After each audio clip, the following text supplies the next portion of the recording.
Our female protagonist is currently about to demolish a single-family home. She is operating an excavator. The reason is absurd. It's because the author killed off her favorite character. It was the fantasy military novel by the author Parkman called The Dawn of Repentance. It briefly became a hot topic in the early stages of serialization due to intense action scenes, churning out 10 episodes a day, as if it were a factory, but its remarkable readability. Marked by one sentence per paragraph, along with scathing critiques, it became a legendary novel that drove early readers wild. However, there were readers who couldn't let go of this trash novel, even up to episode 3504, including 30 or more people like herself. The reason they couldn't let go of the poorly written novel was simple. The settings and characters in this novel felt so real, as if they actually existed. The author was truly a killer when it came to creating settings. They were real otaku for it. She was such a passionate fan of the author to the point of even becoming the representative of the fan cafe, but she decides even that's over. After today, the author should not have sent her favorite character Cyan off like that. She got to herself, her prince doing such dirty deeds, surviving all the way to episode 3503, and they killed that poor kid off with just some measly disease. Yeah, she could understand Mitchell killing off Mitchell by a car, but what really got to her was the fact that the author teased a solo episode for her favorite Cyan in advance. More excited than usual, she checked the latest episode. However, she received an unexpected surprise gift in the form of her favorite character's death. To her, the author undoubtedly became a devil. And so, with gratitude in her heart, she is on her way to repay the author with the destruction of their house. Suddenly, a screen appears in front of her, causing her to be startled and wondering what is this. Why did the TV suddenly turn on? It shows the breaking news in the heart of the city. It is breaking news, and the breaking news says that in the heart of the city, a significant tremor has occurred, and with many more appearing. This irritates her because it's noisy and she starts banging on the excavator window. As the window splinters from the impact of her fists, she produces a piercing shriek of surprise, realizing in that moment of shock that she has borrowed the excavator from another party, and it is rightfully owned by someone else. She apologizes to the owner, whose expressions are contorted in pure fury. She thinks to herself, but since the owner has never experienced the absurd date of their favorite character, the owner may not understand. She snaps out of her thoughts when she hears the owner's voice apologizing, caught off guard by the unexpected gesture. She asks him, she is the one who should be sorry, so why is he apologizing? It is because he believes, since it's already too late to undo it, they should just go and receive some divine protection. Her mouth drops open, her eyes widen in shock as she struggles to grasp the meaning behind his mention of divine protection, bewildered by his sudden shift into Archaic language. She flinches in shock when she realizes she was just hallucinating about the owner. She wonders, is she losing her mind because it's late and she is tired? She strikes herself in the head with considerable force and tells herself to snap out of it, reminding herself she has to destroy the author's house. Suddenly, her vision blurs, and all she can perceive is a profound abyss of black darkness. She chastises herself that she should not just hit her head recklessly. But to her horror, as soon as she thought that, she opened her eyes. The steering wheel that was in her hand disappeared and countless memories just brushed past her. Perplexed, she wonders, what is this? The memories that come to her mind are not the ones she has experienced. She wonders, could it be that she has gone crazy from stress because of the author? It seems quite plausible that's what is annoying her. As she drove the excavator on the highway, she found herself transformed into Mitchell Nephthys. Not only that, but she was also in a state of being imprisoned. Mitchell Nephthys is a character from the Dawn of Repentance. She is the daughter of Nephthys Duke and the heiress of the Nephthys Dukedom. She is known for her magical abilities. She is the owner of silky silver hair and azure eyes like a lake. In the story, she is a notorious villain known for her widespread infamy and nefarious deeds. She is commonly referred to as the Mad Woman of Nephthys, but above all else, the most important thing is that Mitchell is one of her favorite characters. The fierceness of her personality was beyond description. She even pressured Cyan, who was a prince, to marry her. It then comes back to her vividly, as if it had just happened yesterday. Mitchell lured the drunken Cyan out of the palace banquet hall and into the bedroom. She then pushed Cyan onto bed with such cheesy lines. At that moment, Cyan, boasting his impressive 29-inch waistline, led down his long black hair, which cascaded down to his slim waist. Like a condemned prisoner, tears fell from his dark and deep eyes as he spoke. He silently whispered, "Wouldn't it be better if she just did as she pleased?" This confuses our female protagonist because, according to her, at that moment Cyan was supposed to reject Mitchell. She wonders why there is a discrepancy between the novel's content and Mitchell's memories. She cannot help but ask herself what on earth happened. She now realizes the author has left out something so important. And if the author wishes to give a surprise gift, he then at least should reveal this episode. Feeling unhappy that she could not destroy the house. Anyway, she sets her mind back to the present because she is now Mitchell. She thinks about her current situation, that she is currently imprisoned. Well, in reality, even in Sen, there's no job for orphans, so it's all the same. Her mind then ponders the perplexing question of why she suddenly found herself possessing another individual. She then recalls the last thing she heard from the owner, who said since it's already too late to undo it, she should just go and receive divine protection. She can't help but contemplate if the hallucination she heard before hitting her head sent her here. She sarcastically adds, "Well, thanks for transmigrating her into the novel." But why? At this moment, of all times, the fact that Mitchell is currently imprisoned means she's as good as death. Because in the original story, Mitchell taunts and pressures Cyan, and is sentenced to death for insulting the royal family, ultimately dying in episode 121. She thinks so the fact that Mitchell is still alive means it's right before facing the death penalty. But whoever's body she is possessing, she still considers herself a dedicated reader who endured this fallen novel for 3504 episodes. To her who knows every detail of the setting, this kind of crisis is nothing to her. The system shows the screen of Mitchell's status. The death row is currently under the protection of Ursh. Experience points are 0. She beams, thinking that is the status window they only get to see in novels. She wonders where she can see it. Having 2 uncommon attack skills is rare. She is surprised. She even has an ultra-rare skill. The skill name is Fusion. She ponders perhaps the reason why her memories and Mitchell's memories have got mixed up is because of the fusion. Her eyes then narrow at the death status. She wonders why is she on a death row. Her jaw clenches in frustration as she tries to find out why she's suddenly on a death row. At least that should be explained to her, right? Suddenly, the system updates and her execution date is announced. It's on D3. She realizes she is the death row inmate, so being on that row makes sense. She is aware right before death, it's natural for some abnormalities to appear in the status. She thinks although there are still 3 days left, if she just gives up like that, there might not be any miracles. She decides first. She can only politely pray for a miracle to happen. Since a while ago, she has been desperately trying to beg for help desperately, but she doesn't know why her tone is suddenly like a historical drama. The screen of the system appears in front of her again. It shows her the dignity of the noble. It states nobles did not bow to just anyone and as a member of the Nephthys ducal family. One bows only to the nobility of the empire. She thinks to herself, what kind of thing is that? She then mumbles under her breath. Indeed, people are not suited for doing things that don't fit them. She decides from now on she will do things her way. She strikes her feet against the cell. She screams at them and questions, if those guys are deaf, can't they hear she's asking them to save her? She promises them she will do as they say, so please, they should get her out of here. Later in the carriage, she is beaming because she is successfully released after overcoming many hardships.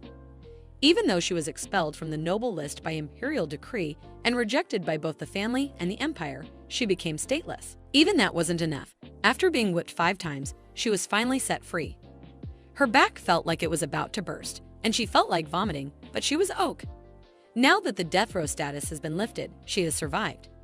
In the original, rather than discarding the family name, she could not escape the death penalty, but instead chose death. However, she thinks but she's not like that now. She is determined to be alive no matter what happens. However, what she does not know is Mitchell's death sentence has been resentenced to do one.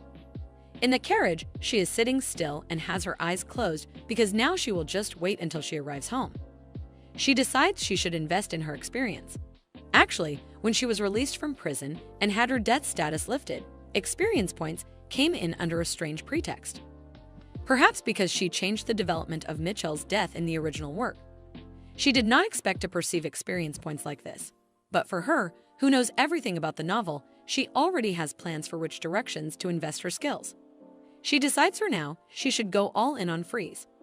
In Dawn of Repentance, the system on reaching level 10 in a skill upgrades it to a superior skill. And since Mitchell already possesses the beginner skill, Freeze as an ice mage, investing in the freeze skill right now to acquire the ice magic skills is a priority. If things go according to plan, using freezing to earn money by subjugating monsters would be possible. Even if she is stateless, she won't have to worry about making ends meet. So for now, finding a means to make money is the priority. When she arrives at the Nephthys townhouse, she rushes to home, thinking since she just got expelled from the Duke's house. Soon the story will be heard by Mitchell's parents, the Duke and Duchess of Nephthys. She ponders before she gets kicked out with nothing. She will just take all her luxury items and leave. Selling just a few of the jewels should be enough to sustain her for a while. When she goes through Mitchell's stuff, she wonders why did she collect gems instead of hoarding gold, which is much easier to convert into money. Still, this much amount is quite substantial. Suddenly, the door swings open. Her teeth clatter in frustration as she glances behind her to see who it is, scared that it might be the Duke and Duchess. But it's her nanny Eleanor Leif. She thinks that this person ran after her after hearing the news. She has been raising Mitchell since she was a child. She raised her like her own child, scolding her whenever she got herself into trouble. For Mitchell, she's like her own mother. Her gaze falls on the injury on her exposed back, and she demands to know how she got blood on her back. Mitchell cannot believe she's worried about her as soon as she got here. As she was someone who was special to Mitchell, our female protagonist also liked her just as much as she liked any other protagonist, so seeing her in person makes her eyes teary. Mitchell realizes it's way more joyful and touching than she expected. She ends up in her arms, crying her eyes out. She admits it really hurts. Eleanor asks her what is going on. What's all this ruckus? She heard that something serious happened. She demands to know if she really received disciplinary action. First, Mitchell wants to know if she's on her side. She promises her, of course, no matter what happens. She then admits that she almost got sentenced to death for trying to attack the prince. Eleanor places her hand on her chest in a state of shock. But Mitchell continues that having severed ties with the Duke's house and been deprived of her noble status, she has become a stateless person without any status and having to live without an identity. The nanny stands motionless for several moments, but then suddenly she raises her hand with the intention to strike her. Mitchell states that if she slaps her in the back, she will die and reminds her that she said she was on her side. She asks her through clenched teeth what she is now planning to do in the future. Raising her hand in a shrugging manner, she replies she can do labor that even a stateless person can do, and there's no rule that says she will have to die. She questions how she can say something so easily when she hasn't done anything even remotely hard. She doesn't have a reply to that because of course it is easy to say. She thinks there is no way the person must die because this is an experience story. Mitchell might have grown up noble in the Duke's house, but she is different. When she was young, she was taken in by an aunt after her parents died. After her aunt took all parents' inheritance, there was no part-time job she had not done so that she could live. Dishwashing, serving, she did everything. Even when her living expenses were low, she somehow just managed to survive. She believes compared to back then, the current situation isn't much different. Moreover, in just 3 more years, Mitchell will also become an adult and will be able to handle things. She then confesses, for now, she's planning on taking whatever she can and run away. Eleanor observes her silently for a while and then announces that she has got to go get something, so she should hold on a minute. While waiting, she wonders what she is going to get. Is she trying to give her some money? And that even when she just has a mouse's tail of a salary, does she have any other belongings tucked away? But to her surprise, she brings her suitcase, announcing that if she leaves, then she will leave too. Mitchell freaks out thinking, so she just went to get her baggage. She tries to tell the nanny to calm down, but she interrupts her declaring that she will do whatever it takes to keep her alive. So they should go together, and when they get to her hometown, they can even stay at her sister's old empty house. Eleanor also reminds her she doesn't know what the world is like yet, so that's why she thinks she can survive alone. Mitchell narrows her eyes at her, unable to say she knows very well how to. She thinks to herself, no, it's actually her who does not know how the world is. To sweeten the deal, Eleanor adds that she has no idea how much pension she could receive as compensation for raising the Duke's child, and she herself cannot even estimate. Mitchell assures her she really doesn't have to, and claims she can live well on her own too. But once again, she is cut off by her nanny, who claims but she cannot live. If Mitchell dies, she dies too. Bursting out in tears, she screams at her why would she live without her. Mitchell is momentarily stunned by her affection for her. She then announces they should go, grabbing Mitchell's hand in haste. Mitchell tries for one last time for her to reconsider, but she stubbornly reminds her that no matter what she says, she will still follow her. Knowing she won't budge, Mitchell changes the topic and announces while they're at it, they should also visit the Savoy Hotel from Treasure Island and take the treasure map with them. Eleanor comments she was wondering if she had fixed her bad personality because she somehow survived, but she's still the same. While collecting the treasures, Mitchell thinks she even intimidated the Prince of the Empire. They can handle reading a treasure trove. Above all, she does have the key to the treasure trove, which only the legitimate heirs of Nephthys can use. For her, this is a legitimate treasure hunt. She may have just been stripped off her status, but she can handle this much. Stepping out of the mansion, they find a carriage taxi. Once settled inside the carriage, Mitchell complains about her back, groaning in pain. She questions what kind of carriage shakes like this. Her back hurts so much. But Eleanor is not listening. She seems somewhere far away in her thoughts. But then she snaps out of it and addresses Mitchell, giving something to her. It's a child's biochip.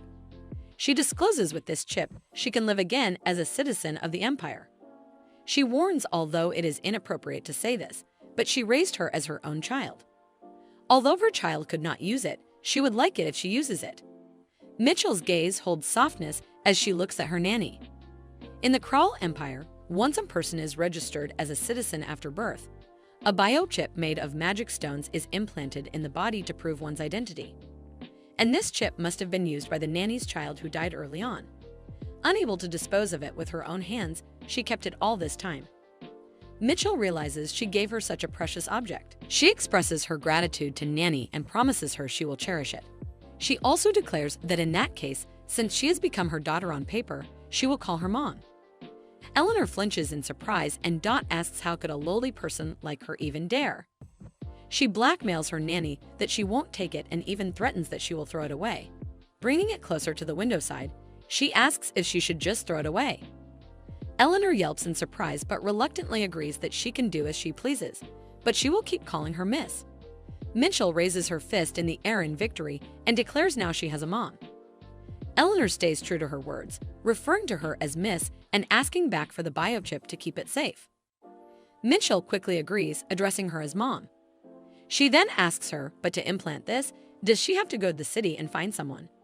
And how much does it cost? Suddenly, a sharp pain shoots through her arm as the nanny strikes her. She demands the nanny that if she's going to do something like this, at least she should be given a warning. Eleanor counters that she has to do it unexpectedly so she doesn't get scared. She questions her nanny, can't she see she's screaming because she's scared? Mitchell Nephthys is 1 hour before the retrial for death row.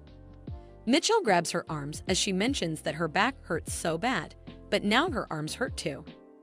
Eleanor tells her to verify if the biochip is functioning correctly. She states that her child's name was Even Leif. Mitchell ponders that it is not a bad name. She wonders what kind of skills does she have this time. The blue screen appears as she wonders if this is Mitchell's status. She wonders if there has been some kind of collision or conflict, although as she thinks about it, she is aware it is not mentioned in the original work. Having one person with 2 biochips is an interesting concept. She wonders could it be that it is just too old for her to recognize. Just in case, she decides to look in the direction where the chip is embedded. It appears as she mentions that Evan's biochip was newly implanted in her right arm and she was able to launch a 1 status window with her right arm and Mitchell's status window with her left arm. A 1 thinks that she's going back and forth again, and it seems like she's in a good mood. Mitchell wonders if Evan is excited because it feels like she's looking for a completely hidden setting. As she looks at Evan's scales, his status is time limited and his training level is 8 to 800 until next level up. Reading level is 8 to 800 until next level up, and can do anything for a living. She thinks about training and writing. To her, it seems like it is leaning towards a specific field, but she decides to skip over that for now. Another skill is that it quickly increases the experience required when leveling up. Mitchell wonders, what is this legendary skill, she thinks? Is not this a skill that nobles usually have? There is nothing one cannot do to make a living, and it makes acquiring skills relatively easy. She thinks even without attack skills, she is still have high-performance top-tier skills, and she's so amazing that Even Leif is awesome. She really thought there was no one else formidable as him. She looks at Evan's status as she wonders why is this attached. Eleanor asks her if it is still not recognized. Mitchell responds, "No, it popped up properly." Eleanor becomes surprised as she questions if that is really the case. She states that if Mitchell is registered as an imperial citizen, she would not be able to live a normal life normally. Mitchell is aware that she lived her whole life in comfort, and from now on, she has to live like a rat living in the countryside. She wonders if anyone had any disease. If that is the case, it causes her to think, is not this practically over there? Dawn has been reset that upon failing to enter the Crowley Academy. She is surprised as, after some time, Eleanor tells her it is dangerous and asks her why is she doing this. She sits in the carriage as she thinks that they should first come down as she has already lifted the time-limited condition one. And she should not overthink about it first. She wonders why not follow that down. She calls out to Eleanor and states she thinks that she should go to the academy next year. Eleanor responds, "All right, she will prepare everything for admission."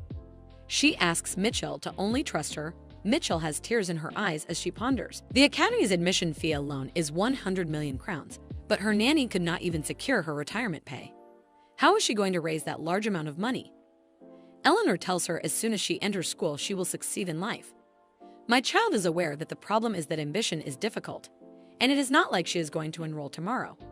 She is aware all she has to do is to make some money somehow. She thinks, of course, if she has that much talent to enroll Crowley Academy. As a commoner, she must be incredibly smart, fight incredibly well, or maybe be a good magician. In any case, she has to do extremely well, but if there is a bigger obstacle than that, that is the existence of the main couple in the original novel. From what she remembers, next year is the year those two enter the academy, and the academy that season was nothing short of a living hell. Because all kinds of dangerous devices were put in to help the main character grow. They accidentally activated the magic circle hidden in the academy's basement since the beginning of the semester, opening a dungeon gate. When they were close to graduating, they even summoned one of the 4 great demon kings. Moreover, because of the incident they let, it was said that the number of graduates of that year was only a few dozen. She knows even if she enrolled, it will be difficult for her to graduate alive, but she will die if she does not enroll. Even if she enrolls, there is a high probability that she will die. She is aware that it is definitely worth a try and knows first of all that is the method. She tells coachmen to stop at the first inn. She checks herself in the mirror as she ponders. It is very good. At first glance, she looks like a perfect commoner, and if one's wondering why she ended up like this, it is because she barely briefly disguised herself as Even. While stopping by the village, she knows it is hard to understand why someone would go to such lengths, but it was all unavoidable because Mitchell is a very slender and beautiful girl, and she must avoid being noticed by others as much as possible. This was because there was a need to hide this brilliant silver hair and all-like face. So with the money raised by selling the money and valuables, she hid her shining beauty by buying clothes and glasses. Subtly dull blue hair, unsophisticated round glasses, hair braided into 2 pigtails. Eleanor accidentally sticks a needle into her face as she becomes worried. Mitchell tells her to not worry and mentions that this dye will fade over time. She tells Eleanor to give her heads up next time and apologizes for startling her. She informed us even the freckles meticulously engraved. Eleanor tells her that she is really the best at throwing shade. She mentions that Mitchell is the most unsophisticated girl that she has ever seen. Mitchell wonders if it is a compliment. Eliana tells her yes. Somehow she even smells like chicken poop. Mitchell asks her to leave it there.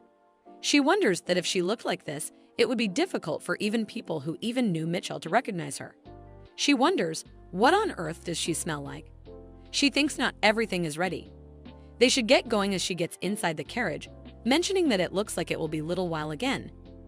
She sits down as she tells Eleanor that she does not want to get bored on the way. So why doesn't she tell her about her hometown? Eleanor responds this is a list of port cities, and it is such a rural area that she probably have not even heard of. Mitchell is aware that Eleanor thinks she's a fool. She knows, speaking of night, the king of beasts, it is a nearby city where a sparrow beast was caught in a trap and sold on the black market, and a bear beast goes up to the capital to find the sparrow beasts and becomes part of the protagonist group. Mitchell tells Eleanor that she has heard of it and questions is not that the place that were recently developed. She states that she heard it is near the Beast King Tower. Eleanor responds status right. They say that the scope of activities of beast kings and monsters has expanded recently. As Mesiote grew in that area, there was more work to do. Eleanor ponders. It is said that the area around the monster habitat becomes a good environment for magic stones to grow. Mitchell responds it is magic stones. She is aware that magic stones are quite expensive, so if they mine them and sell them, it will work out good before Eleanor asks her what is she thinking of. Mitchell calls out to Eleanor and tells her they should go and buy a pickaxe. She's aware she has to earn admission fee. Eleanor responds that she knew it would be like this. Mitchell thinks that things done ought to be easier than she thought after that. After resting and going for several days, they finally arrived at their destination, Port City. Mitchell questions if this is the port city she heard it is a rural village. She flinches as Eleanor tells her that is right. It is a lot more developed than she thought. She finds it unbelievable that the population could easily exceed 10,000 people. She thinks that she was surprised because it was bigger than she imagined, but it does not mean that she does not understand. She's aware that since the sea is just around the corner there is a big advantage in being able to transport mine magic stone by sea. Eleanor grabs her hand and takes her, asking her to follow quickly. They stand outside of a house as Mitchell asks her if this is the house that her sister left behind. Eleanor responds yes, that is true, and she becomes down as she knows Mitchell, who lived in a huge mansion, would be living here. Michelle tells her that they should first unpack and say hello to their neighbors. In a small town like this, connections are more important. Eleanor responds yes, it is right before a man appears. The man questions them.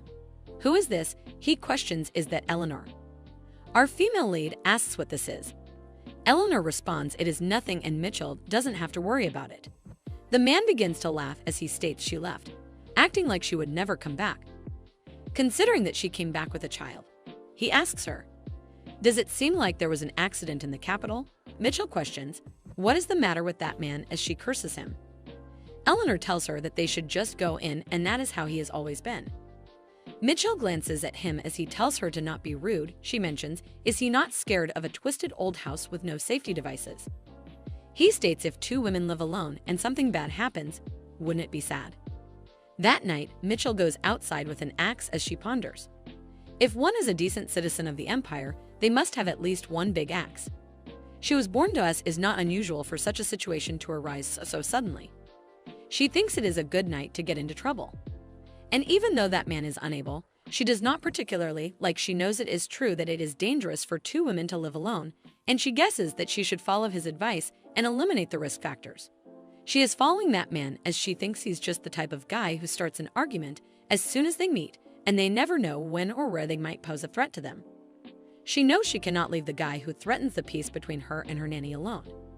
When Mitchell was young, she threw a tantrum to Duke Nephthys and started to raise a drake, a subspecies of dragons, as a pet animal. Young Mitchell took care of the dragon wholeheartedly by limited, as well as providing it food to eat. However, after a year that Drake smashed and escaped from its cage due to Mitchell's negligence. It endured 20 people and was subjugated by the guards, and because of that incident, Mitchell was scolded harshly by the Duke. The reason that she is suddenly thinking about this is because Mitchell has a past record of injuring people. And talking about her, she used to work at an errant center before, so she also has a record of beating up several bad guys in the past to subdue them. This means that if these two people are combined together, they can beat a person to that. And that guy decided to mess with the wrong person. She points the hammer at that person as she ponders she should hit him then throw him in the sea after his body freezes. The man then yells it is all bees and mentions if she wants to live here, then she should go find a good house downtown. She wonders who is he even talking about. He really stands up and states he is certain that she was fooled by someone because of her personality and everything was stolen from her. Mitchell ponders that she was wondering if he is going towards her house with a suspicious item, but she knows he was just taking care of them. She realizes he was just a normal and decent guy. She thinks that she almost caused trouble here on her first day in this place. She wonders, but what if he is just a tsundere guy and she just wishes he would stop talking rudely? The next morning, he asked her how is she planning to live in such a shabby house with a child. And questions cannot she walk properly, Eleanor asks him to just shut up if he's here to help her. Mitchell wonders what. As she thinks that he was actually close with her nanny, she realizes that she almost caused a big problem. Eleanor calls out to Mitchell and questions if it is noisy. She apologizes to her as Mitchell ponders. They are so close they did not even care even after knowing her real identity, even though they introduced her as her daughter in front of other people. Calls out to the man as he asks her what. She apologizes to him, causing him to wonder what he is apologizing for. She does not tell him much but states she's just sorry to him. He tells her that she is ruining his mood. Eleanor introduces him as Thomas. She mentions that he ran away from his house to become a pirate, but rarely managed to get a ship and came back again. He is just a piece of human trash living as a fisherman. Musk becomes angry as he questions. What does she mean? Mitchell tells him it is nice to meet him and introduces herself also as a piece of trash who almost ruined someone's life. Eleanor becomes shocked as she questions. What does she mean that she's a piece of trash? She phoned us that she almost killed a person who did not do anything wrong. So she is trash and he is a fisherman who has a shape. So she is aware that if she does well, this might help her to earn some money. She tells him that she has throwing skills, so he asks her so what. She states she can catch the fish with the harpoon and mentions that he should let her in his ship. Eleanor opposes it. She tells her that she does not know how scary the sea can be. Tom also states that she is still too young to be a seafarer, so he also opposes it. She ponders, just as she expected. Both of them opposed it. She tells them that she already warned them. Eleanor tells her they have not even finished talking and questions where she is going. She knows that she's supposed to die, but before that happens, she plans on saving Tai Tai and changing the plot. Since she's inside the dawn of repentance, she has to earn points by changing the plot.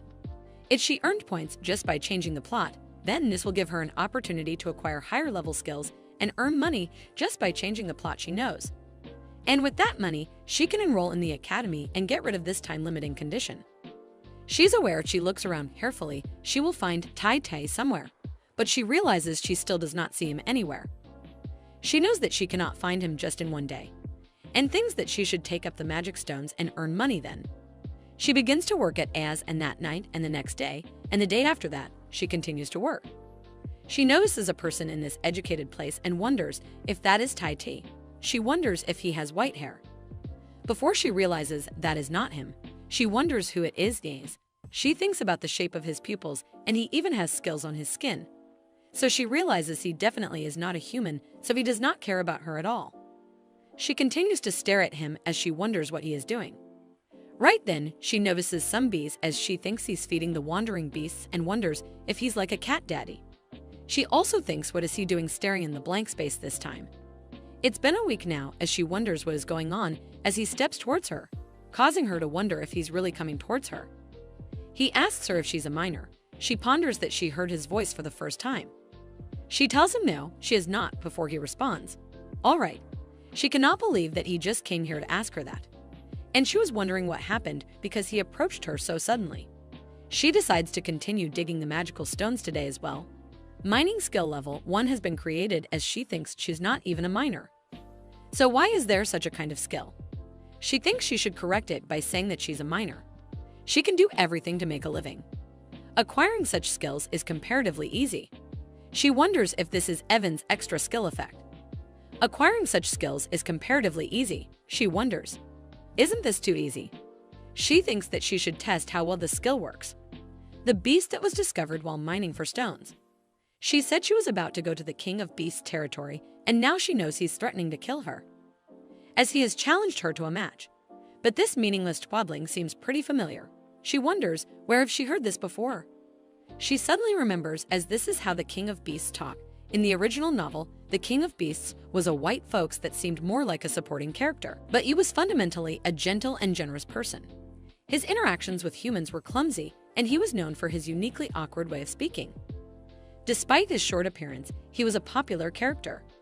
It was to the point that there was an event in the fan cafe where people would imitate the way that he spoke. The first person who got first place during this event presented a congratulatory speech and wrote an analytical essay on the tone of the King of Beasts. He tells her he should kill her as she thinks she never knew that analytical essay would come to use for her. She questions by chance did he mean that since the King of Beasts ruthlessly kills anyone who enters his territory, so he would kill her instead so that at least her corpse can be collected. She asks if that is what he means. He flinches and questions. How does she know that? She wonders if it is a trend for the beasts to talk like their king. She thinks it seems he's not the king of beasts anyway, and he's only following his way of speaking, so he should quit it with the jokes now. She tells him anyway, since he understands he should not worry, as she was joking about entering the king's territory. He asks her if that is the case. She mentions that she will share her food with him as an apology. As he eats it, she then questions how is it. He mentions that he guesses today's meal was a success before he makes any correction, stating that it tasted like garbage before he swallowed it. She apologizes to him as she tells him she has never cooked before. He tells her it is understandable if she does not have experience. She thinks that he can unexpectedly talk nicely. She stares at him for a while, thinking that the beasts are actually quite nice as they provide food for the animals in the wild, and they are a lot better than people who act like they know it all after running into them a couple times. She introduces herself as Evan Leif. She asks him what his name is.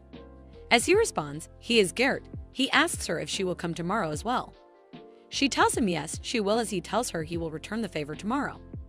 The next day, she questions what is all this, as there's a lot of delicious food placed. She is aware this is absolutely legit Korean ritual table. He mentions it is the repayment for yesterday. She questions if he made all these. He tells her that is right and asks her to try it.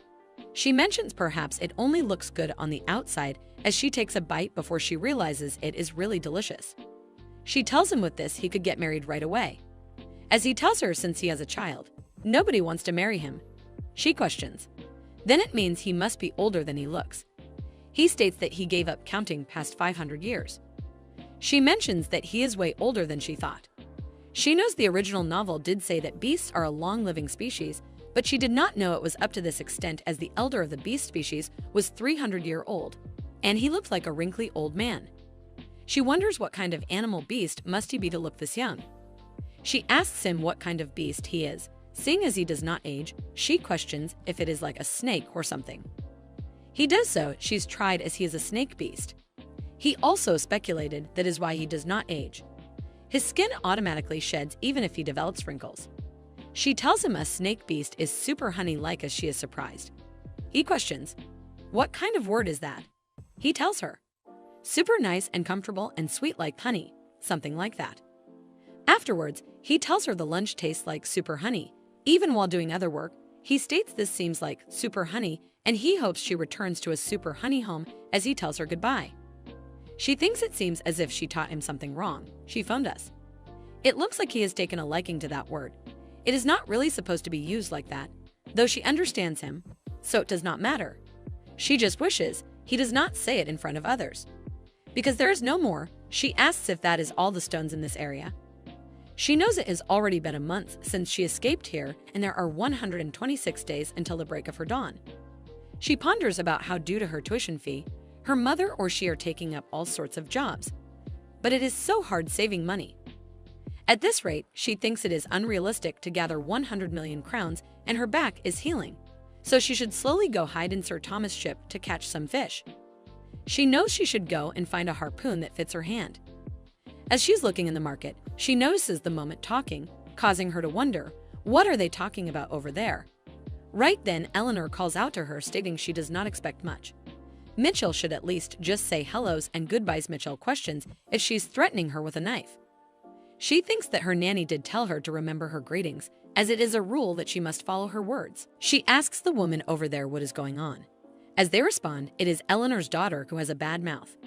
They look at her and mention, look at that mark on the newlywed wife's face. This states that the man of that house is usually normal, but once he drinks alcohol he starts. They know that she is so deadly pitiful, and they asked her to report him, but she just would not listen. Mitchell Sarney decides to go somewhere as the woman asks where she is going. They know that she is meddling in their business. Rachel deep down calls those ladies idiots to see this as mere meddling. She knows this is the golden opportunity to strike business. She runs towards her as she mentions she heard the rumor and she will fix her husband's bad habit. The girl becomes terrified and questions who is she. Mitchell tells her of course it is not for free. The girl asks her what is she saying. States that she should not uselessly interfere and leaves. Mitchell mentioned she's a one who recently moved nearby Captain Thomas' place, and if she's interested, she can come by there.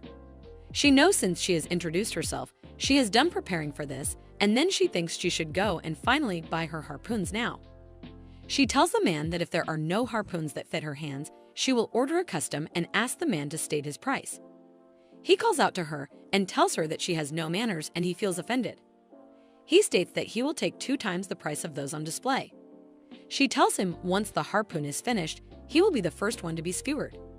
He states now he will take 4 times the price as she asks him to calm down, mentioning it was a joke, and asks him to give her a discount.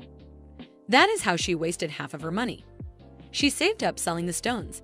That night, someone knocked on the door as she questioned, "Who is it?" It is the girl from earlier, as she mentions they met in the afternoon in the city. She asked him to come as she thinks that she did not expect her to come so soon. She notices the girl came back with more marks than last time. The girl trembles in fear and asks her if she can really solve this for her. Mitchell responds of course she will accept payment greater than 1,000,000 crowns. It makes her angry looking at her marks. The girl states that she does not have that much money. She tells her that she can then pay in monthly installments. 100,000 crown amount for 10 months. She mentions she does not do this for everyone, but she made an exception for her. The girl recalls anxious and asks for her assistance. They decides to go now as the girl takes her to the place and questions if she can really fix his habit.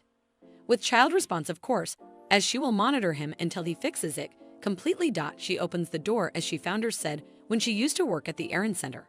She saw these drunk men all the time. She knows that isn't. She is someone who has a lot of useful skills right now. He suddenly stands up and asks her who she is to barge into someone else's home. He calls out to her and asks her where does she live before she continues to ignore him and thinks and someone who resorts to violence this easily. She throws the chair at him and ponders it yields even harder when counted the same way. She knows she should just teach him a lesson as the wife is totally shocked.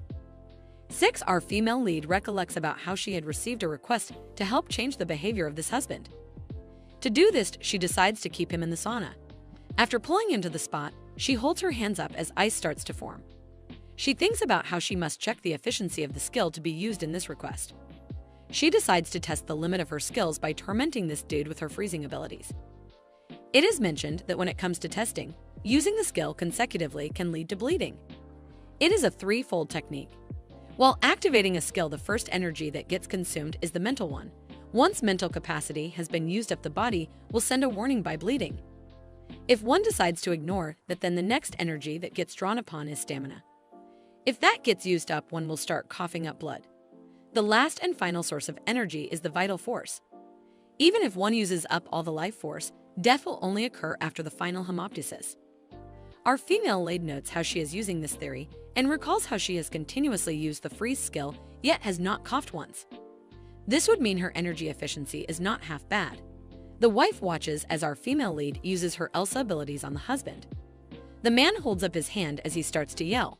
He wonders what in the world this person is doing.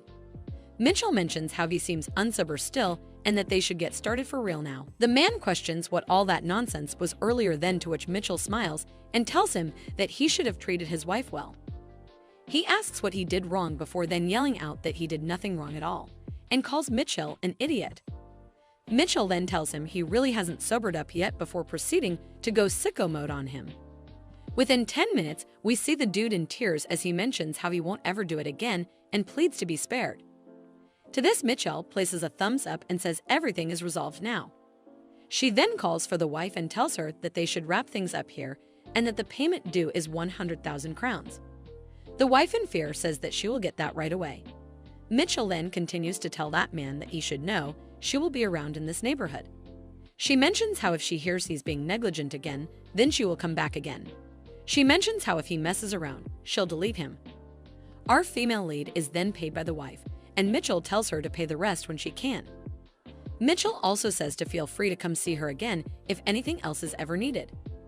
To this, the wife smiles before thanking Mitchell and telling her to take care. A week would then pass.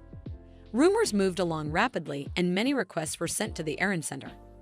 Our main character was able to solve many problems and earn up to 5 million. Her level also rose rapidly from using the early key and throw skills to help solve incidents. Her throw and freeze are both at level 6 now. As she then starts to stretch, she mentions how quite a bit of money has been earned and that she needs to start focusing on finding Tai Tai. Due to this, she has decided to invest in a health skill, which may look like it means nothing. As she runs, it is revealed that this skill is at level 7. While rapidly sprinting, she mentions how her speed is not half bad and that the health skill is even better than she thought. She smiles, thinking she'll find him in no time if things carry on like this. She then turns her head to find a report saying her detection skill has been started. She comes to a complete halt. She stands silently for a moment thinking about this skill before then wondering why it suddenly appeared. She wonders if it's because of Evan's extra skill and that just by trying it was already there. She moves her glasses up with a smile as she mentions how unbelievable this is. She raises her hand and yells detection as the skill activates. She mentions being able to see the topography and hearing even the slightest sounds. She even hears some birds chirping. Her eyes then turn as she wonders if it is over there. She mentions how she never thought she'd find Tai Tai this fast, but she is very lucky. She notes how this is all for experience, but that she is curious to see a beastman other than Gert. She mentions how Tai Tai is also an important character in the novel and really wants to see what he looks like. The bird continues to chirp. She stares blankly as she wonders if this is it. A bird stares back at her as she wonders if this is really him. The bird is actually stuck in a net as Mitchell wonders how it could be so stupid. She recalled how he got trapped in the novel and taken away. She recalls her thinking it was a very serious matter. She wonders if it was really due to incidents like this that he got caught. The idea is to set up a spot where the birds can pass through and perch. The rope has flimsy tension which keeps the birds from taking off properly. She thinks about how simplistic this is. The way out really is to just let go of the net and fall down. Our female lead then wonders if bird persons started out as bird brains. She notes how the bird is holding onto that net for dear life right now. She does decide that this is very convenient and easy for her. She can gain experience like this by changing the plot. She holds the bird as she tells it to stay still as she sets free. She mentions how if she does this, then it will be done. As she looks up, she mentions how the experience came through right away. She then says, "We're pretty much done here," as she eats the bird. She says goodbye and mentions to not get caught in the future. She mentions how the important part now starts, and it's something she has been thinking since the 2 status windows started coming up. She then places her head to the side of her head and snaps. She wonders where the plot change text would get placed. She first checks with Avon and then with Mitchell. She then yells in excitement as she notes how it came to both. She mentions how sweet this is as she decides to work on Mitchell's freezing first. She continues to smile, mentioning how mining and detecting are both necessary. She then places her hands both up as she mentions how her status window now appears like this. She recalls how she's getting closer to the freeze spell and that the plot needs to be changed a couple more times. The bird has walked right back up to her. She calls it weird as she asks why it's been on the ground since. She then realizes that the bird seems to have hurt its wing. She mentions how she's already spared its life, and now does she really have to treat it too? She mentions how ungrateful it is as it chirps. She then says that is enough and to stop following her. She is certain that it should understand this. She mentions how if it's not just a bird, but also humanistic as well, then it should understand this and not be stupid by following her. Our female lead arrives back and greets Mom. Our female lead is then asked what that bird behind her is. All she can think about is what a bird brain it is. She yells, mentioning how she told it not to follow, but it only chirps in response. From Evan's perspective, she introduces her name as Mitchell before correcting it to Evan Rafe. She happens to be a teenager who ran away from home, although she has planned that she will return home once the sun goes down, but she is still running away from home anyways, though the reason was certainly absurd. Yesterday, Titty, the bird she saved from the trap, was not grateful enough and followed after her. Her mother used the medicine on the bird that was hers, which made her more frustrated, thinking that the bird took over her house and even used the injury as an excuse to monopolize her mother's attention. Her mother liked the bird very much, which irritated her. She turned around and told her mother that she didn't want to know anything and they both can just live happily like that, as she decided to leave.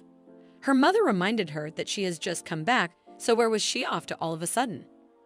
She responded that she was heading to the south. Her mother asked her how can they go to the south, to which she questioned if they shared the same blood. Leaving her mother confused, she asked her what did she mean to say by that. Her mother soon bursted out with anger and yelled at her daughter by her full name. Questioning if she won't stop right there, she was aware that after getting called by her full name, if she happened to be caught she would surely die. so she decided to save herself and continue to run. That's how she ran away from home. She is aware that this is the second time, but it was not voluntarily. She believes it's not running away as she was planning to go out anyway. A woman notices her and greets her, thanking her for helping her last time. She deep down wonders who is it. Not remembering helping someone, but then is also aware of the fact that she has done so many things so she can barely remember, the woman reminds her that last time after she found her child who ran away from home, her child's habits have completely changed. By this, she remembers that this is the person who asked her to find the youngster that ran away from home. She realizes that for the sake of the chore sender's reputation, it's better that she does not mention that she has run away from home too. The woman states that it seems like the javelin she ordered at the blacksmith shop last time is finally finished, asking if they shall go and take a look. However, Mitchell thanks the woman for noticing her and waves her goodbye. She ponders that getting to know people in the village like this also has many good points and wonders if she shall head there and get the javelin that she had ordered. She reaches the place and takes a good look at the javelin. She tells the shop owner that his personality is completely nonsense, but his things sure are good. He responds that her personality is evil, but she does know how to check things properly. She thinks it's not bad, but if she can get a little discount, then it'll be perfect. Thinking that it seems he also liked her compliment, she tells him that she would like a little discount, questioning if that's possible. He smiles, to which she ponders if things keep going like this, then negotiating will be easy. However, he kicks her out of the store, yelling at her to never step foot here again. She is aware that she could not do it, wondering why is the shop owner so hot-tempered. As she walks, she thinks that she cannot go home like this as she has just received the javelin, so she has to go find a boat. She then realizes she has other work to do as well, thinking how busy she is. She is issuing a skill assessment certificate to prove that she is someone who will be beneficial to the ship, more like proving her skills. A man begs her to join their guild as an adventurer, as there will be no waste of her skills and talent. However, she tells him that she cannot be an adventurer. He questions her why is that the case. She responds it's because she will be a fisherman, causing her to be totally taken aback. She is aware that after all, if one wants adventures and has a strong desire, then there is nothing as tempted as the sea. She notices a boat and thinks of it as the most modern one. Thomas' perspective, he introduces himself as Thomas Ilam, the fisherman. He mentions that today he is going to die by Eleanor's hands, as Evan King sang to him that she is Eleanor's daughter, and secretly climbed onto his boat. He knows her mother warned him that if her daughter gets sunburned on the boat, he'll die. He curses at Mitchell and questions why is she on the boat, stating that if her mother knows this, he will be the one getting killed. She seems pretty invested as she has her eyes stuck on a place, mentioning that 15 degrees to the left, about 500 meters, there's a school of fish, and judging by its size, it's a mackerel. He questions what is that nonsense. Before she shows him a certificate, she questions how does she know it. Before answering to her own question that she has the detection skill. It's the skill certificate that belongs to her. He asks her if this is a skill that has been certified by the Adventurers Association. He is totally shocked as he mentions if her detection skill is level 4, it is definitely top-notch grade A, questioning what has she been doing, to which she says she is just a laborer. He commands to quickly turn the boat to the direction she said. It turns out that there is really a pool of fish ahead. Thomas responds, of course, that is to be expected with a detection skill of level 4. He then asks her where should they go next. She ponders that this Sundeer old man is also an inevitable slave of capitalism. She suddenly flinches and runs ahead, to which Thomas asks her what is she doing. She looks at the sea and asks him how much is the bluefish around here. He asks her why. Before stating it's 10 crowns per kilogram, without thinking twice she tells him she will go catch a bluefish and bring it back, so he should please wait for her. He is totally taken aback and calls her crazy as she jumps down. After a while, she is back on the boat, totally exhausted, as she thinks she drank too much seawater. Thomas yells at her, questioning what has gotten into her. Why did she suddenly jump into the sea? She tells him that there was no other choice, to which he asks her what does she mean. She tells him that there was a bluefish, knowing she cannot just pass on these 20,000 crowns. She knows it might have been more expensive if it were Dorado, but today she will just have to be satisfied with this. Moreover, she knows she jumped into a cold sea and almost froze to death, as her cold resistance level 1 skill has been achieved. Since she also acquired the cold resistance skill, she'd say she did pretty well for her first day's catch. Thomas is done with her as he tells her that he thinks he will surely die because of her. She smiles and tells him it's okay as people do not die that easily. He is really anxious, though she asks him that next time they should go even further as she will definitely catch a Dorado next time. He yells at her, questioning if she just said next time, asking if she wishes to never see him ride on a boat again. After a while, they are in the market to sell the blue fish. It happens that today's fish harvest is worth a total large amount of crowns. After hearing that, Thomas tells Mitchell that they shall be together forever, but then thinks it was too much money for that. That afternoon at Evan's house, Thomas asked her mother that isn't it better that he take care of her rather than her working in an unknown place? He tells her mother that he will take good care of her, so next time, before he pauses, as the expression on Eleanor's face is very frightening, Eleanor kicks both of them out of the house. That is how Mitchell became a regular crew member on Thomas's boat. She thinks that tomorrow she will definitely catch some mackerel. Eleanor's perspective, her name is Eleanor Leif. She is the former nanny of the Duke of Nephthys. She is on my way back after giving the young lady a good smack on the back. She knows that fishing is ultimately just a means to get money for tuition fees, but Mitchell ran away from home, stating that today she must catch mackerel for sure. Eleanor thought, can't she do it a little moderately? Thinking, what on earth does she do to earn so much money, although she earns an enormous amount? Because of the constant visits from the townsfolk looking for Mitchell, her worries are not easy to contain. One day, even the branch manager of the Adventurers Guild came and begged, asking to please let her register as an adventurer. The Youth Association, the Elderly Association, and even the Women's Association, people of all ages and genders, have been searching for Mitchell, leaving them with no quiet days lately, and on top of that, even kids have been offering money to her. She cannot believe Mitchell would resort to taking advantage of kids for money. It turns out that among the parents in the directory there, Mitchell seems to be known as a babysitter. Surprisingly, all of this happened within just 1 month of living in the directory. Eleanor thinks that she does not know, compared to when they first met at the Duke's estate. She seemed to have grown up decently. She still cannot figure out what is going on in Mitchell's mind. She asks Titty, the bird, if it's weird that she's worried, because she thinks that Mitchell is very nice, to which the bird chirps shockingly. Eleanor thinks that the thing is, it's like Mitchell has become a different person. She used to only see people as things, not as individuals, not even caring about how many people in a family someone might have, and thinks that was not she, just a crazy person. The only humans she considered equals were her own parents, the Duke and the Duchess, and she even thought of the royal family as being beneath her. But still, even if it's just out of obligation, would not it be nice to show some respect for someone who raised her for a lifetime? She knows that she used to be like that for sure, but now her personality has brightened up. She cannot believe that she gets so along with the people in her neighborhood. It really feels like they are going to live a long time. Thinking was being in prison a turning point in her life. She never thought the day would come when Mitchell would become a decent person. Anyway, she is aware that now she has decided to live her own life, so she will not cause any more trouble, right? At the same time, at the distant sea, Mitchell throws something in the sea. Thomas asks her, what did she just throw? She smiles and tells him it's nothing. He seems taken aback as he questions if that is the case. He wonders, what is this? An unmistakable feeling of unease. It is really nothing special. Back then, when her mother told her to hurry up, she found something. She found a key and they could open the gate. Her mother had told her that if she has found it, she should come on out quickly.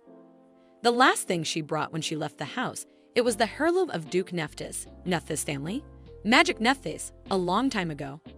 When water was precious, the Nephthys family would create water. They were able to accumulate wealth by selling water in large quantities to the villages that were suffering from drought. This news even reached the ears of Emperor Cromwell.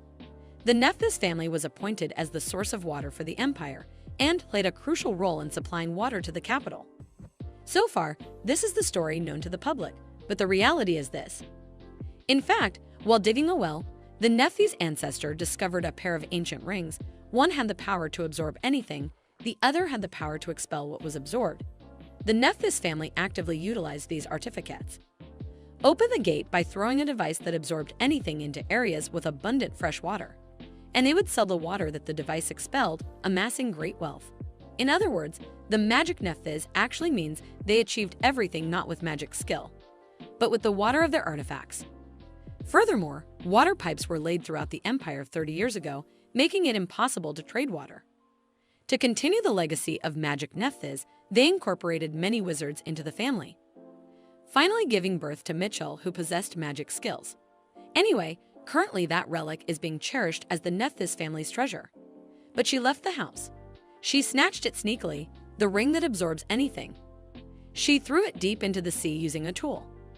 Now that she wears the ring that expels and opens the gate with her freezing skill, seawater will come out as ice cubes. And if she aims well and throws with her throwing skill, a perfect natural harpoon without spending a penny. She seems very excited as she mentions that today they are really going to catch some swordfish. Thomas asks her why is she so excited about catching a swordfish.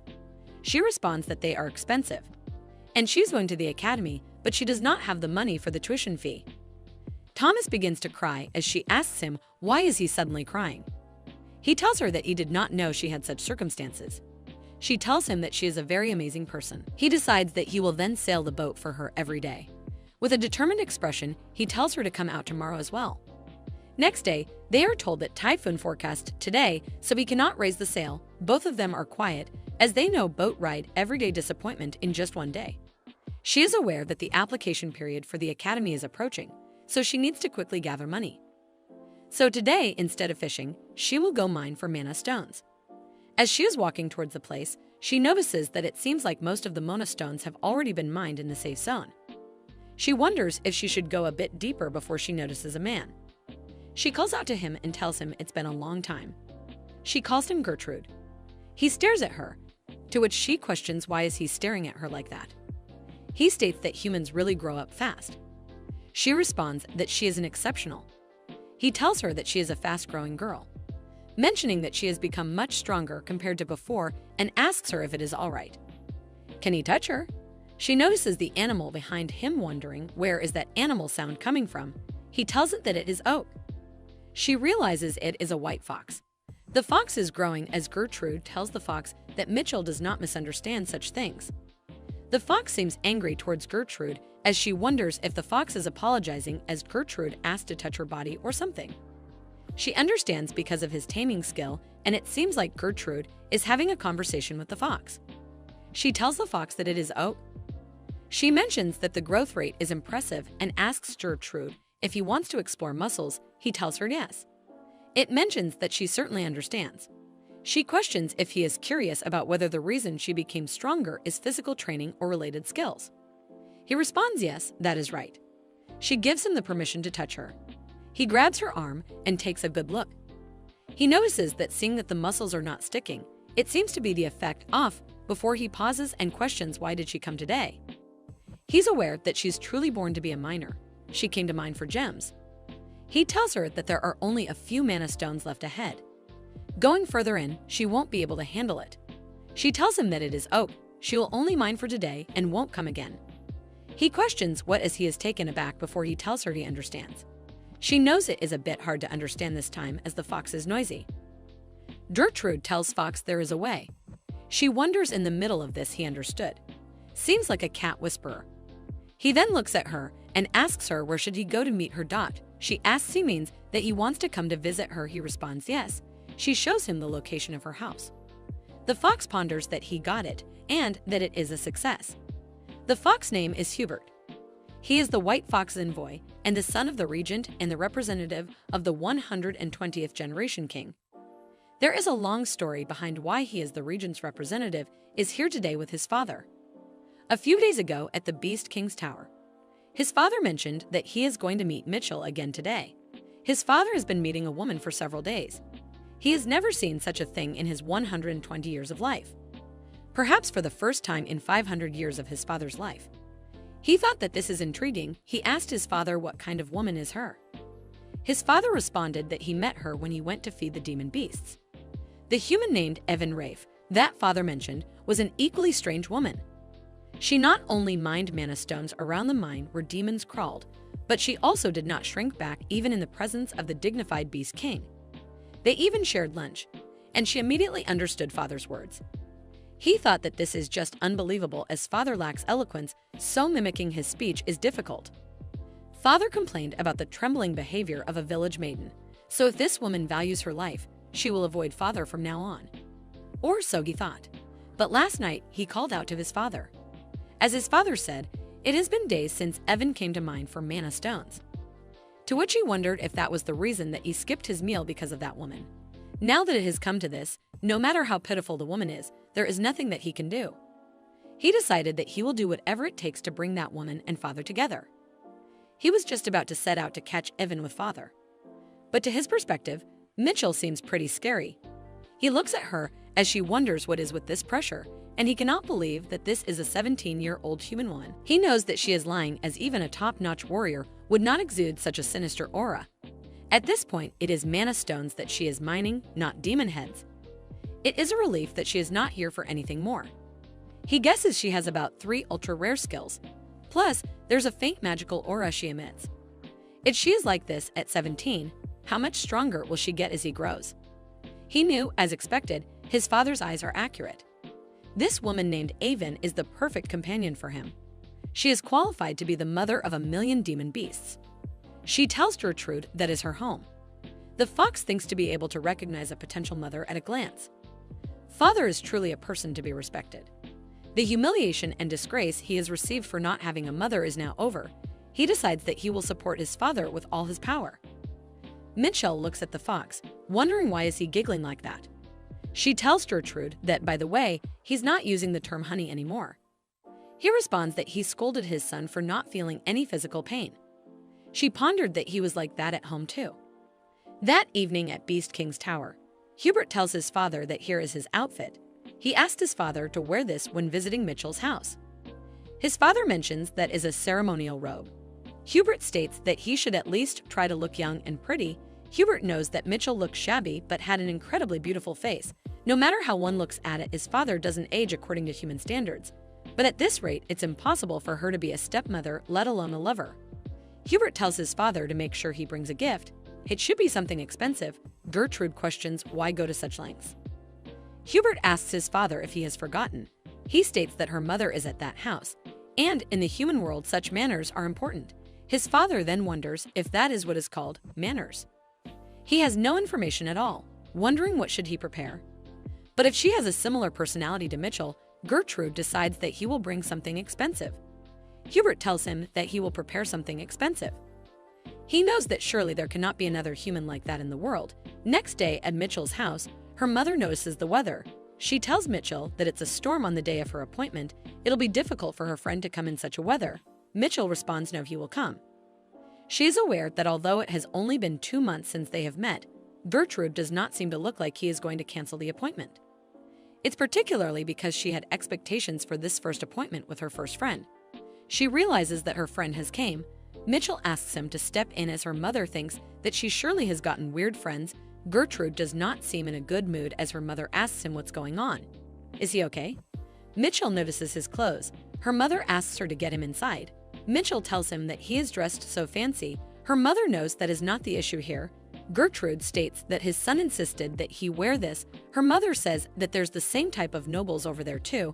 Eleanor questions how can a young nobleman like him already have a son. Mitchell tells her mother that Gertrude is a beast folk. Her mother realizes and says of course he is her friend, so he cannot be ordinary. He ponders that there is strangely insulting feeling about that. Eleanor invites him in. Mitchell looks at his clothes and wonders how come he is not soaked at all in this weather, wondering if it's related to his skills. After some time, Gertrude gives them the gift, mentioning that this is something his son told him to take as a gift. It's a fabric of strong defensive material. Eleanor mentions that he has bought so much. Mitchell sees that her mother seems very eager to receive this, isn't she? Gertrude hopes that she likes it. Eleanor mentions that the fabric is really pretty, it would be perfect for a school uniform. Mitchell mentions that she only wears clothes made in Lionel's workshop, Empire's top-class workshop. Eleanor then asks her what about the clothes that she is wearing right now. She responds that honestly she thinks it's more like rags than clothes. Her mother gets angry at her, telling her that someone sewed it. Gertrude ponders that her mother seems to have a similar personality to Mitchell. Eleanor tells him that it seems like he can sleep here since it's storming outside. He responds that he has to go back home since his son is waiting at home for him. Eleanor asks him if his son is still very young. He responds no, he just became an adult. Eleanor wonders, a literal adult? Eleanor mentions that the beast nobleman looks really young. Mitchell looks at the bird and questions, why did it come out again? Eleanor becomes excited, mentioning that Titty is here too. Gertrude questions Teddy. Eleanor mentions that this is the name of the sparrow and realizes that she forgot to introduce herself.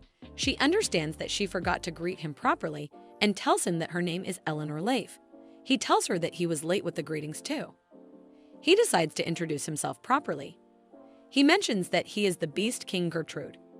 Her mother is totally taken aback before she yells, "What does he mean?" Her mother takes the bird away as Mitchell asks him if he is saying that he is one of the 4 demon kings, the Beast King. He responds that is right. She points at him, questioning if he means that he is the Mechanical King, the Luminous King, the Dragon King, and the Beast King. He responds that she is knowledgeable among the 4 demon kings. He is the Beast King. She ponders that she realizes that he is the Beast King and with a similar way of speaking. She thought it was a trend in the Beast Man world or something. But what if Gertrude is the best king? Then she wonders what happened to the original Beast King from the original story. She asks him, is not the Beast King supposed to be a fox? Suddenly, she's using a formal language.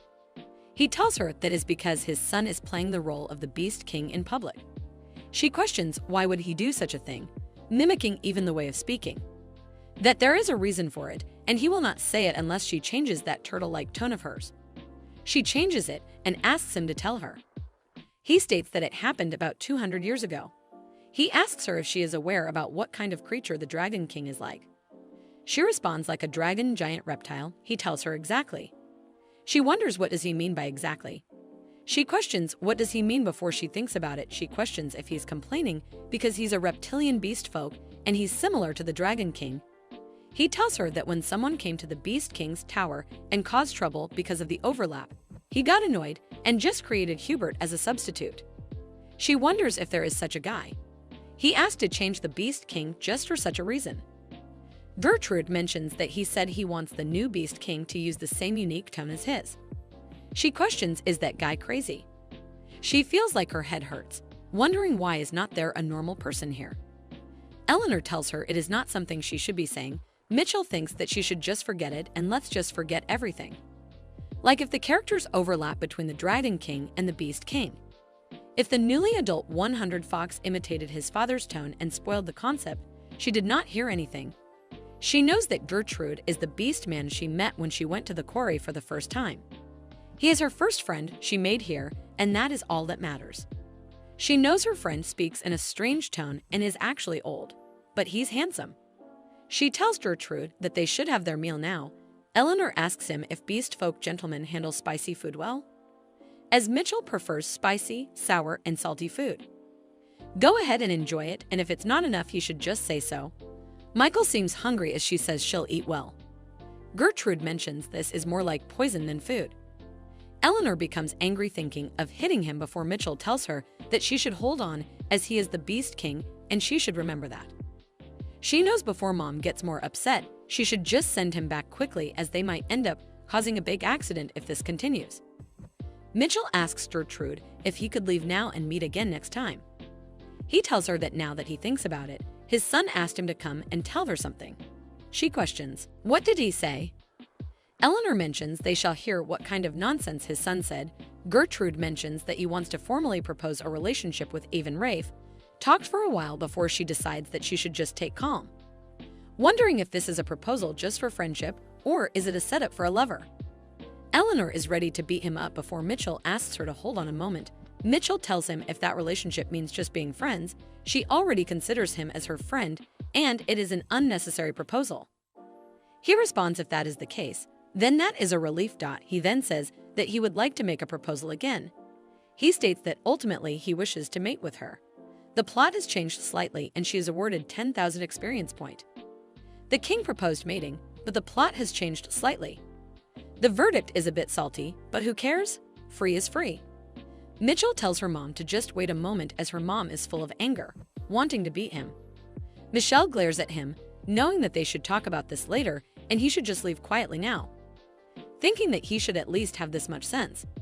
He gets a connection error and tells her he will come back to play again later. To which Eleanor becomes really angry, questioning, did he just say that he will come back again? Asking him to get out of here right now. And so her mom repelled the king with a broom. She guessed that she should not tease mom anymore. It's the nighttime. Mitchell is thinking of changing the plot of the book in order to earn experience. But suddenly, she is getting 10,000 experience points at once. Eleanor yells at him, what does he mean he wants to be with Mitchell? She beats him as he tells her that he is not a jerk, but he is King Gertrude. Mitchell knows that Mom freaked out. Anyone would be upset if their beloved daughter-in-law was targeted by a pedophile. Mitchell thinks that I didn't think Gertrude's offer was bad. She didn't mean to say that she wanted to have sex with Gertrude. It's just that she gained experience from that bombshell announcement. Since both status windows only have normal skills, it's a lot, but let's use it all up before it turns to crap. Early kick level 10, detection level 10, taming level 10, rise and fall level 10, throw level 10. Health level 10, she is aware that she has used up all her experience points. She knows that she leveled up more skills than she thought. She notices something before she realizes that she is feeling dizzy, causing her to wonder why is it happening. She feels like ringing in her ears. She looks at the status window and wonders why is she getting so many notifications at once. She notices it is the level, and there are leveling skills options. Right then, the director of the Nephthys Direct Information Gathering Agency steps in. He mentions that they have found Lady Michael's whereabouts. His Highness asks if that is true, questioning where is his daughter Michael now. He is Duke Nephthys, filler at Nephthys. He has been given the report. It is said that she is hiding in her nanny's hometown. He questions if that means she is with Eleanor. They have the pictures of her. He looks at them as he questions if she is healthy, right? How can one tell that she is his daughter as he has never seen this country bumpkin before? So what is this last picture? The attendant tells him to take a closer look, as that country bumpkin is indeed her lady. He finds it ridiculous, questioning why would his elegant and beautiful daughter look like this. The attendant remains shells. Maybe she disguised herself on purpose to hide her identity. At the same time in Nephthys Duchy, his duke mentions, by the way, no matter how capable their daughter is, it would be difficult for her to raise all the tuition money herself. If they support her with too much money, it might raise suspicions, so he should find a way to support her through the Adventurers Guild. The attendant states that, however, it happens that she has already raised half of the tuition money. And at this rate, it seems that she will be able to raise all of the tuition money soon. This makes the Duke taken aback.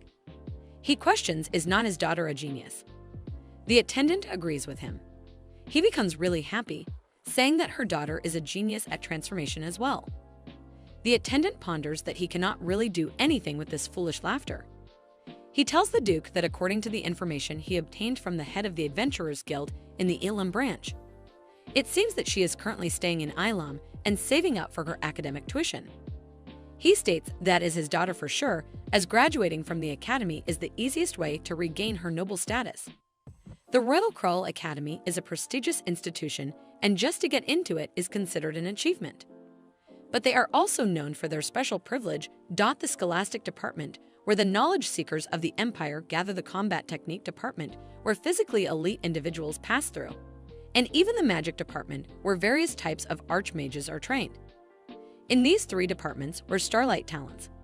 Those who are ranked first and second in each department will be given the title of nobility.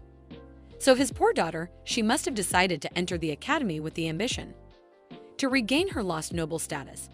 He knows she refused to rely on Nephthys' power and decided to stand up again solely on her own strength.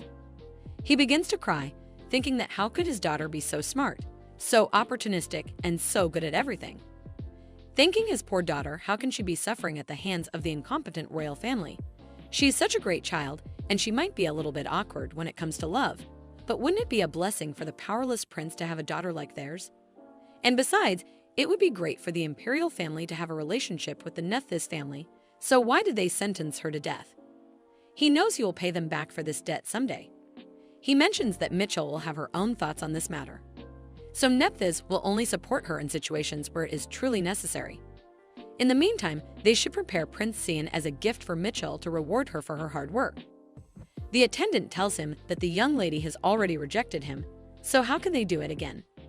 His father mentions they will brainwash her or something. There are many ways, questioning why is he asking him this question when he already knows the answer.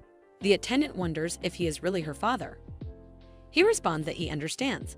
The next day, Mitchell's young brother, Lael Nephthys, calls up his father asking him if it is true that his sister is going to enter the academy. His father tells him yes, that is surely the case. The son looks at his father and seeing him very happy makes him feel good, thinking that it is good to see his father finally regain his composure. He feels so glad that he has the opportunity to see his respected sister again. And he's going to enter the academy too and be with his sister. And just like that, they'll be the way they were back home. Tell him to get out of the way, as he would say that she is calling his name the wrong way. He would correct his name, telling her that it is not Ruval but Lael. He remembers that she told him to get out of here because his presence is even offensive to him. The other time she called him Leon, to which he was like, not even one letter is right. He remembers that even though she has not remembered his name for 15 years, it does not matter. As she too, his sister has her own flaws. He tells his father that he wishes to enter the academy too, and asks him that he should please go ahead and hire him a private tutor. His father chuckles as he questions if the son is talking about his main subject, and if that is the case, then surely he will go ahead and hire him a private tutor. The son becomes really excited as he decides that he will go and study right now. His father looks at his son as he thinks to be a role model for him. Even from far away, his daughter is really amazing. He knows that his daughter, even though this father is far away, he will always support her.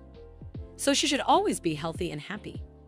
Meanwhile, in her house, she feels like she's going to die as she's taking rest on her bed.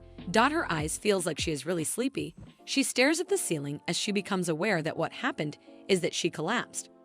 Her mother is sitting right next to her. She calls out to her mom as she flinches and asks her out Alina questions if she is back to her conscience.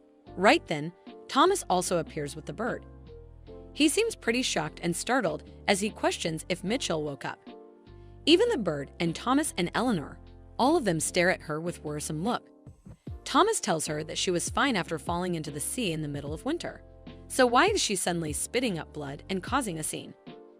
Her mother questions how is her body feeling right now. She blames it all on her father and curses him, saying that it is all because of him that she's in shock. Mitchell tries her best to speak, though she knows that it would be really nice if all of them can leave quietly. Mitchell is feeling dizzy. She thinks to herself that from now on, she should not raise her skills without thinking like this. Because no matter how much she grows, if she dies, it will still be in vain. She sees a window notification as she wonders what it is, as it came right after she came to her senses. She thinks the charisma of a noble and the charisma of a beast. Is it because of Mitchell's fusion skill that this option appears? She is aware that first of all, the charisma of a noble man can be seen in her name. It is a 100% enhanced version of nobility. Even now, the way she speaks is like this because of that skill, and if it gets any worse, her social life at the academy will be a mess. She imagines herself greeting people like, "Nice to meet you, nobles who suck the blood of the people." She then thinks, so what is left is the charisma of the beast. She realizes it also has an ominous name. Still, she is aware no matter what it must be with the letters King or Huang attached to it, it's better than the characteristics of being treated like a superior. She decides to click on the beast's charisma. She believes that the charisma of the beast is the best. She then wonders if it is time to test this now. She thinks that she should say she is going crazy, so they should be quiet. Being aware that if she succeeds in this, she can lead a normal social life. She calls out to her mom as her mom questions if she needs anything. She tells her mom to stop being noisy and shut up. Both Thomas and her mom are at a loss of words. She realizes that she lost it. Her mother tells her that they were very noisy, right? So she's leaving now, and if she needs anything, she can call her. Mitchell curses the system window. She wonders why she is speaking more harshly than before. She then sees the level 1 description, which is she does not listen to those who are weaker than her. It has the effect of intimidating beasts. She questions what is added if the description comes first before the skill. She is getting a headache, but she continues to think that before that, this is also a skill. It takes mental energy to learn. She finds it so annoying as she mutters it out. Her mother listens to it. Both she and Thomas are startled. Mitchell tells herself to come back to her senses. According to her mom, the second time she blacked out, it was said that beast men, who are presumed to Gret's friends, visited. Among them, the spider beast man looked at her, stating that Hubert is going to make a fuss. She said that and left the gift. She does not know why, but the tiger beast came to her excitedly when she was sick and said, "Let us wait and see," as he turned and walked away. She thinks to herself that Gert seems to have a lot of friends, perhaps because he has a good personality. He is a total extrovert. She is aware that her only friend here is Gert. She knows he said that but did not even come in person to see her. She tells herself that she needs to stop thinking about random things and go out and make money. As she decides to step out, her mother calls out to her asking where is she going when she is not feeling well. She responds she's going to catch tuna. As she is walking outside, she thinks to herself that she's saved up about half of the entrance fee, but it is still far from enough. She knows that first of all today, she will go to her uncle and find out the departure time. Right then she feels something as she turns around and notices a person attacking her. She dodges the attack as the person becomes frustrated, questioning how did she notice. It is the tiger beast. She seems surprised by her speed and power, wondering if this really is her body. She thinks that her reflexes are insane, wondering if that is because of the newly acquired skills. The tiger beast man tells her that indeed, she is doing quite well. She then focuses on him as she looks at the pattern and tail, wondering if this is a tiger beast. She understands that it looks like he is Gert's friend who visited when she was sick. She wonders what does he know and thinks since he attacked first she will also attack. She uses the throwing ice skill. He suddenly becomes worried, trying to dodge her attack. She thinks since she used water drawn from the artifacts rather than water made from mana, wondering if it consumes less mental power. However, she is aware it is impossible to fight for a long time with a body that has not fully recovered. She decides that now she should finish this slowly and launches another attack. The tiger beast tells her to not look down on him, questioning if she thinks she can defeat him with this kind of toy. Right then she runs to him with maximum speed. She ponders right when he knows it. It's in front of him. It attacks him. He falls down on the ground. He mentions that she's a lot more than he thought. She looks down on him as she questions quite what? After a while he is laughing. He mentions that he has lost and he has no choice but to admit it, causing her to be confused. She punches him, asking him what is he admitting to. She also tells him to explain it properly. He apologizes to her, mentioning that since Hubert was making such a fuss about Her Majesty the Queen Mother, he came to see her out of curiosity. She asks him if by Hubert he means to say Gert's son. He responds yes, that is right. He also states if she's a queen who enjoys fighting like this, he also welcomes it. She makes it clear to him, stating that she doesn't know what he is talking about, but she is not the queen. He tells her no way as there is no one like their queen, Her Majesty the Queen. She again repeats that she is not the queen. He then gives her something mentioning this is a small but welcome gift and says he will see her later then. He still calls her the queen. Tells him that she is not the queen but he leaves. She looks at the gift as she seems really frustrated, questioning what on earth is that guy doing. She opens the gift and sees something like a crystal. After a while in the Adventurer Guild, the salesperson tells her it is the core of a demonic beast and he will give her 10 million crowns for it. As she thinks he was a very generous bastard, like that with the money earned from selling the demonic beast's core even after taking one step closer to achieving the entrance fees. As usual, she worked at the errand center. One day while fishing, she even ends up fainting. However, she finally got tuna, realizing that she made a fortune. Everyone becomes really happy that she sang a tuna song and ended up catching it. Thomas congratulates her and asks her if she can go to the academy now. She thinks to herself, just how much trouble did she have to go through to catch this one fish? She knows that if she sells this now, she can go to the academy. She has tears in her eyes as Thomas asks her why she is crying on this good day. She coughs up blood as Thomas is suddenly shocked. He is unable to take hold of the situation as he questions why is she vomiting blood again. She achieves the academy entrance fee in 3 months. She opens her eyes, noticing the ceiling. She ponders that the ceiling is so familiar. She remembers catching tuna on her uncle's boat. She guesses that she passed out right away because she overexerted herself.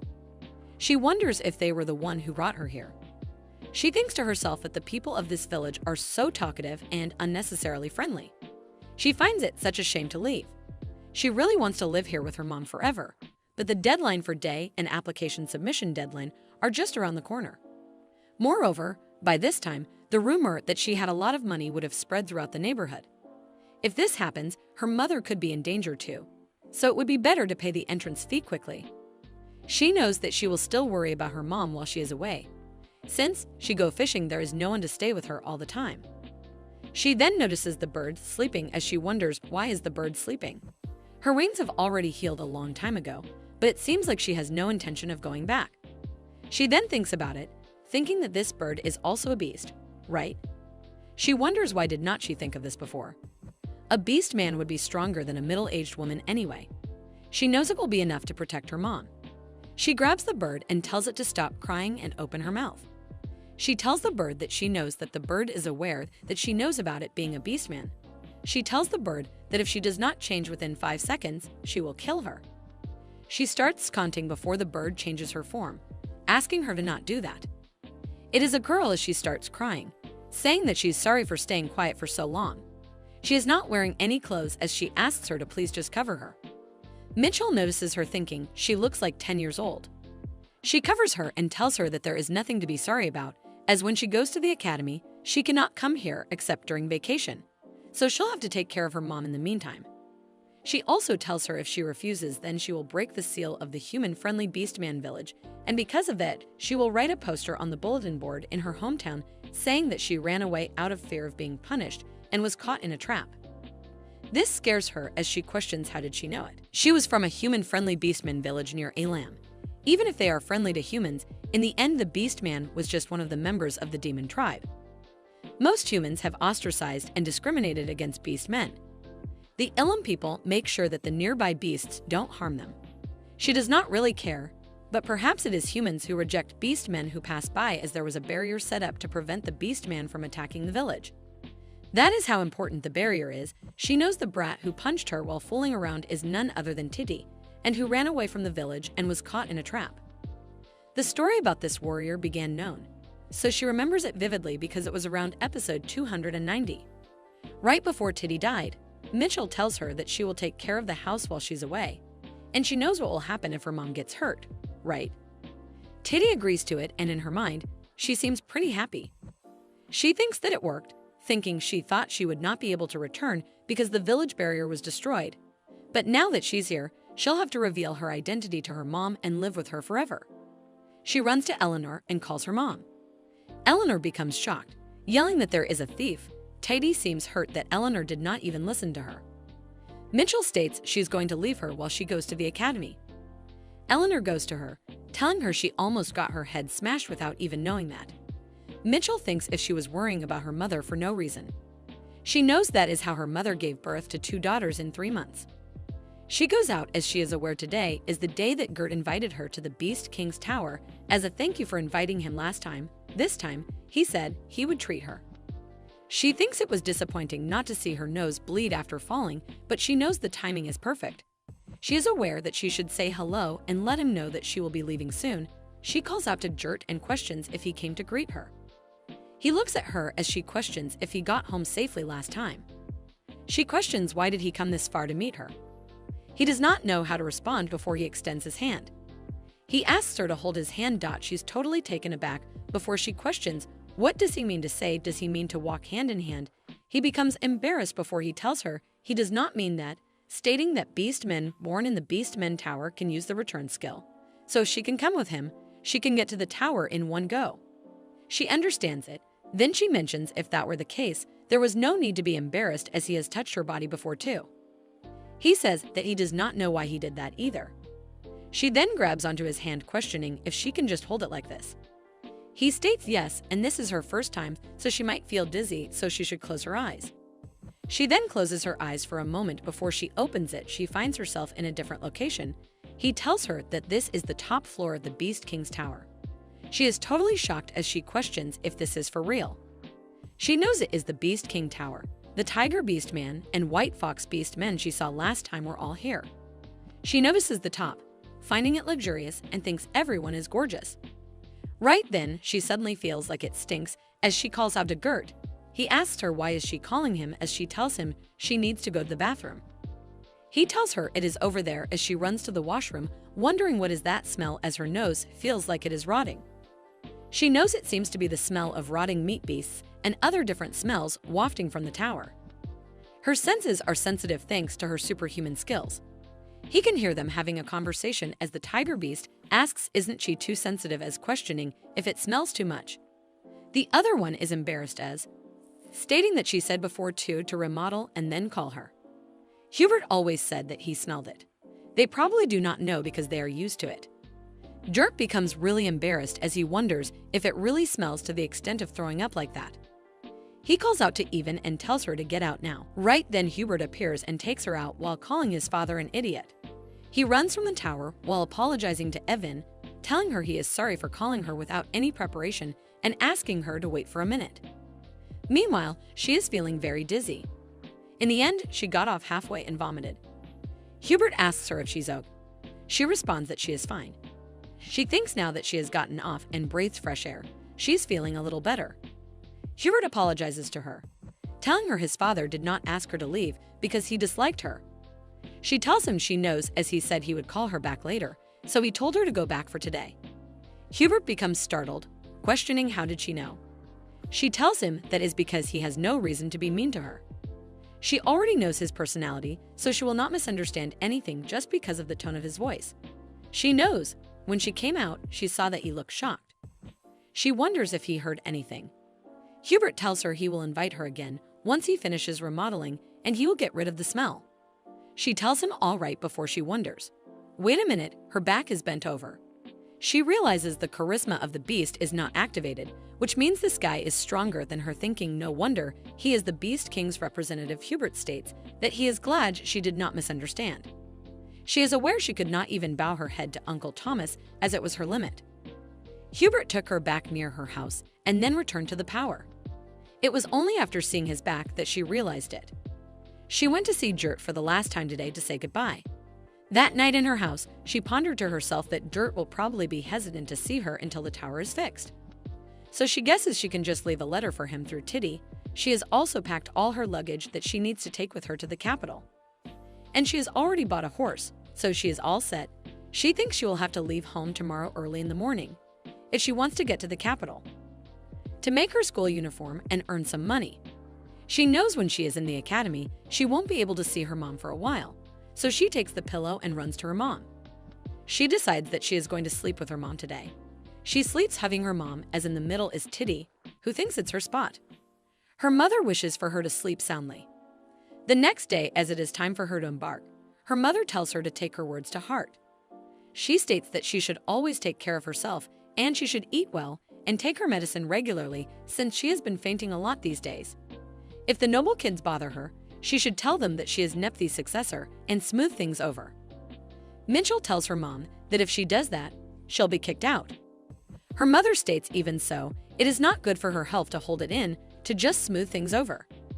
Stating that she is good at it, Mitchell responds, her mom really knows her the best. Mitchell then calls out to Titty, she gives her the installment ledger, mentioning that when it is time for the clients to pay, she should collect the payments properly and also conduct a patrol to ensure the after-sales service has no problems. She asks her if she can entrust this to her. Titty wonders what kind of life has her sister led. Mitchell tells her mom that she will come during vacation. Her mother wishes her best of luck. Thomas and the villagers are standing to say her goodbye. With tears in his eyes, Thomas tells her to make sure she passes the academy and comes back. He calls her the pride of their village. The other villagers wish her to have a good trip and to please register with the Adventurers Guild when she goes to the capital, as well as asking her to come play again when she's on vacation. Mitchell seems emotional as she thinks everyone came out to see her off, thinking she guessed she has worked hard in this neighborhood. She thinks Uncle Thomas and the sailors, as well as the blacksmith and the Adventurous Guild people, and errand clients and whatnot. Everyone came to see her off after hearing that she was going to the capital. She knows she should at least give them a sincere thank you. She thanks them for coming all the way here. Thomas knows even in the end, she cannot even fix her habit of saying things. She knows she has said her goodbye and gets on the horse. She mentions that you come back during the vacation and everyone until then should stay healthy. Her mother had stirs in her eyes as she tells her to come back healthy. Mitchell thinks that she feels like she's going to cry because her mom is crying. She wonders if she should leave tomorrow and have a little conversation. But she knows that is wrong and starts riding the horse. She is aware she has not even left, so she should not have a weak heart as a few months will pass by in no time. She tells herself to not be sentimental. After setting out like that, she ran almost non-stop thanks to her riding skill. The saddle was so comfortable that she almost fell asleep while riding. As she went along, she robbed any bandits she passed by. So she was able to avoid getting bored and prevent drowsy driving. After 4 days, she notices something as she wonders, is that a town over there? She wonders if she already arrived at the capital of the Kroll Empire. Crown Police. Upon arriving in the capital, she decided to proceed with the most essential tasks first. First, she would sell the horse and pack her belongings at the inn, and then, most importantly, make her uniform with the fabric Jurt gave her. She thinks it has been a while since she has done this. She says goodbye to her raggedy clothes. In Ronald's clothing store, this was a clothing store that Mitchell frequented. They mainly made clothes that were stylish, beautiful, and comfortable, so they were popular in the first place. The number of branches increased considerably as rumors spread that the successor of the Nephthys was a regular customer. She thinks if there is one problem, that is that the reservation line was long and the price has gone up since it became famous. She wonders if she should cause a scene and say that she is the successor of Nephthys like her mother said. As she steps in, a woman looks at her and calls her a peddler. Telling her that she cannot come in here with those shabby clothes, she tells Michelle to get out of here right now before Mitchell throws a dagger towards her, scaring her. The woman asks her what is she doing before Mitchell states she is not a peddler but a customer. The woman states that she is going to call the guards before Mitchell tells her to call them as the academy has extraterritorial rights, so she will not be punished for killing her. The woman then asks, so she's an academy student. But then states what can she do when she's dressing like a peddler. Mitchell punches her, asking her to call her manager. The woman leaves to call for the manager and asks her to have some tea and wait. Michelle knows she got a little angry and just threw her dagger, realizing that she has a bit of a temper. She knows that even though this place is always busy, she has to move her reservation up, but she accidentally caused a scene as soon as she came in. She thinks since she caused a scene anyway, should she try to blackmail them? She suddenly got a prison resistance scale as she thinks no way the clerk put poison in the tea she gave her. She is thankful for her as she made her make a weapon like this without even knowing. The manager appears and greets her, asking her what brought her today to their clothing store. The manager thinks that she can sense something suspicious. Mitchell tells her for now, just to give her one packaging box. She's told that they are a clothing store, not a general store, asking if she came to the wrong place by mistake. Mitchell mentions that the woman behind her put poison in her tea, so she should pack it nicely in the box and take it to the guards as she will file a complaint and have them punished. The manager asks her if that is true. As the woman says, it is not poison, it is just a little laxative in it because she was angry. Laxatives are considered poison too. Mitchell stands up and takes the cup, mentioning if she doesn't give her the box, she will just take it to the guards like this before the manager asks her to calm down, stating there is no way their employee would do that. Mitchell mentions a precious drop has been spilled before. The manager states all right, she will do anything that she wants. Mitchell realizes that she got her. She tells the manager if she says so she has no choice and asks her if she can make her a Crowell Academy uniform as quickly as possible and in the highest quality. Mitchell gives her the fabric as the manager is totally shocked, stating that this fabric is of the highest quality. She mentions it must have been tough to find and asks her how did she get it. Mitchell Bonders looked at how her attitude shifts. She thinks that all craftsmen are the same. She wonders if it is such a good fabric. Mitchell tells her that she got it as a gift from a friend near the Beast King's Tower. The manager tells her that she has got a good adventurer friend. It is such high-quality stuff and she could make it into clothes without using a blade. Mitchell asks her if that is the case. She wonders if the manager means to say it is that good of a fabric. The manager tells her, however, because the fabric is strong, the needle won't go in that easily. So they have to use an artifact, and it is a bit expensive, so the price will be a bit higher. As she said, she wants to get it quickly, right? Mitchell asks her how will it cost then. The manager questions how long has she been thinking about. Mitchell tells her to not be a rip-off and tell her directly. The manager states it is going to cost 10 million crowns. Mitchell thinks to herself that 10 million crowns is practically her life savings. They even ignore the reservation turn number and make clothes, so she guesses she'll have to endure this. She responds, all right then, she's going to pay in full. The manager states their customer is so generous. She also states she will consider that the store clerk's attempted poisoning never happened. The clerk thanks her before Mitchell tells the clerk that instead, she should drink it to destroy any evidence of poisoning that happened here. She has to drink all that is left in this teacup. The clerk looks at the manager, but the manager ignores her. She thinks to herself, this is the diarrhea medication. She just has to take it in one shot and is trembling as she looks at the cup, so the clerk drank the tea in one shot with diarrhea medicine in it. The clerk went straight to the bathroom. She did not see her until she left the shop. The manager said she would make the school uniform before the entrance ceremony. She told her that she had taken out 17 bandits on her way to the capital. She locked herself in the sewing room, promising to have it ready in a week. There is only a month and one half until the intern ceremony, but they made it so quickly, and as expected of the manager, she never disappoints. She steps out, knowing that she's leaving the school uniform in her hands, and now next is sorting out living expenses. In the Imperial Crowell Academy, the dean of Imperial Crowell Academy seems really frustrated. He is frustrated because of the Duke of Nephthys, questioning what on earth did he send him. In the letter, it is written that it has been a while. And how has he been?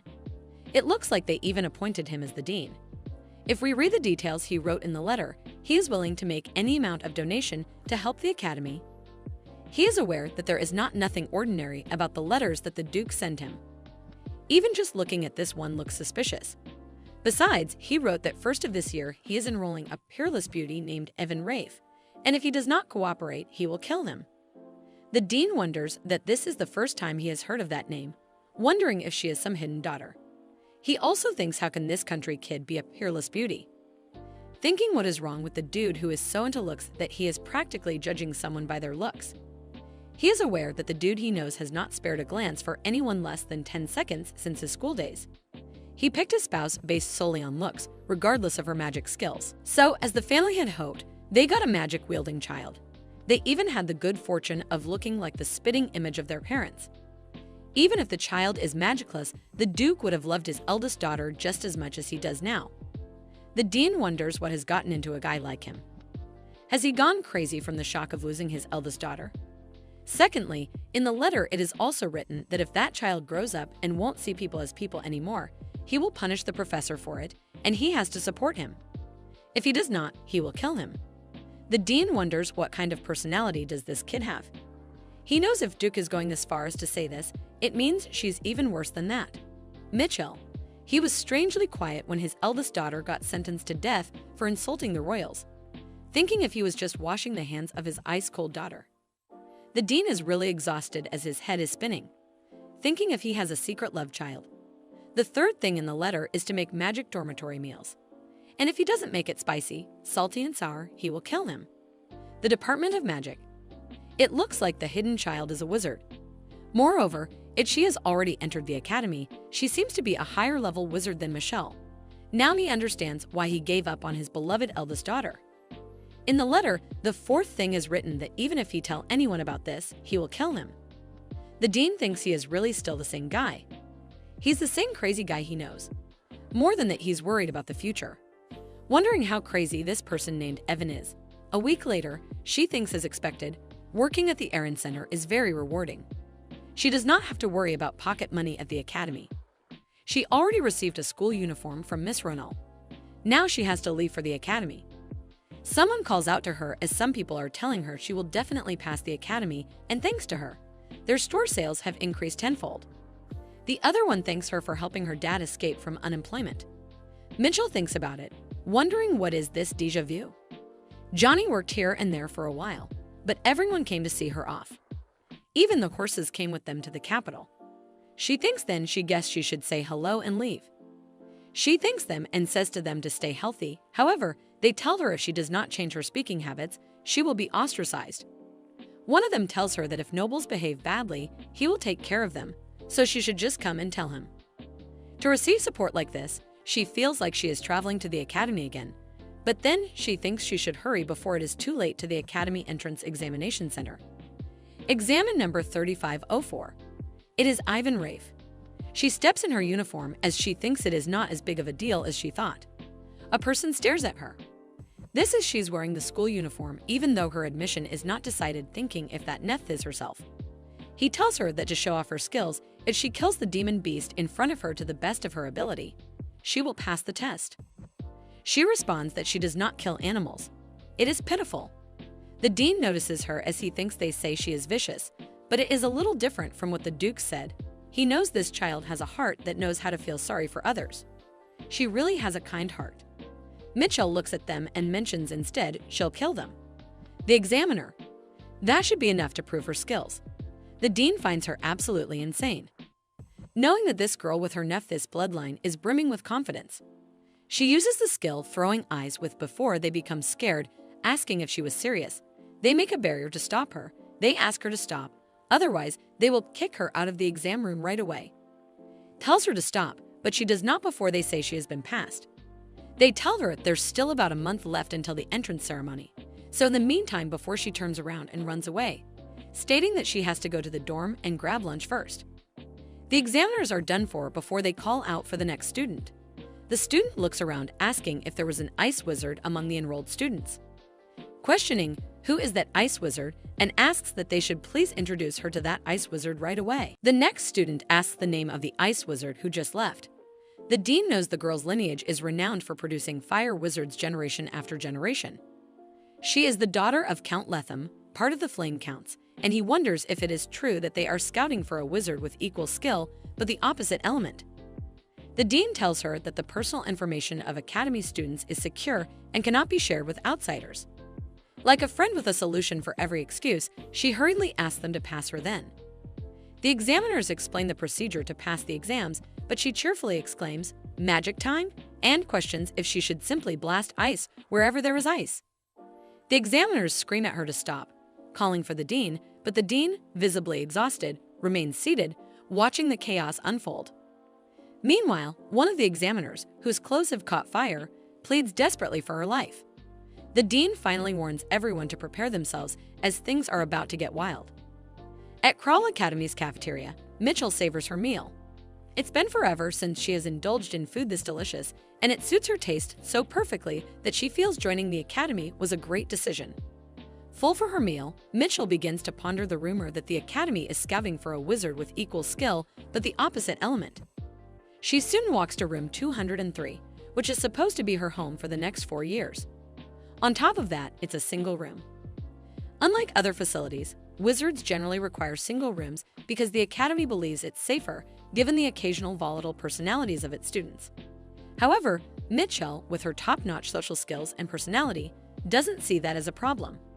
Still, the idea of a single room is absolutely welcome. The room is bigger than she imagined. Upon entering further, she notices a girl resting on the bed. Mitchell questions who the girl is and what she's doing in her room. The girl introduces herself as Reina Lethem, further explaining that the room is hers too. Mitchell freezes. Reina Lethem, one of the main characters in the original work. A phrase always comes to mind when describing Reina in the original, a quietly burning flame. Although cynical on the outside, it perfectly reflects her inner explosive passion. Mitchell recalls a particular episode where Reina fought the Dragon King, refusing to kneel even in the face of death. It was breathtaking when Reina burned through her vitality and unleashed her magic. However, Mitchell can't reconcile that image with the grumpy girl winking at her now. Mitchell demands her to stop lying and calls her a fake Reina. She shouts for the dormitory director, claiming an impersonator has broken into her room. Reina tries to calm her down and insists she's not pretending. She pleads with Mitchell to listen, promising she'll be fascinated. Reluctantly, Mitchell encourages her to speak up. Reina explains that Mitchell is a freeze wizard, and she is a fire wizard. Confused, Mitchell listens as Reina adds, "What happens when ice and fire combine?" Mitchell points out its bad compatibility, to which Reina agrees, calling it a dog treat. She elaborates, explaining that in industry terms, their elements are referred to as hate. Mitchell wonders to herself, what kind of industry is that, Reina? Reaching for Mitchell's hand, suggests that they could be great haters together and proposes becoming academy celebrities by pretending to be on bad terms. Mitchell yanks her hand away, suggesting they just have a fight instead. Reina clarifies that's not what she meant. She explains her plan to fake a rivalry, claiming other students would love the drama of their bickering. Later, if they ever have to kill or save each other, the moment would be epic because they'd be the only ones to trust each other. Mitchell, confused, asks what they would gain by upsetting everyone. Reina simply replies it would make her feel better. To Mitchell, Reina is a crazy person, and she decides it's not worth talking to her. Reina mentions that it's their first meeting, and since wizards are usually assigned single rooms, this situation is unique. She rants on, unfazed, while Mitchell decides to move to another room. Raina asks which other room Mitchell plans to move to, smugly revealing she asked her mother to close all remaining accommodations. Shocked, Mitchell demands to know if there's truly no other room available. Furious, Mitchell draws her weapon, vowing not to let this slide. She thinks that if she gets rid of Raina, she might be able to use solitary confinement as her personal space. Raina, unfazed, declares that's unacceptable. Mitchell and Raina activate their powers, ice and fire clashing violently. Mitchell's ice begins to melt, making her wonder if they're equally skilled. Resorting to physics, Mitchell draws her sword and demands Raina bring the real Raina. Raina, unable to understand, stops Mitchell's sword with her bare hand. Mitchell is shocked at Raina's strength, wondering why a wizard would possess such a superhuman body. The dormitory leader finally arrives, demanding to know what is happening. Raina declares he shouldn't intervene, claiming they're deciding who will own the room. Mitchell is baffled by Raina's sudden shift in personality. The dormitory leader places a hand on Mitchell, stating that fighting in the dormitory is prohibited and both girls will have 1 point deducted. Mitchell questions what happens when points are deducted. The leader explains that losing 5 points results in expulsion from the dormitory, and expelled students usually live in homeless villages until they graduate. Shifting tactics, Raina and Mitchell suddenly hold hands and claim they were just having a cute little squabble. They plead with the leader to reconsider the point deduction. The leader tells them he will not deduct their points. He adds that there's a store system in the dormitory, warning them not to fight again, and leaves.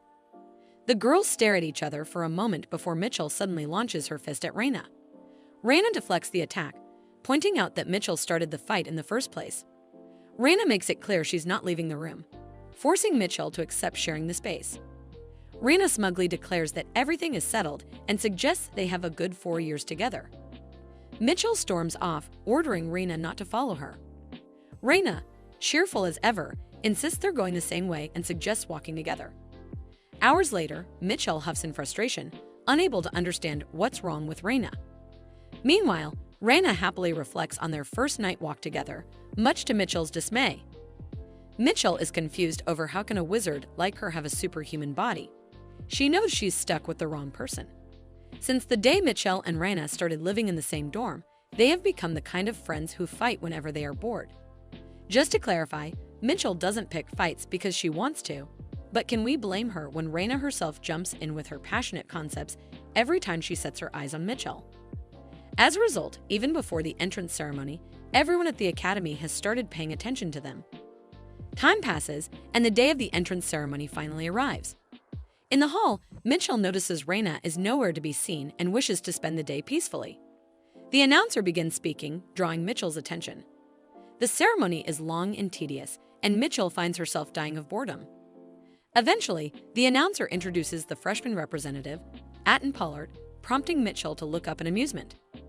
Atten, the original protagonist of this world, stands before the crowd. A genius who enrolled in the academic department as the top student despite his exceptional magical skills, he is destined to become the companion of the female protagonist, the third princess of the empire. The princess herself gave him the nickname Companion Bird because of the harmony between his brown hair and green eyes. Seeing him in person, Mitchell has to admit that his coloration really does resemble that of a companion bird. It is during this very ceremony that the princess takes a liking to Atten. A sudden thought strikes Mitchell. She has been so distracted by Raina lately that she completely forgot something important. Snapping her fingers, she summons a status window. A screen appears before her, showing that the abnormal status effect has disappeared from both sides. She is furious. The system should have sent a notification about this in a timely manner instead of bombarding her with useless expiration alerts. Mitchell wonders about the ominous timing of the notification. It's only now that the expiration has been removed. Could it be, suddenly, a pop-up appears? It declares that the dawn has been changed for the top seat of the midterm exam in the first semester of the School of Magic. If the seat is missed, death will occur. Mitchell is even more infuriated. What do they mean by the top seat? It clearly refers to being the top student in the department, not an actual stone seat. Worse, it's referring to Atten Pollard, the companion bird. The system window is maddening. While previous expiration statuses like escaping from death row or getting into the academy were somewhat manageable, this time the task is to become the top student in the department. And, to emphasize her despair, there's even a written exam. Mitchell is a self-proclaimed blockhead, making this mission feel absolutely impossible. Finally, the ceremony concludes. Just when Mitchell thinks she's free from the expiration status, her new predicament looms over her. Muttering to herself in frustration, she wonders if this is how she's going to die. Raina appears behind her, greeting her with a playful kick. What a way to say hello! Mitchell falls to the ground, and Raina mocks her, calling her a disappointment before walking away.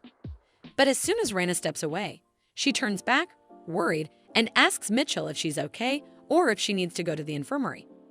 Mitchell, lying on the ground, grumbles, wondering why Raina bothers with the act if she's just going to get worried afterward. Raina pulls her back up, concerned about Mitchell's condition, and starts fussing over her. Mitchell, fed up with everything, murmurs, timetable, repeatedly. Raina, deciding Mitchell is unwell, insists on taking her to the nurse's office. At the nurse's office, Raina gives Mitchell a timetable and asks if she's feeling better. Taking the timetable, Mitchell thanks her, though Raina seems curious about Mitchell's sudden interest in it. Of course, Mitchell needs to see the timetable if she wants to secure the top spot. Maybe there's an easy subject she can excel in. In the School of Magic, each grade has set courses, especially for freshmen who are given schedules without registering for classes. That means Mitchell has a slim chance if she focuses on practical skills.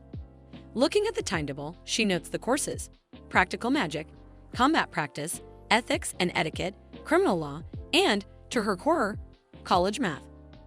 Mitchell asks Raina if they calculate the volume of a cylinder using integrals. Raina replies that it's basic and something they learned when they were young. Mitchell is stunned. The education level in this world is ridiculously high. For someone who gave up on elementary math, this is a catastrophe. Raina, sensing Mitchell's despair, hands her some candy and medicine, urging her to rest and attend the first class since attendance is mandatory. She also advises Mitchell to stay away from her during the lesson. Raina praises Mitchell for intentionally avoiding her during the entrance ceremony, believing she has matured. Mitchell stares at Raina, realizing she noticed. If not for her peculiar concepts, Raina might actually seem like a nice person. Mitchell wonders why there's such a vast difference between the real Raina and the novel's Raina. Could it be because of her? Shaking off the thought, she decides it's impossible and heads to her first class. In class, Mitchell contemplates her chances. Even though she's a blockhead, if she studies like crazy, there might be hope. Since it's the first day, she prays for a simple lesson. The teacher begins with, "As the saying goes, a good start is like winning half the battle." Keeping up with the lesson, Mitchell panics. None of this makes sense. Escaping her fate seems impossible, but she resolves to focus on preventing others from outperforming her. Summoning the system window, she hatches a devious plan to give everyone sleeping pills so she can be the only one taking the exam. That way, she'll secure the top spot. Leaving the classroom, Mitchell is delighted by her cleverness, praising herself for not giving up. The next class, Ethics and Etiquette, offers an unexpected advantage. It's taught by Professor Hemrick. In the novel, Professor Hemrick was nobleman to the core, despising commoners to the point of causing troubles as a result. Although he was mostly confined to the academic department, dominated by noble families, he was compelled to teach high-level manners and etiquette to students in the Department of Magic due to principal directive. Reluctantly, he was attending classes in the Department of Magic for promotion, and that's where the tragedy began. Students began tormenting and disappearing the professor, and the professor's mental health started to deterioration. Without expressing any complaints before the start of the second semester, he took his own life, a victim of a clearly understood cause and effect. Maybe this time too, she may be able to change the course of the original story.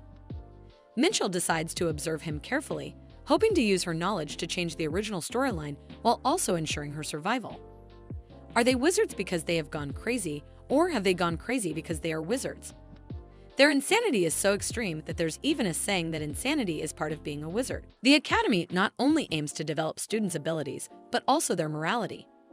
That's why the administrators had to implement measures within the Department of Magic, including the exchange qualification system. If students achieve high results in all subjects, they are classified as capable of leading a normal social life, which allows them to interact with other departments of the school. Mitchell thinks to herself how clueless wizards must be to resort to such methods. It's evident in the ethics and etiquette class currently in progress. The teacher is explaining the proper way to tame a rabbit. At the back of the class, one student whispers, asking if rabbits aren't the creatures hanging in butcher shops. His friend replies that he has never caught a rabbit before, so he doesn't know. Mitchell is annoyed by their irrelevant conversation. Raina stands up, ready to answer the teacher's question. The teacher praises her, and as expected, Raina, the main character, stands out from the others. Excitedly, Raina says she knows how to catch a rabbit and explains that if she ever caught one, she'd grab its ears because rabbits have so many nerves there that they won't move. Mitchell realizes the teacher meant subdue the rabbit, not just catch it. Mitchell, however, regrets expecting too much from her. On the other hand, the rest of the class begins praising Raina. Mitchell wonders why the students are admiring her yet again. The teacher, clearly frustrated with Raina, decides to call on Mitchell instead, leaving her contemplating why she's suddenly being asked to answer. Nevertheless, Mitchell responds that if it's a pet rabbit, it should be hugged like in picture 4. The teacher commends her answer, confirming it's the correct one. An ominous atmosphere fills the classroom as the students begin murmuring, questioning if picture 4 was truly the right answer. Mitchell wonders how the class could really be this clueless. The teacher then states that the lecture is on ethics and etiquette, and from now on, he will teach the standards of ethics accepted in society. In reality, this class is designed to instill basic common sense into the students over the next 4 years. Mitchell realizes it's going to be exhausting to live with these students for 4 years. The draining ethics and manners class finally ends, which is also the first and last class of the day. Feeling relieved, Mitchell decides to gather wild vegetables on the hill behind the dorms, not for food, but to level up her skills. The peaceful outing is disrupted when Raina tags along, pointing out the homeless village sign for the Starlit Village. Looking at the sign, Mitchell finds it ridiculous to go through the trouble of making a sign that blatantly advertises a village as homeless.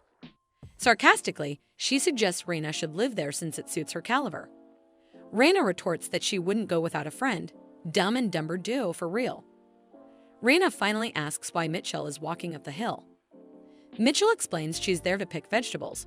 Raina, confused, questions what vegetables are. Frustrated, Mitchell spins around and yells at Raina to stop bothering her.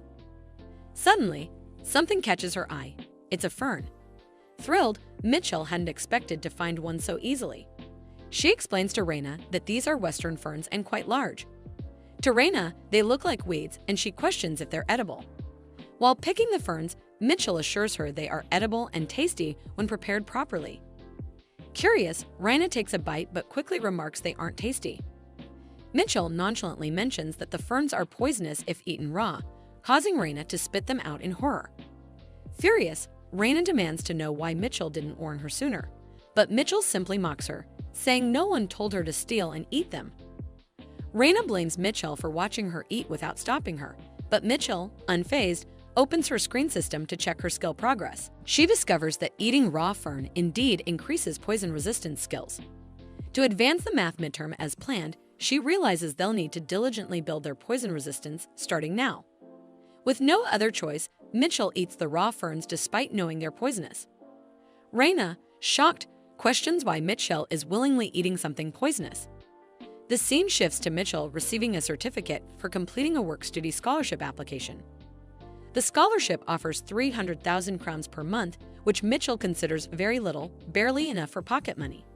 She realizes she will need to work during vacation to earn extra money, as leaving the academy requires crossing a large freshwater lake, making part-time work outside impractical. She guesses her mother doesn't have the flexibility to provide extra funds. Walking out, she notices the signboards for the combat technique department and the magic department. The two departments traditionally don't get along, and even the graffiti matches their long-standing rivalry. Mitchell wishes she had a camera to take a picture, wondering if Raina has one.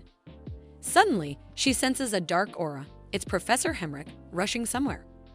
The reason why he was rushing was the stalker behind him. Mitchell quickly recalls the plot involving the professor, who became hostile toward commoners due to a stalker. The professor endured the stalking of a female student until he couldn't take it anymore. He erupted his pent-up emotion, called her filthy and disgusting, and lost his mind.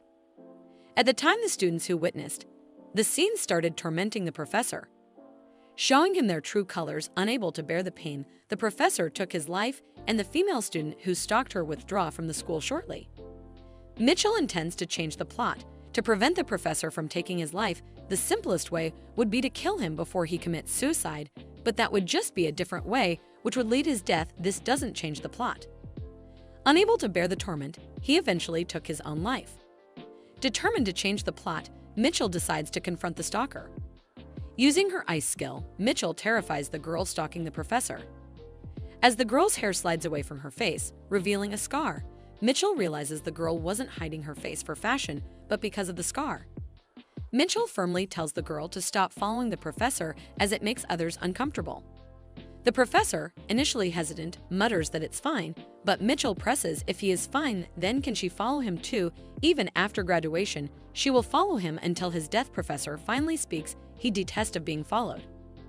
Mitchell encourages him to speak up more often instead of bottling up his emotions. Professor points isn't etiquette score more important, to which she replies she hopes he can tolerate the penalty points. While walking away, he praises that she still has some common sense. Mitchell is pissed if he is going to only do this much to save himself. Turning to the girl, Mitchell repeats her actions are making others uncomfortable. She leans forward, not to hide her pretty face, and to walk with confidence. Embarrassed, the girl pushes Mitchell away. Mitchell apologizes, saying if people praise her beauty too much she might go crazy. The comment only makes the girl blush harder. As Mitchell walks away, she reminds the girl not to do things that make others uncomfortable and adds that she hopes the stalking will stop. Mitchell feels satisfied with herself, thinking it's a perfect execution and an even more perfect exit. Meanwhile, the girl places a hand on her chest, her mind racing. She marvels at how entirely different Mitchell is from the professor. Blushing again as she recalls the compliment, a small smile creeps onto her face, and she finds herself longing to know Mitchell's name. Mitchell is cleaning, but there isn't much to clean. The weather is nice, and with Raina not around, there's no better place for Mitchell to be. To understand how she manages to ditch Raina, who sticks to Mitchell like gum, one must go back to the story of Mitchell's first real combat class. A real combat class is a time set aside for assessing and training individual abilities in preparation for actual combat. Everyone brings whatever skills they have, but the class often descends into chaos. When the professor announces that he will be selecting a class representative during the first lesson, the attack magicians, including Raina, go wild. Eventually, the first class is abruptly halted. The teacher shouts at the 3 students who attack and imposes disciplinary action. They are prohibited from leaving the dormitory except during class hours. That's how Mitchell gains some peace without lifting a finger. Not only that, but her calm demeanor during the chaos catches her teacher's eye. The teacher approaches her, stating that she is the only one who remains composed. He says there is no one else but her who can handle the responsibility and offers her the position of class representative.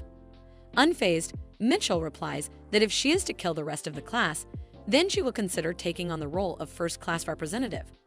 But Mitchell doesn't like the idea, nor does she want the position, even if it means death.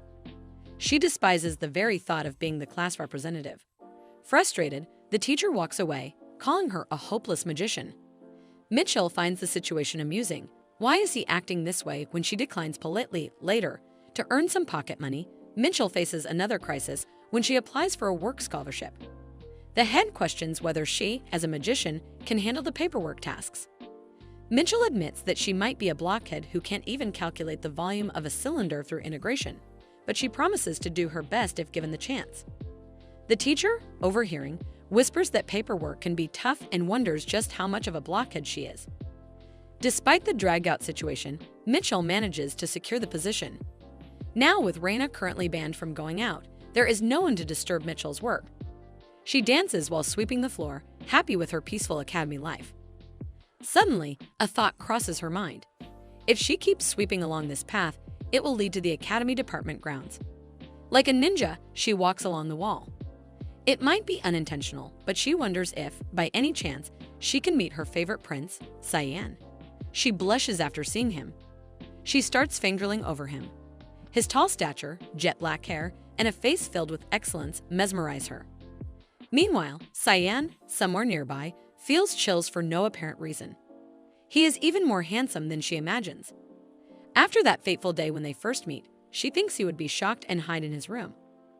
But he acts intentionally calm, as if nothing has happened, and confidently attends school. She finds it quite impressive. Mitchell wants to talk to him, but she knows he might not recognize her. So she plans to sneak a peek instead. Suddenly, a gust of wind blows Cyan's bookmark, and it falls beside Mitchell. In reality, this is part of Mitchell's wicked plan. She knows she must keep her distance, but she can't help herself. Cyan walks toward Mitchell, sure that his bookmark has flown in that direction. However, he flinches upon seeing her.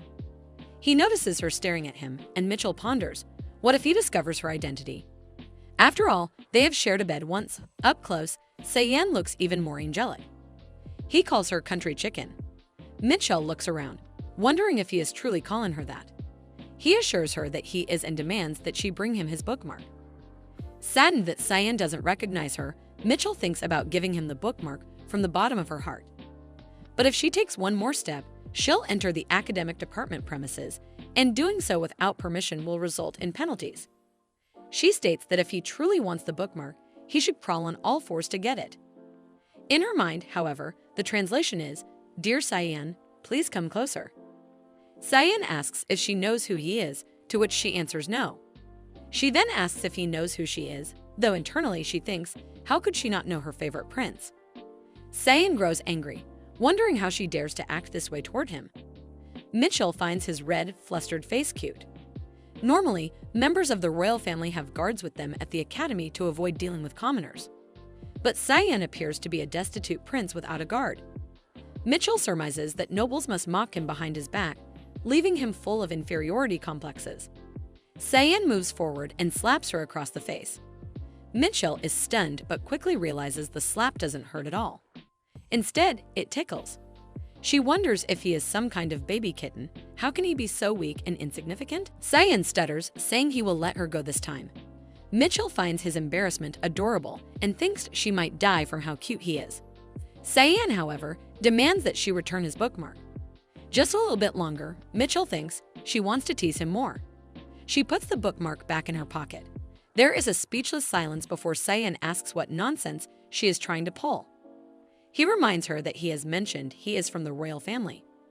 Before he can finish, Mitchell mocks him, asking if he is going to run to his daddy because he is royalty. That comment is kinda personal, but I like it. She points out that she has heard that the Majesty doesn't acknowledge princes unless it's a special occasion. This flusters Cyan even more. Jumping away, Mitchell mentions that she will keep the bookmark as a souvenir. If he still wants it, he can find her in the School of Magic. Cyan shouts after her, calling her an insane girl. Meeting Cyan and looting his bookmark is her favorite thing of the day. She feels like she can even take a hit from Reina now. Mitchell returns to her room, calling out to Reina. Reina fires her magic, annoyed at being disturbed in her depressed state. Reina asks what Mitchell is doing there. Mitchell tells her she has just finished her work as a working student. Reina expresses her desire to do that too, but Mitchell informs her that the deadline has already passed. Mitchell has applied secretly, knowing Reina would try to compete if she had told her earlier. Reina throws a tantrum over this, and Mitchell calls her a bourgeois noble. There is a knock at the door. A boy asks if Mitchell is there. She opens the door, curious about what has happened. The boy informs her that the dean is looking for her because she has stolen something from Prince Cyan. Mitchell is confused about how Cyan even knows her name. The boy explains that Cyan has described her as a magic department student with split ends, freckles, glasses, and a strange way of speaking. Even Reina can tell it's her. It looks like Reina has to accompany Mitchell to the dean's office now. At the dean's office, Cyan sits, ready to make Mitchell face the consequences of her actions. However, Mitchell is happily dancing, seemingly carefree, having met Cyan twice already. The dean points out that he should listen to Mitchell's side of the story as well, which flusters Cyan. He questions if he is doubting him, adding that if they don't want to ignore the words of the royal family, they should punish her immediately. Although he is a powerless prince, Mitchell still finds him cute. The dean looks at Mitchell for a while before questioning if she really stole the prince's bookmark. The dean, being the head professor of Krull Academy, listens intently as Cyan points at the bookmark Mitchell is holding. Mitchell raises the bookmark, wondering aloud if this is what they are talking about. Cyan is certain it is his bookmark and immediately calls Mitchell a thief. In response, Mitchell chomps the bookmark with her teeth, leaving Cyan to scream in disbelief at the kind of person she is. A human with one brain cell, I can tell. Mitchell laughs, declaring that with this act, Cyan's bookmark will stay with her forever. She cheekily adds that human cells renew every 3 months, so it's perfectly fine to devour Cyan's things every 3 months. Cyan abruptly turns to the dean, questioning if he still doubts him after witnessing this. The dean, however, turns back to Mitchell, wanting an explanation. Mitchell confidently states that she didn't steal anything, but rather obtained it from a fight with Cyan. Cyan angrily denies this, insisting that she stole it by force. The dean stands there, unable to process the situation. Finally, the dean speaks, stating that if it was obtained as loot, then there's nothing they can do about it. This flusters Cyan even more, while Mitchell can't believe the excuse actually worked. Even the dean appears unable to take action. Suddenly, someone rushes into the office, asking if Mitchell is still there. Mitchell wonders why the second dean has shown up. The second dean goes straight to the prince, offering polite words and insisting that Cyan didn't need to come in person since he could handle the disciplinary matters himself. Mitchell is confused about how the situation escalated more than she anticipated when Cyan doesn't seem to hold significant influence. The second dean adds that if any further issues arise, Cyan should call him directly, as there's no need to intervene personally. This pleases Cyan, who responds that if the second dean insists so much, he can't refuse. Meanwhile, Mitchell observes that the academy dean doesn't seem particularly upset about being called to handle the situation, which she finds unusual. The second dean approaches Mitchell and whispers that he has heard everything from the Duke and will handle the prince, so she doesn't need to worry. Mitchell processes the situation, realizing that by Duke, he must mean Duke Nephthys, her father. She feels confused by the turn of events but understands the implications. The dean comments that it seems she has landed herself a powerful ally. Mitchell herself isn't sure about this, but the dean seems amused by her improved manners. She only displays them because he is her teacher. She greets him formally, feeling as if her spine is straightening. The dean remarks that those with good instincts tend to live long lives. He adds that if she survives until her 4th year, she can come to him, as he will be her advisor after graduation. Mitchell wonders what he means by this but declines the offer, explaining that he seems like someone who would be a pain to deal with. The dean chuckles and assures her that she will find out naturally. Among the 4th-year professors, he will be the most comfortable for her to work with. Mitchell notices his smiling expression, even through his mask, and feels reluctant. Suddenly, a screen appears, announcing that the plot has changed. Mitchell is confused as she didn't do anything. She wonders if it's because of her contact with Cyan. However, the timing seems off. If the plot were to change, it should have done so when she ate the bookmark. The only other possibility is the dean's claim to be her professor, which is strange since the dean wasn't mentioned in the original work. She looks here and there, as there's no way an extra can have this much influence on the plot, but it's possible that it's not the dean but mentioned by name, and if she managed to find out the name, she might be able to figure out who is it. She looks around, hoping to find a clue, but there's no nameplate on his desk. The only option left is to check his business card to learn his name. The dean notices her actions and questions what she's doing. Mitchell replies that she would like his business card. The dean moves to retrieve it from his locker. Meanwhile, Mitchell grows more anxious, wondering why her waist keeps sinking. Her forced combat power measurement skill, Beast Charisma, gauges an opponent's level based on the stiffness of her neck and waist. For example, even saying hello is the limit when facing Reina, and Mitchell can barely lift her head in front of the second dean. Yet with this dean, her waist bends more than it did in front of Hubert, the deputy director who fought the main character of the original work for 2 consecutive nights. Mitchell realizes that this dean is an even greater monster than Hubert. She feels she must measure his power carefully. Kneeling was fine, headbutting too. However, the dean tells her there's no need to kneel just to get a business card. Mitchell insists that she just wanted to kneel. Her knees and everything was trembling because she was really scared. The dean finds her behavior strange, but finally hands over his business card. Mitchell quickly takes it and leaves the office. The dean watches her go, calling her a peculiar student. Outside, Mitchell runs to hide behind a wall, shivering from the entire experience. She pulls up the card, eager to see the dean's name, only to find the words, "Common Professor." Mitchell bursts into laughter at how absurdly generic the name is, concluding that it must be a pseudonym. Realizing the business card was meaningless, she slumps to the ground, comforting herself by pleading internally for the professor not to misunderstand her intentions. She prays the professor doesn't get any dreadful ideas. Mitchell comforts herself with the thought that in life there might exist a professor named simply Professor, as she also lives with 2 biochips implanted in her body. Although unsettling, this isn't important to her right now. Her focus is on becoming the top student in her class, as it is the only way to escape the time limit she is under. To achieve this, she has been diligently working on her toxin immunity, though she cannot determine exactly what level 5 entails. She ponders where she might find something stronger than ferns and wonders if she should visit the academy department and test whatever poison she comes across. Her eyes catch sight of the little shiny stalker she noticed earlier. It seems the girl has given up on her vision-blocking hairstyle. The girl comes running toward Mitchell, making her wonder if she has ever told the girl her name. If not, how did the stalker manage to find her? The girl eagerly asks Mitchell how her freshly cut bangs look. While Mitchell finds her beautiful, the bangs themselves look like a mess to her.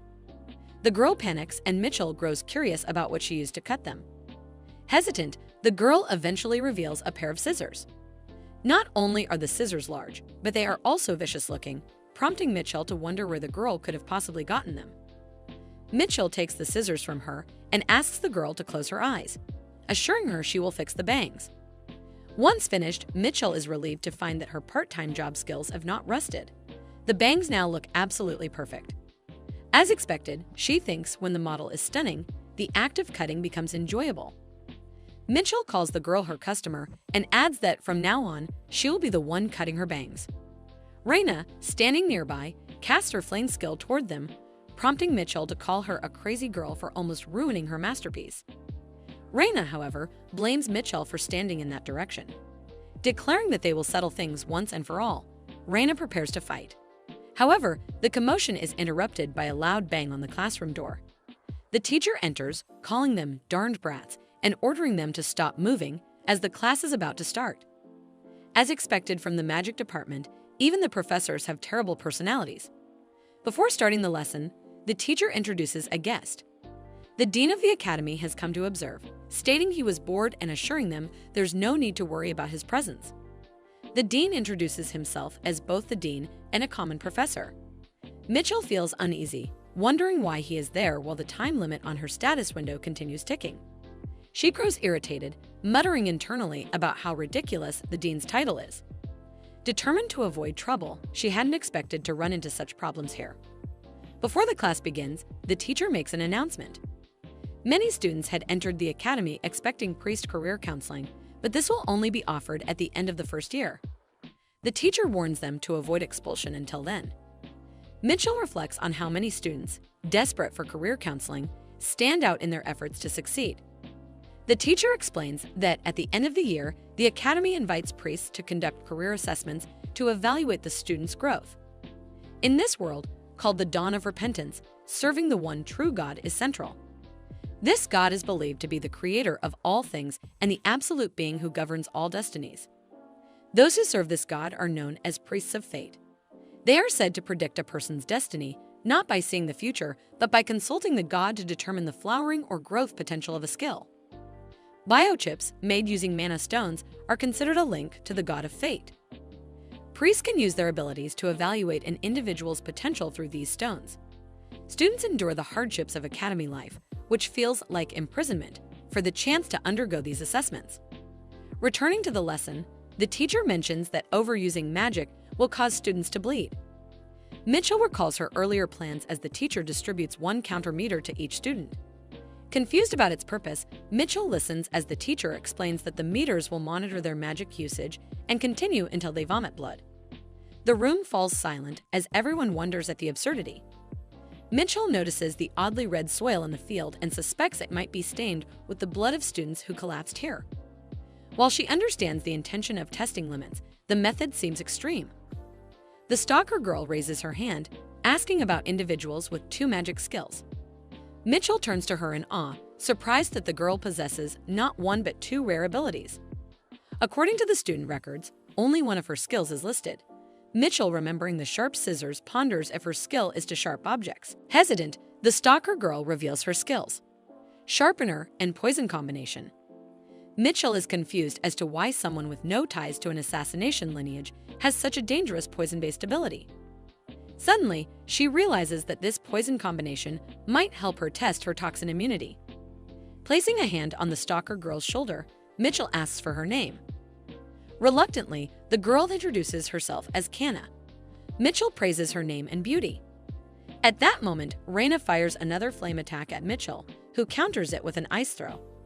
Though the moment is critical for Mitchell, Raina continues to be a nuisance. Raina justifies her actions by reminding Mitchell that the teacher had instructed them to use magic, without specifying a target. Mitchell gladly accepts the challenge. Mitchell then decides to end it all today for the better. They begin dueling, exchanging magic attacks. After a heated battle, Mitchell emerges victorious. Raina, visibly frustrated, cannot understand the vast skill gap. The reason was that Raina started with just fanning the flames. It's absurd as it can't beat Mitchell in a volume shadow because she was using tricks. Mitchell mocks Raina, advising her to better analyze her opponent next time. Mitchell was able to win the battle because she was drawing water from Nephthys' heirloom. The dean interrupts and orders Mitchell to take out the heirloom she used. Silence falls as Mitchell grows frustrated, wondering how the dean could have known about the heirloom.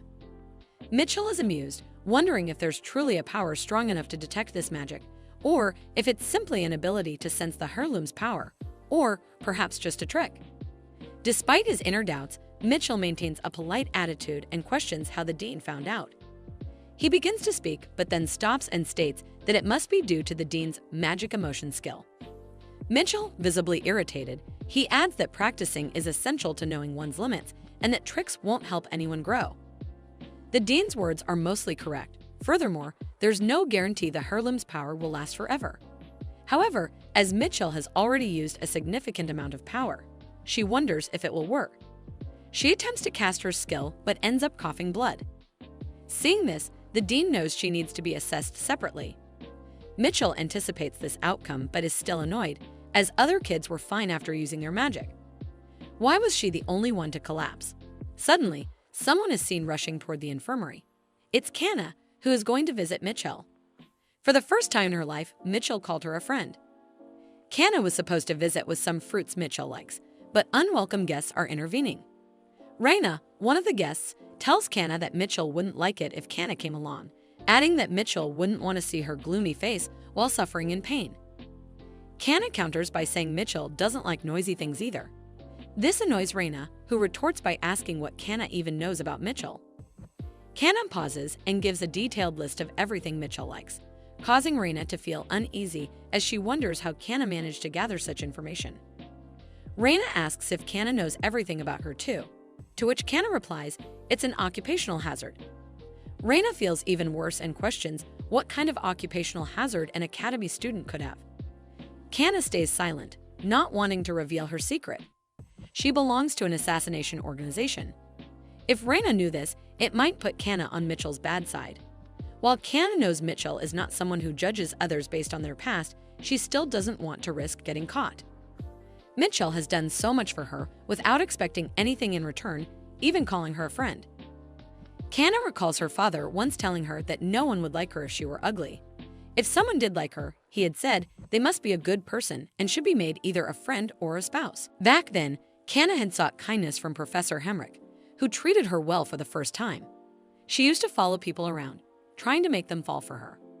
But after meeting Mitchell, she realized that the kindness Hemrick showed was superficial, something anyone could offer.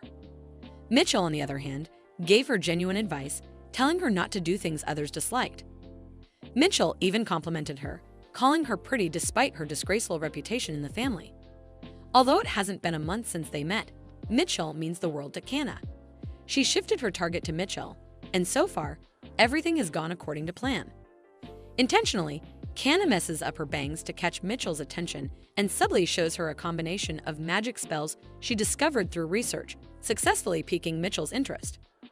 When Mitchell trimmed Canna's bangs last time, it gave her a strangely pounding heart, something she interpreted as a bond of friendship.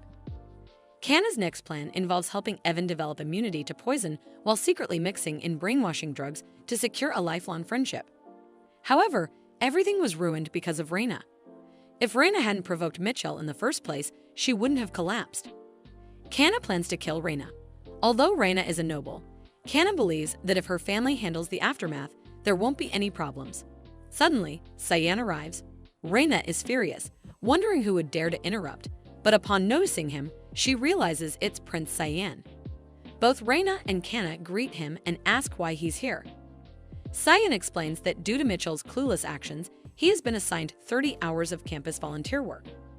He needs to borrow books from the library and insists that Mitchell accompany him. Reina is confused about what this has to do with volunteering. She tells him Mitchell is sick and in the infirmary, and Canna seconds this.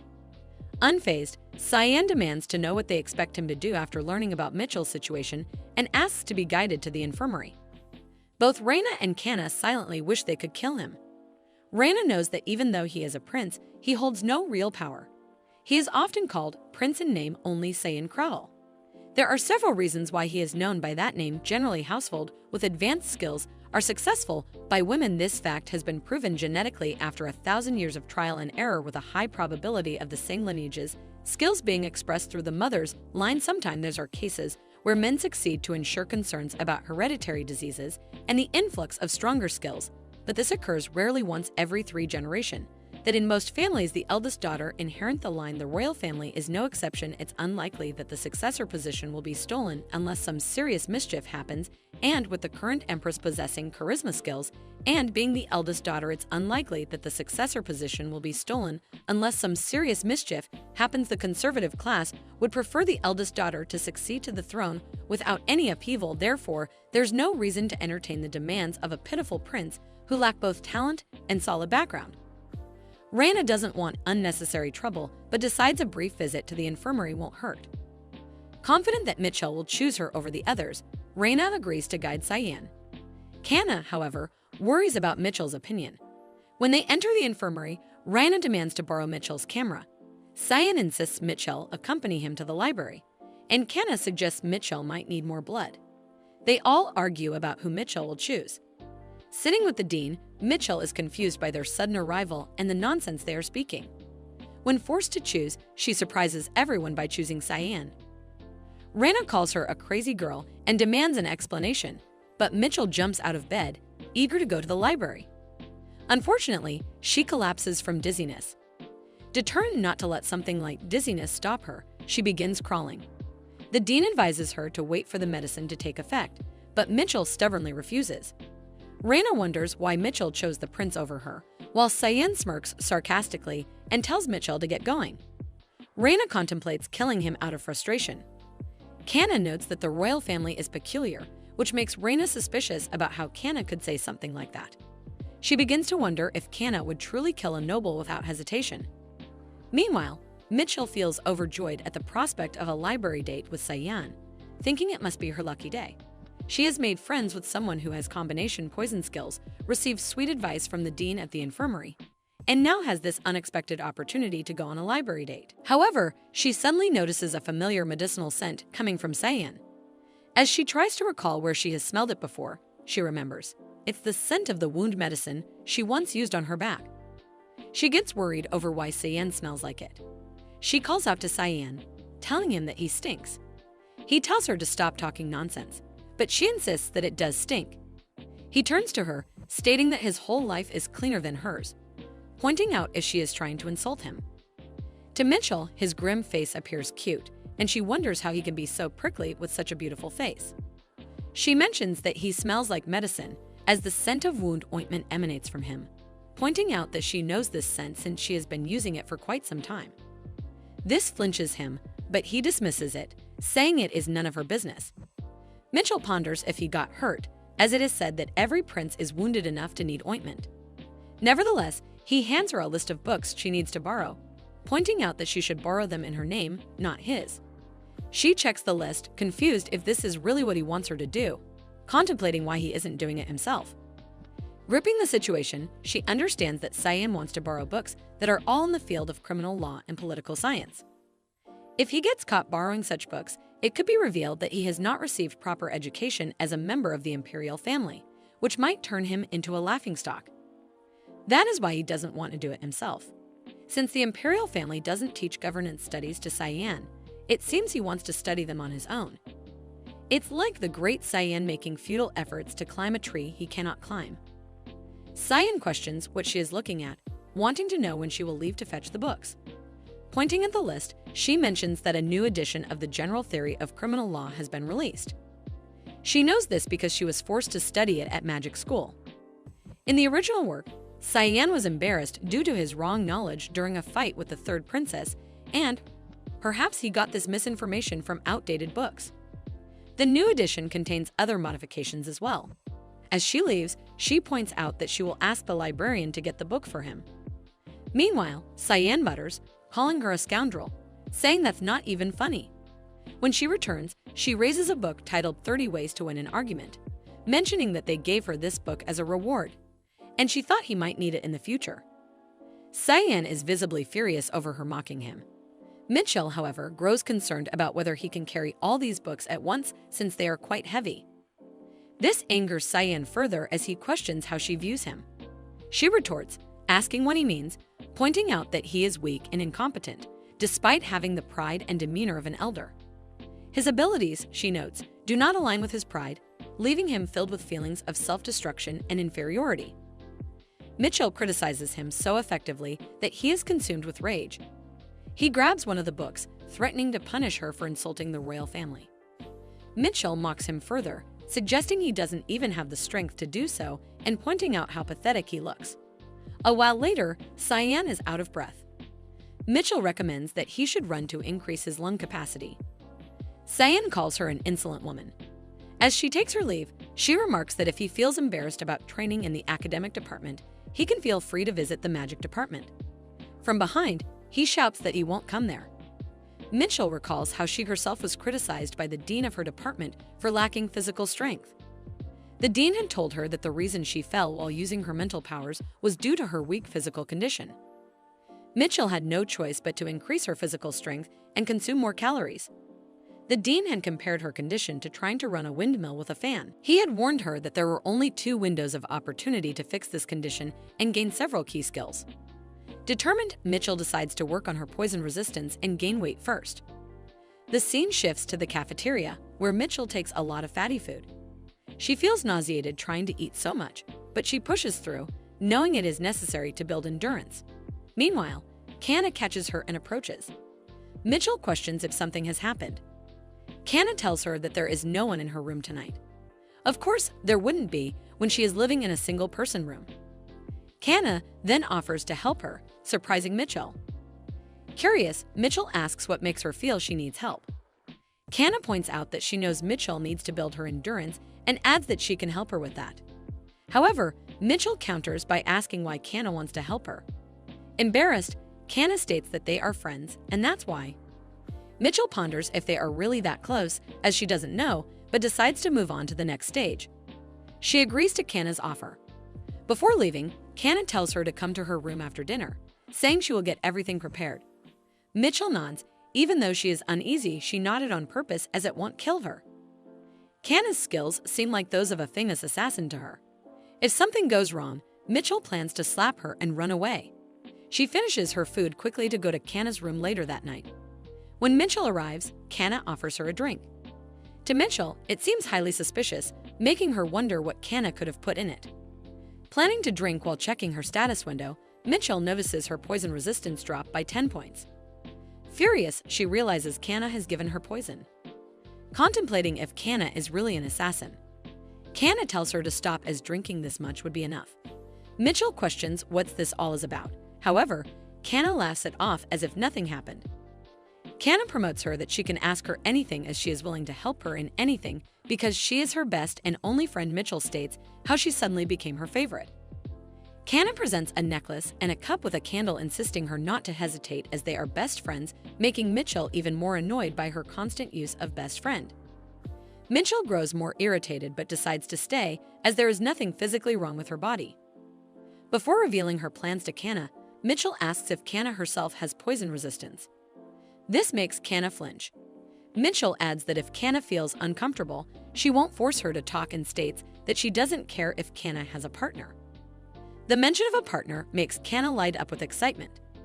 Twisting Mitchell's words, Canna suggests that they could be partners, as this is their first collaboration together. Mitchell denies this, but Canna ignores her, overjoyed at the idea of collaborating. Kana finally admits that she doesn't have poison resistance. To achieve it, one must start training from a very young age, and perhaps even more rigorously than Mitchell did. Mitchell feels overwhelmed, realizing how intense such training must be. Mitchell then directly calls Kana's name, questioning if she is a member of an assassin group. Kana vehemently denies it, repeating twice that she has nothing to do with them. Mitchell sarcastically remarks that she doesn't need to say it twice. Based on Kana's skills and training, Mitchell had thought she was part of the region's best assassin group. However, seeing this strong denial, she begins to doubt her own assumptions. Mitchell sighs, reasoning that if Kana were truly a member of the assassin group, her future would already be bright, leaving no reason to attend the academy. To Mitchell, what matters is Kana's abilities, not her identity. Finally, Mitchell reveals her hard plan for the midterm math exam at the college. The plan is to use poison to leave everyone critically ill except herself, allowing her to take the exam alone. Extending her hand toward Kana, she asks if she is going to help her.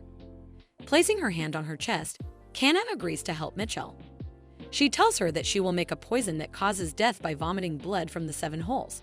However, Mitchell immediately stops her, saying there is no need to kill anyone. It would be sufficient if everyone just fell asleep on the day of the exam. Kana questions if Mitchell is talking about sedative pills. She adds that even if they can't make the pills, there is a way they can obtain them. Mitchell ponders, exasperated, wondering what a way even means. She is now convinced that Kana must truly be a favorite in the assassin family. Despite this, Mitchell thinks it's fine as long as Kana says she'll help and decides to stay cautious for now. Giving Kana a thumbs up, she tells her to proceed. Kana promises that she will have everything ready before the midterm exam. Finally, Kana brings forward a box of medicine she has prepared for Mitchell. She explains that she tried to create the medicine gradually, so as not to put too much strain on Mitchell's body. If Mitchell takes it, Kana assures her that it will help her develop toxic resistance. Mitchell knows she must be careful, as there is always a risk. Before she leaves, Kana stops her, saying there is one last thing. She brings out the necklace and candle cup again, her smile bright and lively. Kana starts repeating that they are best friends. Mitchell grows increasingly annoyed, wondering why Kana keeps repeating the words best friend over and over again. Kana then cheerfully asks Mitchell if she is her best friend. Realizing that Kana won't stop until she agrees, Mitchell sighs and reluctantly says, "Yes, we are friends." Kana beams with pride and declares that she is Mitchell's best friend, prompting Mitchell to call her a best friend too. "Long live our friendship," Kana exclaims. She seems absolutely delighted, as if she has achieved something great. Turning her back, Kana giggles quietly. As expected, the drug she prepared must have worked. Mitchell, clueless about what Kana is so happy about, feels she should congratulate her regardless. Now that this strange exchange is over, Mitchell desperately wants to leave. She doesn't want to get involved with Kana any further. The next day, the students gather on the grounds as the department head calls for the morning exercise. Every morning at exactly 6, the College of Magic holds morning exercises at the stadium. When anyone participates in gymnastics, they receive a stamp that can later be exchanged at the store. Most of the participants are homeless mages who live in Star Village. These individuals have been troublemakers for a long time. Mitchell notes that her skills are still developing, so participating might actually help her improve. Additionally, if she gets an attendance stamp, she will receive a store voucher, which is an added incentive. Mitchell is excited about the many benefits of gymnastics and plans to take full advantage of them. While she is working out, someone comments that it's amusing to see a first grader participating in gymnastics. Mitchell is visibly puzzled and wonders who this strange person is. The man introduces himself as the head of the star team, but Mitchell finds it odd that he sounds like an old man despite not looking older than 20. The man, seeing Mitchell for the first time, asks if this is her first time participating. When she confirms, he assumes she doesn't even know the origin of the songs used in their routines. He explains that the song they are using is a historical piece with lyrics and melodies written by the president of the university faculty. He adds that it's called magical aerobics. He excitedly warns her that it's a bit challenging, so she'll need to keep up. Mitchell is shocked, wondering why this morning exercise is so cheerful, and questions the meaning of the direct lyrics. The man explains further that the song was written by a former university president who was sent to the battlefield by order of the former emperor. In frustration, the man adds that the song is now played in an academy with judicial authority across regional boundaries. He mentions that the dean of the department at the time was imprisoned after his term ended. As Mitchell is about to comment on the lyrics, she hears someone shout, "Destroy the cruel empire." To her astonishment, everyone around her echoes the same words while continuing the warm-up. The man encourages her to join in and try to keep up. Though shocked, Mitchell joins them, wondering if this is really acceptable, despite crossing regional boundaries. Still, she finds her heartbeat quickening, feeling strangely excited. The man, addressing Mitchell as a newcomer, assists her and instructs her to point her finger to the sky in the next segment. She agrees to follow along. Memories flashed in her mind of her school days when they were taught that killing someone would lead to punishment. Yet now, everyone hails her as a hero for supposedly killing 1,000 people during a war. With a final dramatic blast, the morning exercise ends. Mitchell remarks to the man that the exercise was exciting. The man, impressed, calls her promising and tells her the star teen welcomes her anytime. She jokes that she refuses to be homeless. He clarifies that they're not homeless, they've built a tent with a roof. Later, another person seals Mitchell's card, and she realizes she needs to collect 100 seals from one store. She wonders where the store is and whether she'll have to go out every day until the break. She also ponders whether she can reduce her current penalty points. Mitchell devises a plan, thinking that if she falls into Raina's traps but manages to lose only a point or two, Raina will become homeless, allowing her to stay in the dormitory alone. She dreams of getting a big room to herself.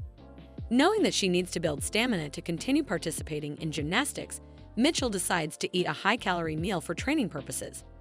A high-calorie meal for training her body, she also examined the skills she couldn't do last time and also participated in gymnastics every day. She had been busy all the time and before she knew it. Mitchell is seen sweeping the floor when she notices the cherry blossoms have completely disappeared.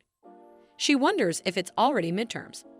It is said that many things happen in other departments before exams begin. She recalls attending the OT, orientation, the general opening meeting, and MT, membership training. She reflects that nothing out of the ordinary has occurred in the Magic Academy. It's normal here, though, because when people gather without a reason, they might end up killing each other.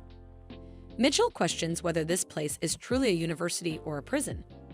She knows that with an exit permit, she could freely visit other colleges.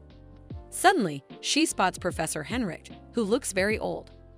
Despite the disappearance of former persecutors, it seems difficult to instill ethics in wizards. With exams approaching, Mitchell knows the professor must already be overwhelmed. Henrich suffers from a condition that causes seizures when touched by ordinary people, making it even harder for him to manage without assistance. Thinking aloud, Mitchell remarks that someone skilled could earn money with a part-time job helping him. She recognizes that his issue is psychological and cannot be helped easily. Determined to assist, Mitchell knocks on the professor's office door. When there's no response, she wonders if he'll ignore her entirely. Without hesitation, she kicks the door open, startling the professor. Henrich, shocked by her audacity, calls her actions improper. Mitchell defends herself, claiming no one told her not to enter. The professor scolds her, saying she still needs permission, even if no one is inside. Mitchell brushes him off, explaining that she has work to do.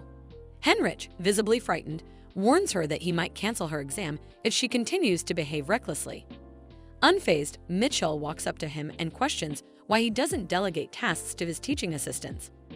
The professor wonders how, and Mitchell replies that she will help him. The professor protests how will she even do that. Without waiting, Mitchell removes his gloves and grabs his hand. Henrich screams and trembles. Mitchell wonders if his issue is truly psychological. She reasons that since he struggles to interact with ordinary people because of his condition, she, being different, shouldn't pose a problem. Though she acknowledges that her actions were reckless, Mitchell had intended to help. Now, the situation has only grown more chaotic. Mitchell can't believe the professor is acting like this just because she held his hand. She wonders if this is acceptable behavior from an ethics teacher. The professor, on the other hand, is visibly confused and questions what is happening. Mitchell is equally puzzled as to what he means by that. The professor then asks why nothing is happening to him even after holding hands with her. Mitchell ponders if he is avoiding commoners due to some skill issue. In many ways, she thinks that's fortunate. The professor calls out Mitchell's surname, Rafe, and points out that he isn't familiar with any noble person by that name. He questions if she is an illegitimate child of some noble family. Mitchell, however, believes he doesn't need to know. The professor insists, stating that if she tells him the truth, he will treat her accordingly. But Mitchell remains indifferent, satisfied with the treatment she's already getting. Finally, Mitchell proposes working as his assistant, adding that the hourly wage of 30,000 crowns isn't a bad deal for him either. Mitchell reflects that this is the least she can expect from a person like him. If she performs well, she might even get a chance to sneak a look at the exam questions. However, the professor bluntly dismisses her hopes, stating that he will never entrust her with the question papers. Even so, Mitchell accepts the position and becomes busier than ever. With her morning exercises, campus work, classes, errands to the science lab, assistant duties, and preparation with Kana, she can't even remember the last time she rested in her dorm. As Mitchell is walking to Reina's class, she wonders what Reina wants.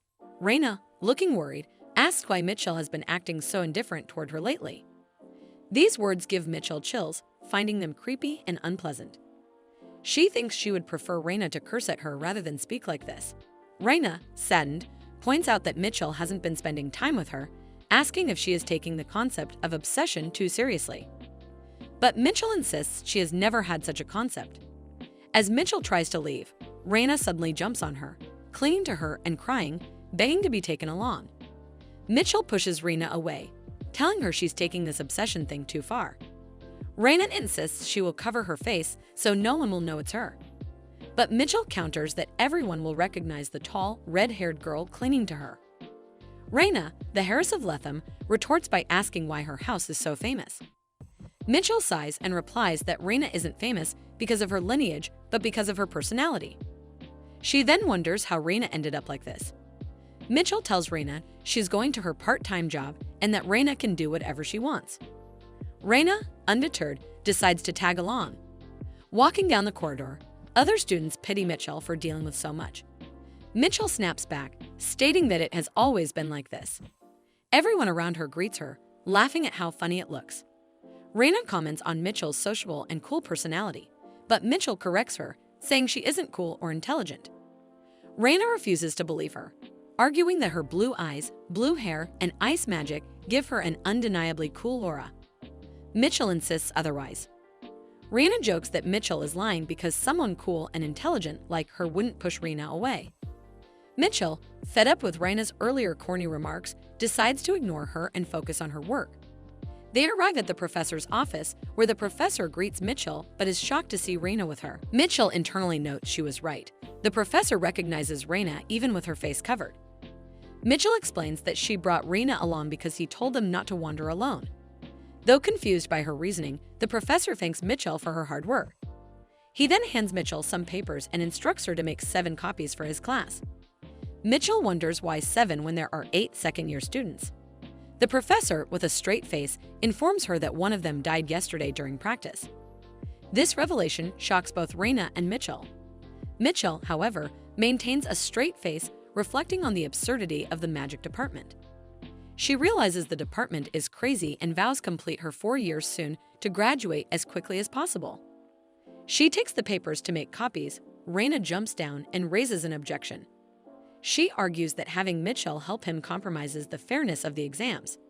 She points out the lecture material on his desk and suggests Mitchell might memorize it for the exams. The professor calmly replies that Mitchell isn't smart enough to do so. Mitchell seconds this, questioning why Reina is so angry over it. Reina stubbornly insists that Mitchell, her cool and intelligent girl, can't possibly lack intelligence.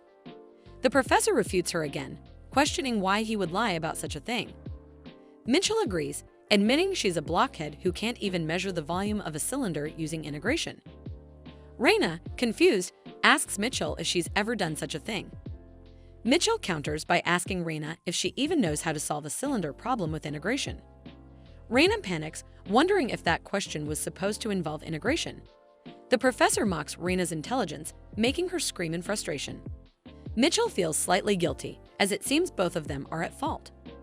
Deciding to focus on her work, Mitchell completes the professor's errands. Her next task involves borrowing books for Cyan. Looking at the list, she finds it amusing and notes that Cyan's dreams are unrealistic. She recalls reading similar books in a corner of her room, smiling at the stories, only to cry under her blanket when faced with reality. Mitchell vows to keep Cyan's book list a secret. Later, Mitchell and Kanna finalize preparations for their upcoming experiment. Kanna explains that they'll inject medicine into tomatoes to observe the results. She notes that people often care about small details, such as exact weight differences of 5 grams. Mitchell wonders if anyone actually cares, but Kanna assures her that many do. Mitchell remarks that the world of assassins is scary. Kanna mentions that finding the center of balance in objects is crucial for detecting hidden drugs. Mitchell doesn't fully understand but is content as long as the plan works. After all the planning, Mitchell heads back to her room, exhausted but relieved that preparations are nearly complete. All she needs to do now is get a good night's sleep, write her name on the exam paper, and leave. She enters her room thinking even if she just wrote her name only and leave, the only one who would be giving exams would be she and Kanna, and even if she scores 0, the grade will be still confirmed as a plus. Mitchell decides to quickly wash up and go to sleep. Mitchell prepares to sleep. Raina suddenly shows up wearing glasses and a different outfit. Raina mocks Mitchell, stating that her cool and intelligent girl is actually not smart, and Mitchell is confused as what in the hell is this situation. Raina points that if Mitchell can't solve college-level maths, she won't be allowed to sleep tonight. Mitchell, frustrated, complains over how this situation can completely derail her plans. Early in the morning, just before the exams, Raina is determined to make Mitchell smarter. Raina, who looks somewhat dangerous, appears unexpectedly. Mitchell, finding it all nonsense, decides to leave this crazy place. As she reaches the door, she realizes there is no doorknob. Frustrated, she shouts at Raina, demanding to know where the doorknob is. Raina, intentionally acting clueless, wonders aloud where it could have gone. Then, in a second, she excitedly admits she broke it. Mitchell curses her, shouting so loudly it echoes throughout the dorm. Mitchell now realizes that all the noise she heard earlier, even during her shower, was Raina removing the doorknob. Mitchell activates her power, planning to break the door, but Raina insists she should think it through. Raina warns that breaking the door would result in both of them receiving penalty points. Even shouting in the dorms at night and calling the dorm supervisor could lead to the same outcome. Mitchell hesitates, realizing Raina has a point. However, Raina also mentions that if they manage to stay quiet until morning, only she will receive penalty points for breaking the doorknob. Mitchell ponders this logic and reluctantly agrees. Raina, with a commanding tone, orders Mitchell to sit at her desk if she doesn't want penalty points. Mitchell, though angry, has no choice but to comply.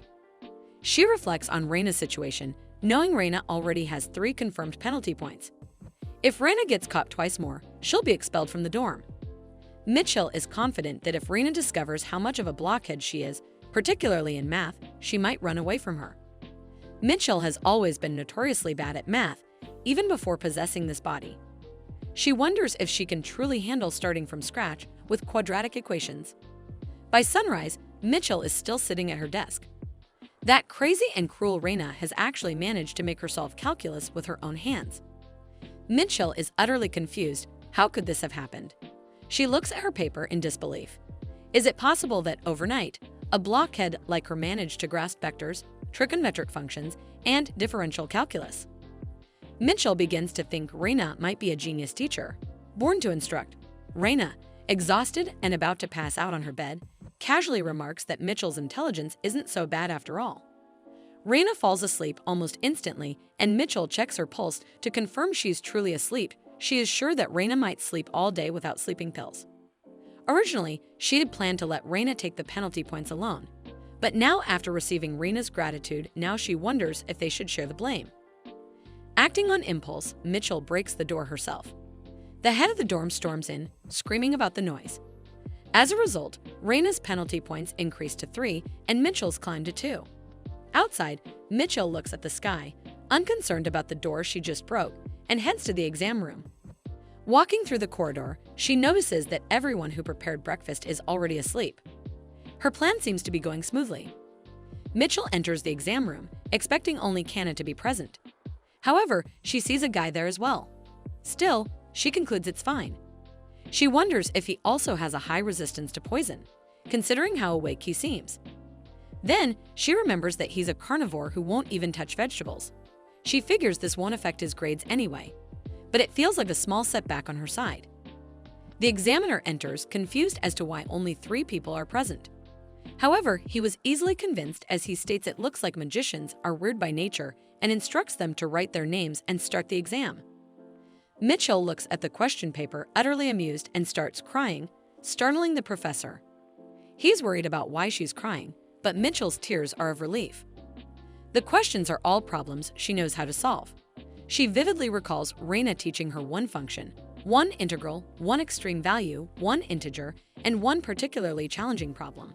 All now burning brightly in her mind, Reina showed her this problem. She also warned Mitchell that it's a trap since it's just a matter of hard work. She decides to do it.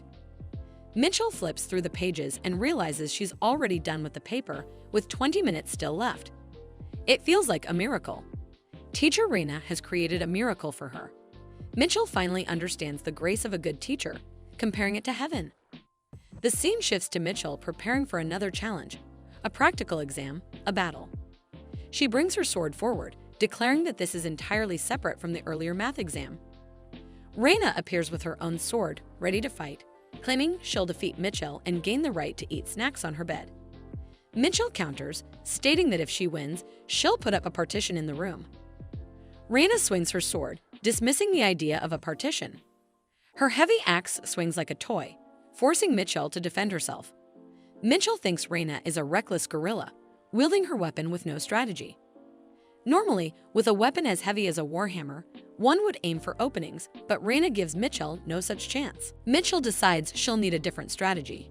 She charges head-on, which Reina mocks as reckless. Reina swings her axe toward Mitchell, warning there's no way to dodge. However, Mitchell has a plan. She endures minimal damage and closes the distance. Using a rope, she wraps it around Reina's neck, pulls her closer, and knees her in the stomach. Reina falls to the ground, defeated. The teacher announces Mitchell as the winner, awarding her an A+. Unfazed by the result, Mitchell hits Reina for multiple reasons: for making her drag her around the campus, for making her study math all night, and for the sorrow of losing her comfortable single room. The teacher intervenes, warning Mitchell to stop, as if she hit more than this, she will have to face sanctions. Reluctantly, Mitchell lets it go for now. She ranks first in the practical exam, securing high scores in all subjects. Afterward, the teacher tells Mitchell someone has come to visit her, asking her to go to the visiting room. She's confused, and the teacher adds that it's her younger brother waiting in the visiting room. At the academy's visiting hours, Mitchell's brother calls her out, demanding to know what is going on with the strange cotton thread and the dazzling clothes. Mitchell is just as confused as Chirp and asks what he means by all this.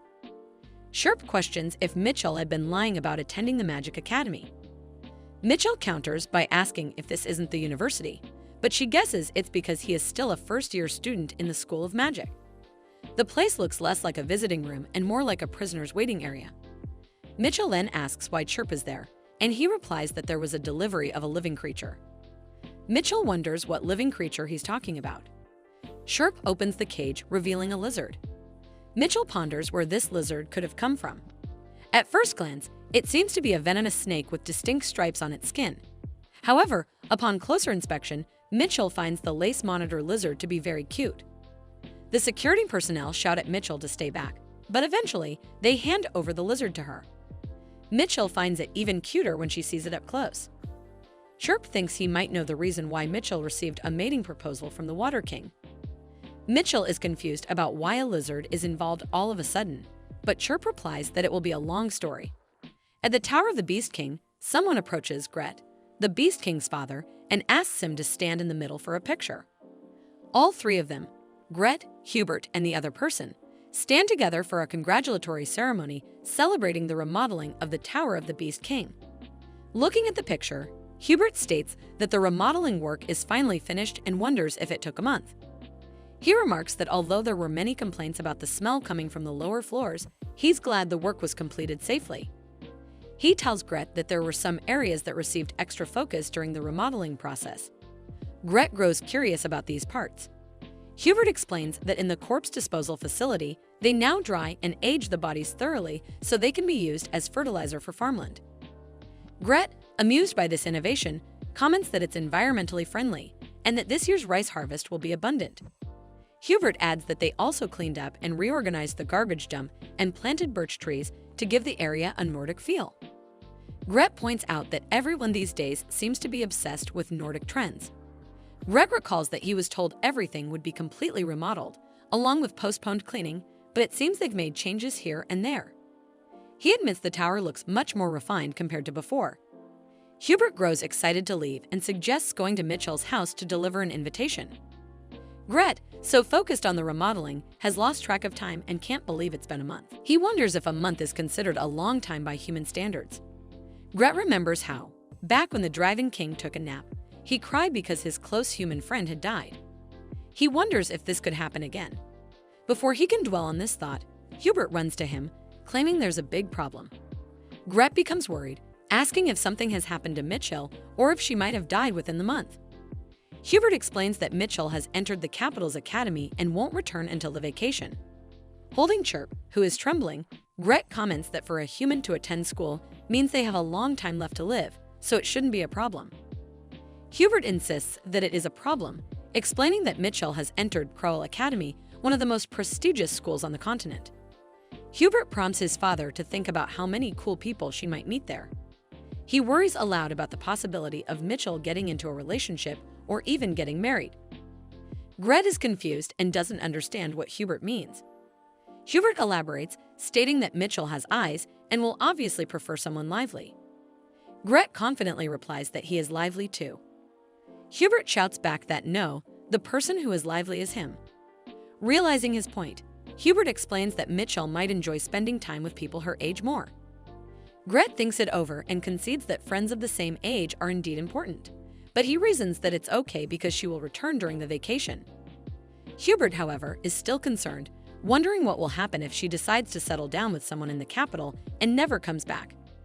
This thought troubles Gret, who had never considered the possibility of Mitchell not returning. Meanwhile, Mitchell finally speaks up, stating that she's heard Gret wants to marry her. The Beast King, Gret, replies that Mitchell will not marry him. Chirp chimes in, claiming that Gret himself said he would mate with Mitchell. Gret confidently replies that he does consider mating with Mitchell in the future. Chirp, stunned, calls him a scoundrel. The shock causes Chirp to revert to his human form. He accuses Gret of being ungrateful to his benefactor and asks how he can talk about mating without taking responsibility. Gret, confused, wonders since when not taking responsibility made someone a scoundrel.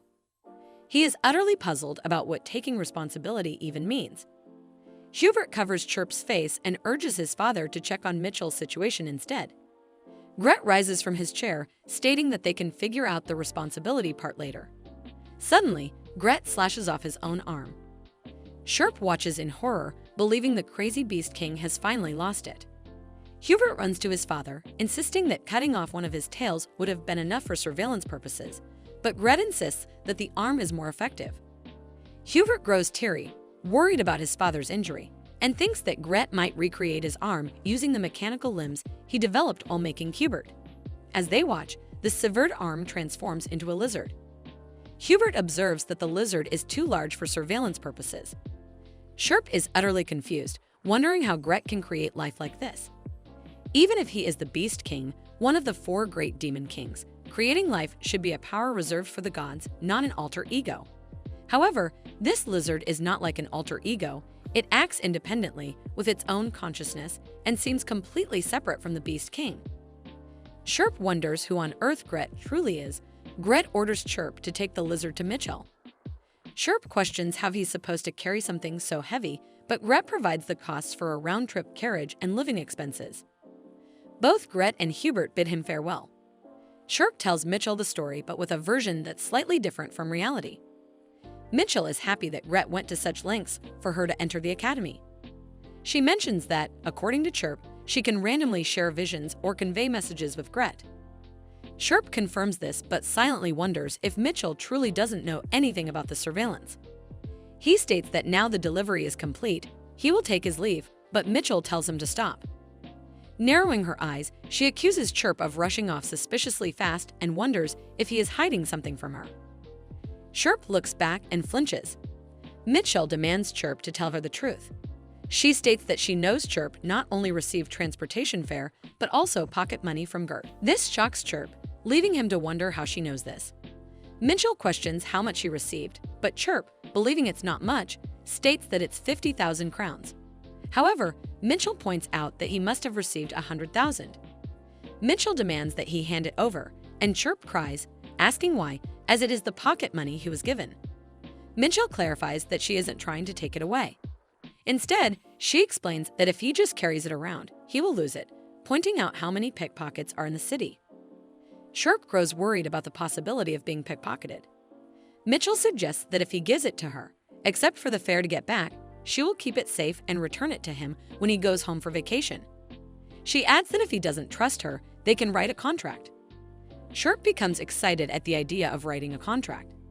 He raises his hand and agrees, stating that she must return it to him during vacation. Mitchell promises, but internally, she thinks what a foolish boy he is for truly believing she will return it. Instead, she plans to spend it all and never return it, with no intention of denying it. Mitchell believes it's wonderful to have younger siblings. As Mitchell walks, she thinks about naming the little lizard she has. Since it's white, she considers calling it Whitey. Just then, someone calls out to her. Hearing Cyan's voice, Mitchell becomes excited, but Cyan angrily shouts at her, asking where she has been, as today is the book return day. Mitchell ponders about the book return day and remembers that today was indeed the last day to return that embarrassing signboard. She has been so busy that she completely forgot. Cyan yells, asking if she wants to embarrass him on purpose. At that moment, the lizard jumps off Mitchell, lands on Cyan, bites his leg, and makes him run around in a panic. Mitchell shouts at the lizard, demanding it calm down, pointing out that Cyan is no different from a paper doll. She catches the lizard and scolds it, asking who told it to behave like that. Then, she turns to Cyan, questioning if he's fine or hurt anywhere, though it's clear that he's not okay at all. Mitchell wonders if Cyan, even as a powerless prince, might be executed this time. In the nurse's office, Cyan shouts that he will kill her, declaring that this time he will definitely have her executed. Mitchell thinks to herself that if he keeps making a fuss like this, someone will hear them. Realizing there's no other option, she takes something from her pocket and drinks it, pointing out that she'll have to put him to sleep using the emergency sleeping pills Kana gave her. She places her hand on Cyan, who questions what she's drinking all of a sudden, but before he can react, she kisses him. Flustered, Cyan screams loudly, asking what she is doing and what she just fed him. More importantly, he insists this doesn't count. Mitchell asks if this was his first kiss, but Cyan insists it doesn't count as his first kiss. However, he then questions if this wasn't her first kiss, and Mitchell, after some thought, realizes it was her first time as well. Whether it was her first kiss or not, she knows that he dislikes it, though she doesn't understand why. Wishing he would fall asleep because he's too noisy, she hits his neck and demands he sleep already. Mitchell thinks to herself that since he took the sleeping pills, he should sleep soundly now. She then plans to inspect the wound to destroy any evidence. Of course, she is confident that Gret wouldn't send anything dangerous, but since it might be poisonous, it would be wise to consult Kana about it. When she removes his clothes, she notices the scars on his legs. They appear to be from being beaten or whipped. The scars don't seem recent but rather old, and there are also burn marks in areas that aren't visible, along with traces of something that was cauterized and healed. Mitchell wonders if the smell of medicine she noticed before could be because of this. No matter how powerless Cyan is, he's still a prince. Mitchell reasons that there are probably very few people who would remain unharmed after injuring a prince. This means the person who made these scars must hold a position so high that Cyan can't even speak out against them. For example, it could be the emperor, the empress, or maybe even the crown princess. Though Mitchell couldn't solve the mystery of Cyan's scars, she is relieved to learn from Kana, an expert in poisons, that the wound from the lizard bite was no problem. It seems the lizard bit him with its gums, hiding its venomous teeth. As expected, the lizard has a good nature, just like after all Jurt gave it as a gift. Mitchell concludes that her Whitey is truly kind. Now that Cyan's issue is resolved, Mitchell focuses on the long-awaited garden announcement. She looks at the board and laughs, declaring that she did it. She is in first place, and with this, her terminally ill life is over. It's clear that the status abnormality has disappeared from the status window. Of course, there were several crises, like the sleeping pills incident and injuries to the royal family, but she overcame them all and lifted the abnormal status. Moreover, thanks to the evaluation that their class is unusually calm for the magic department, all first-year students were given magic needle exchange permits. Mitchell is thrilled, knowing that now she can enjoy her free campus life. Just as she is leaving, someone calls out to her. She looks back to see a girl with black hair and black eyes, undoubtedly of the Crowell royal bloodline. It's the third princess, Sarah Crowell. Sarah demands that Mitchell become her comrade. Mitchell declares boldly that she is the female lead of Repentance of the Dawn. Mitchell remembers that during this time, she is usually with Raina, but then she thinks about switching her focus from Raina to herself because she has taken the top spot. However, she wonders why, in the first place, the third princess was hanging out with the top students in the original story. As far as Mitchell remembers, the princess had no interest in the throne. Someone else suddenly squeezes in. The boy states that he knows this might be confusing but requests her to please listen to what Princess Sarah has to say for a moment. This is the same Princess Sarah, the Eastern warbler that Mitchell saw at the entrance ceremony. It is nice that they offered Mitchell a companion since she is the top student, different from the original story. But staying near them would only get her involved and lead her to death. So Mitchell knows it is better to refuse. She blandly states that she has no intention of becoming Sarah's companion. Suddenly, blood starts coming from her mouth. Sarah rushes to her, asking if she is all right, and the boy rushes to find a doctor. Mitchell wonders why this is happening, as the terminal condition status should have disappeared. Then, she notices the terminal again on the screen and wonders what the number 5 even means. At the end, she thinks it might be a countdown pattern, going from 5 to 4. She is indeed right. Mitchell calls out to Sarah, who asks if she is in a lot of pain. Mitchell loudly screams that she will join the club and think about what to do next. All excited, Sarah states that it's a name club, so Mitchell must have been interested in the club she created. Sarah eagerly writes Mitchell's name on the membership form. The warbler offers Mitchell a napkin to clean herself and apologizes, saying the princess can be a bit insistent. Mitchell can tell just by looking at her. However, the boy tells her that Sarah is really a nice person. Mitchell can see that he is completely bewitched by her. Sniffing the napkin, Mitchell remarks that she will wash it and return it to Sarah. Shocked, the warbler points out that she can keep it as it's a cheap one. Mitchell is confused as to why the warbler is bowing to her, but it makes sense. In the original novel, the warbler was able to use transportation magic, but he was considered non-combat and never participated in fights. The princess always protected him. When Mitchell bows to reject Sarah's offer, she is unable to bow properly. Still, Mitchell is confused as to why she is bowing to this common Eastern warbler. She looks at him, determined to know what kind of creature he is. Anyway, since everything seems suspicious but she is already joined, she decides she might as well fulfill some of her own desires. Mitchell has a condition for joining the club. Sarah questions what the condition is. Mitchell wants Sarah to include Cyan in the club as a member too, but Sarah seems not to know who Cyan is. The warbler whispers to Sarah that Cyan Crowell is her elder brother, who is older than her by 1 year. Sarah is shocked to learn that her brother attends the academy. Meanwhile, Mitchell cries over how insignificant Cyan seems. Sarah clears her throat and assures Mitchell that making Cyan join the club is easy. They all move to Cyan's residence, which is located within the academy's residential area. Sarah screams from the outside for Cyan to come out. The warbler, ever innocent, suggests that since Cyan isn't responding, he's probably not home. But Sarah is sure Cyan is at home. She kicks the door, breaking it, and barges in. As expected from the princess, famously called the back alley princess in fan cafes, the warbler innocently advises her that breaking the door was unnecessary. Cyan appears, coughing, and demands an explanation. He asks Sarah what she thinks she's doing and reminds her of how much the front door cost to fix. Sarah dismisses his concerns and bluntly tells Cyan to join her club. Cyan angrily questions her intentions. The warbler, acting as a peacemaker, asks both the prince and princess to calm down. However, Cyan furiously snaps at him, questioning how a low person like him dares to interrupt. This makes Sarah twitch with anger. Mitchell, clearly enjoying the scene, thinks that at this rate, it might end up as a bloodbath. She calls Cyan stupid for daring to tease the warbler in front of Sarah. Sarah suddenly turns away and walks toward Mitchell, making her wonder why. Sarah slaps Mitchell and tells Cyan to watch what he says, adding that the warbler is not lowly and that Cyan cannot belittle him just because he was born into the royal family. Cyan is furious and demands to know why Mitchell was dragged into this. Sarah coldly replies that since the warbler is precious to her, she decided to humiliate someone who is precious to Cyan in return. Cyan flinches, confused by her words. When Sarah raises her hand to slap Mitchell again, Cyan grabs her hand and says he will apologize to the warbler if she stops. However, Sarah insists that if Cyan is truly sorry, he must join her club.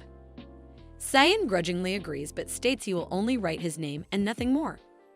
Turning away, Sarah apologizes to Mitchell, admitting that even though she needed Cyan's permission to join the club, she was wrong to slap her. She offers Mitchell a chance to hit her back as compensation.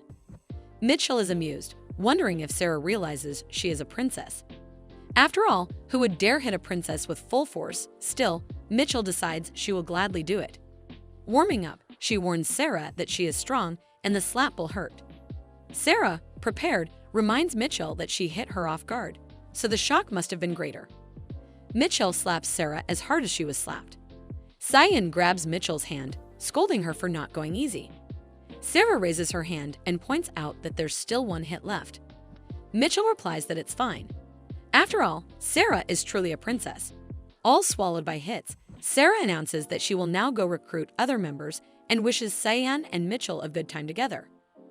Cyan, visibly trembling with anger, shouts have a good time his ass and points Mitchell to get out of his house. Mitchell, the innocent female lead, gets kicked out of her lover's house. She wanted to explore Cyan's house more. Suddenly, a voice speaks, startling her. Mitchell wonders where this voice is coming from. It's Gret, who says it's been a long time since they last met. Mitchell recognizes Gret's voice but wonders how it's possible. She speculates that it might be the random functioning communication chirp mentioned before. Gret asks how she has been.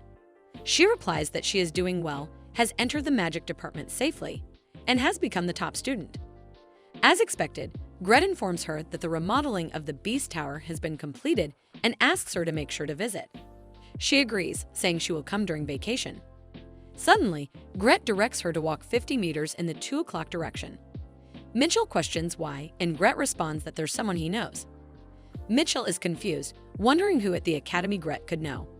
It was strange for Beats King to have an acquaintance in the academy. She ponders what kind of person they might be. The two walk together and reach the second dean's room. Mitchell wonders if the person Gret knows is Dean. Gret urges Mitchell to ring the bell, even though Mitchell doesn't want to be there under any circumstances. She reluctantly rings the bell and the image of the dean appears. He immediately questions what brings her there and promptly asks if she has finally chosen him as her advisor. Mitchell thinks to herself that this is something that will never happen in her lifetime. Mitchell, holding Gret, states that she has heard the dean and Gret know each other. The dean looks startled and Mitchell wonders about the sudden change in his demeanor. The dean turns his face away and Gret, in his lizard form, questions if the dean has no shame. The reaction reminds Mitchell of how the dean acted when they first met. The lizard jumps to the ground and tells Mitchell he will chat with the dean for a while. Mitchell grows concerned about whether she will be able to return home. Gret reassures her that he cannot return on his own, but Whitey can help her. Mitchell thinks to herself that Whitey is indeed very smart. Now that the communication permit has been issued, Mitchell decides to go for a walk before heading back. She enjoys her time alone for a while. The status window no longer shows a time limit condition, which allows Mitchell to attend school without any problems. Occasionally, when the communication line is clear, Mitchell talks with Gret and Hubert, enjoying a peaceful life. This is the campus life she always dreamed of, the ordinary college life. Walking on the school grounds, Mitchell hopes things will remain this way. During class, the teacher announces that today's practical combat class will be an exchange session with the combat techniques department. The combat techniques students step forward, mocking the magic department students, saying they look boring and confidently claiming they will secure the top score this year as well. The magic department students retort that they won't lose this time. However, Mitchell seems uninterested. The combat techniques students boast that their group includes the famous Northern Grand Duke, Eugene. Mitchell is shocked and turns around, wondering if the Northern Duke has really come forward. Eugene clarifies that he is not a Grand Duke but a Marquess and his father is still alive. His classmates proudly exclaim if anyone has heard of him, referring to him as Killer Eugene. Eugene, embarrassed, insists he is not a killer but simply Eugene, the Northern Spear Duke. Eugene is a character from The Repentance of the Dawn. In the novel, he was heavily utilized on the battlefield, earning the title of Grand Duke of the North. He fought silently to protect his wife despite being exploited by the imperial family, but ultimately died a tragic death due to his sins. However, that event is far in the future. During his school days, Eugene does not hold the title of Grand Duke, but everyone naturally calls him that because he fits the image perfectly. Eugene is 190 centimeters tall, with hair as dark as the night sky and sharp red eyes that seem to bleed. His massive, solid chest and thighs appear ready to burst with muscle. His devoted nature and love for women make him extremely popular on fan sites. Minchell never understood his popularity when she read about him, but seeing him in person, she thinks the combat techniques uniform suits him well. The way it clings to his sharp collarbones makes Minchell involuntarily whistle. Grit, irritated, asks what is making Minchell so excited. Startled, she replies aloud that it's fun to watch. Grit questions if she likes looking at fat men. Minchell corrects him, saying it's not fat but muscles. Grit retorts that he has muscles too. Minchell explains that while Grit's muscles are natural, Eugene's are built through hard work, making them completely different. Grit, feeling sad, mutters his disappointment. Minchell wonders if Grit's mood is due to being suddenly summoned for communication and advises him to get some rest. Grit takes his leave and Minchell tells Whitey they need to work on their timing. But Whitey seems disinterested. Frustrated, Minchell reminds him that she feeds and takes care of him, yet he always sides with his father. Someone from the combat techniques department steps forward, proposing a challenge. Whoever beats their Grand Duke will earn the glorious coat. Minchell thinks she wouldn't take that ugly coat even if they begged her. They ask who is the strongest in the magic department and who ranked first in the practical combat midterms. Minchell points to Raina, stating she got first place. Raina, confused, wonders if Minchell has finally accepted her as a rival or as a comrade in times of crisis. But Minchell's reason is far simpler. She finds the situation embarrassing and annoying. Raina, excited, declares she will win. With everything seemingly resolved, Minchell decides to watch from a distance. Suddenly, the teacher calls out to Minchell, informing her that the combat department professor is looking for her. Minchell is introduced to the professor as the student who ranked first in the midterms. The professor opens a briefcase and reveals a prototype gun from the magic workshop, boasting that it could sell for millions. She asks Minchell to imbue the bullets with magic. Minchell refuses, explaining that doing so would leave her coughing blood for an entire week. The professor sighs and says if it's that difficult, there's no helping it. However, as the professor prepares to leave, she casually mentions that the gun is worth $100 million. Swayed by the money, Minchell reluctantly agrees, even if it means coughing blood. She locks the deal and starts the task, soon coughing blood as predicted. She regrets her decision, thinking she will die at this rate, but consoles herself that the money was too good to pass up. More importantly, Minchell is relieved there's no news from Sarah. She was worried about joining a club full of incidents, but it seems Princess Sarah and her aide are attending school without issues. In the original story, they would have been caught up in a dangerous dungeon by now. Suddenly, Minchell hears a familiar sound. She believes it can't be happening and scolds herself for thinking something bad would happen, calling it too cliché. However, the status screen updates, showing Dawn has updated. Dr. Bruno's secret dungeon must be cleared or she will die. Trembling with anger, Minchell screams in frustration, wondering if she will ever get a moment to rest. Dr. Bruno's secret dungeon in the original story is first encountered by the princess and her party while searching for the clubroom. In their attempt to locate the secret laboratory inside, they face death multiple times. One might assume, as with any dungeon, that they must battle monsters. However, this dungeon is unlike any other. There are no monsters, not a single one, because the dungeon is meant to house forbidden books, and these books must remain undamaged. Releasing monsters would risk destroying the books. So the real question arises, how does this dungeon protect the books from intruders? The answer lies in the countless traps and the maze that lines the path. Artifacts cause confusion while interfering with skills, and the environment itself is inhospitable, offering not even a drop of water. It is truly a setting designed for survival battles. The main characters consider these episodes more dreadful than the scene where they fought the Demon King. Voluntarily entering such a dungeon seems unbearable. Yet, here we are.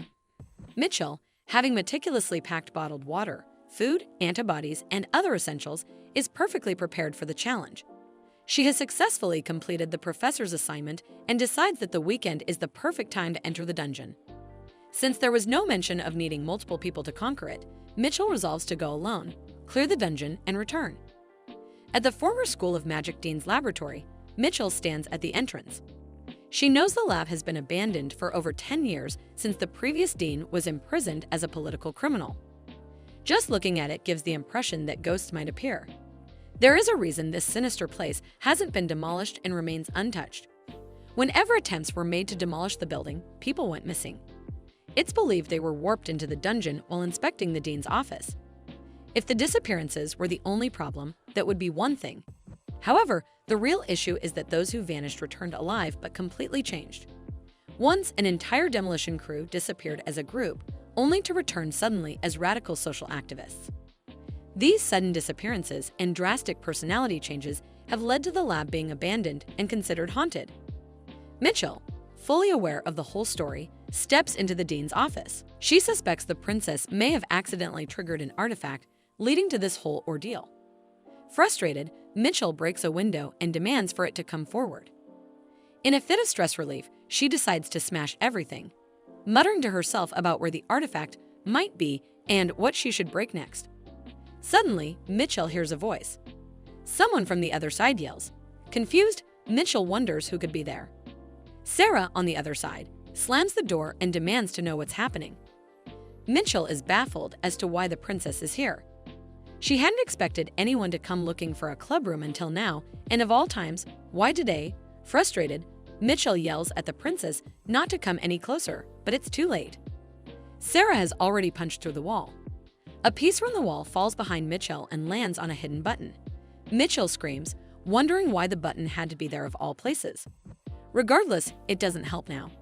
She hopes only those inside the room are affected, but the entire building begins to warp. Mitchell sits cross-legged, fuming with anger, while Sarah sits trembling in front of her. Mitchell scolds her for coming when she was clearly told not to. Sarah apologizes, but Mitchell snaps, questioning if Sarah thinks that's enough. Wargler steps forward to defend Sarah, explaining that she didn't mean any harm. However, before he can finish, Mitchell growls angrily, brings out her rod, and hits him.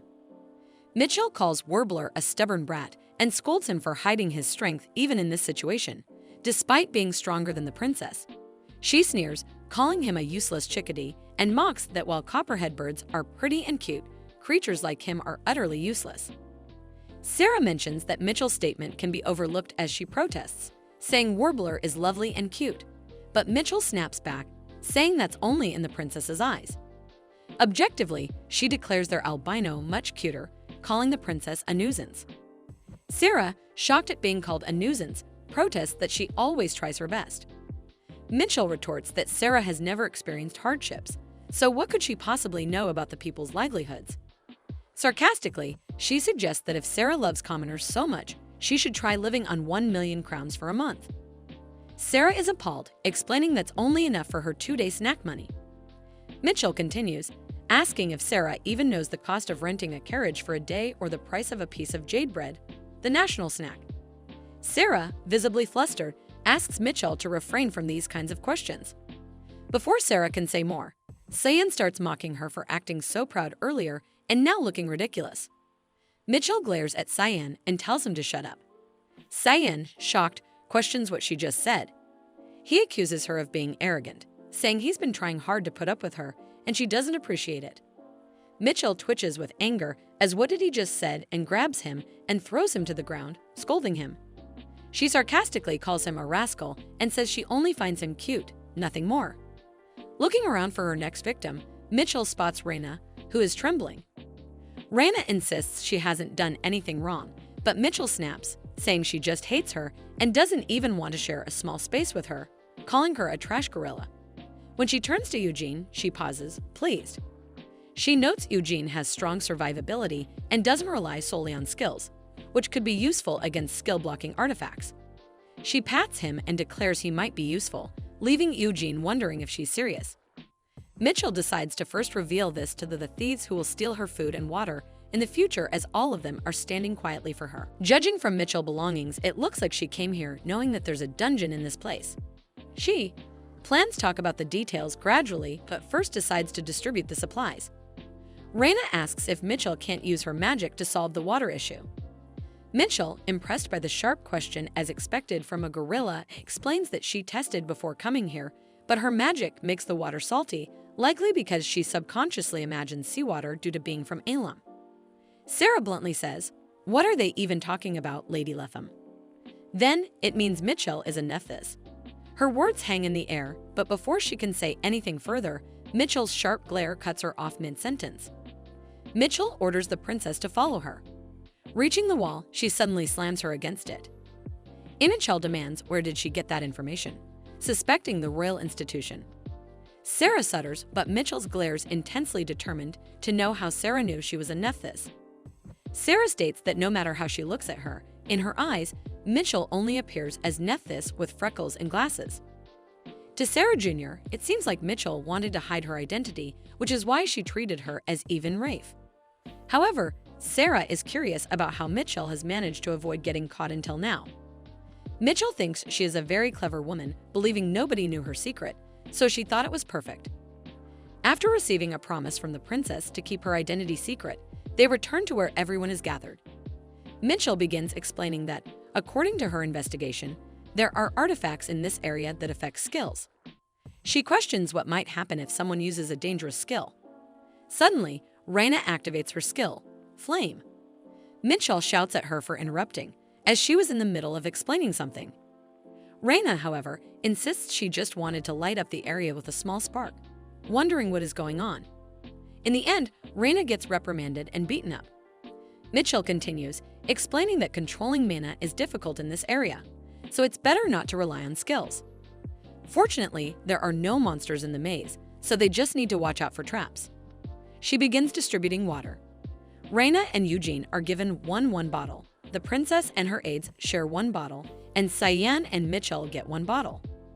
Cyan screams in frustration, questioning why Raina and Eugene get a whole bottle individually while he and Mitchell have to share one. Mitchell replies curtly, explaining it is because Raina and Eugene will work harder from now on. Cyan protests, saying that if it's about physical power. But before he can finish, Mitchell interrupts him, telling him to stop spouting nonsense. She boasts that she can defeat him without using any skills, just with her fingers. Eugene hesitantly asks what Mitchell means by using your body, hoping it isn't about carrying luggage. Mitchell explains their roles. She will draw a map of the paths they've taken so far, while Eugene and Raina are to stand at the front and protect the food and water for her. Eugene questions why they need to protect her when there are no monsters around. Realizing it's a trap, he exclaims in disbelief that using their body means they'll be her meat shields. Eugene and Raina immediately run for their lives, with Raina calling Mitchell a crazy woman.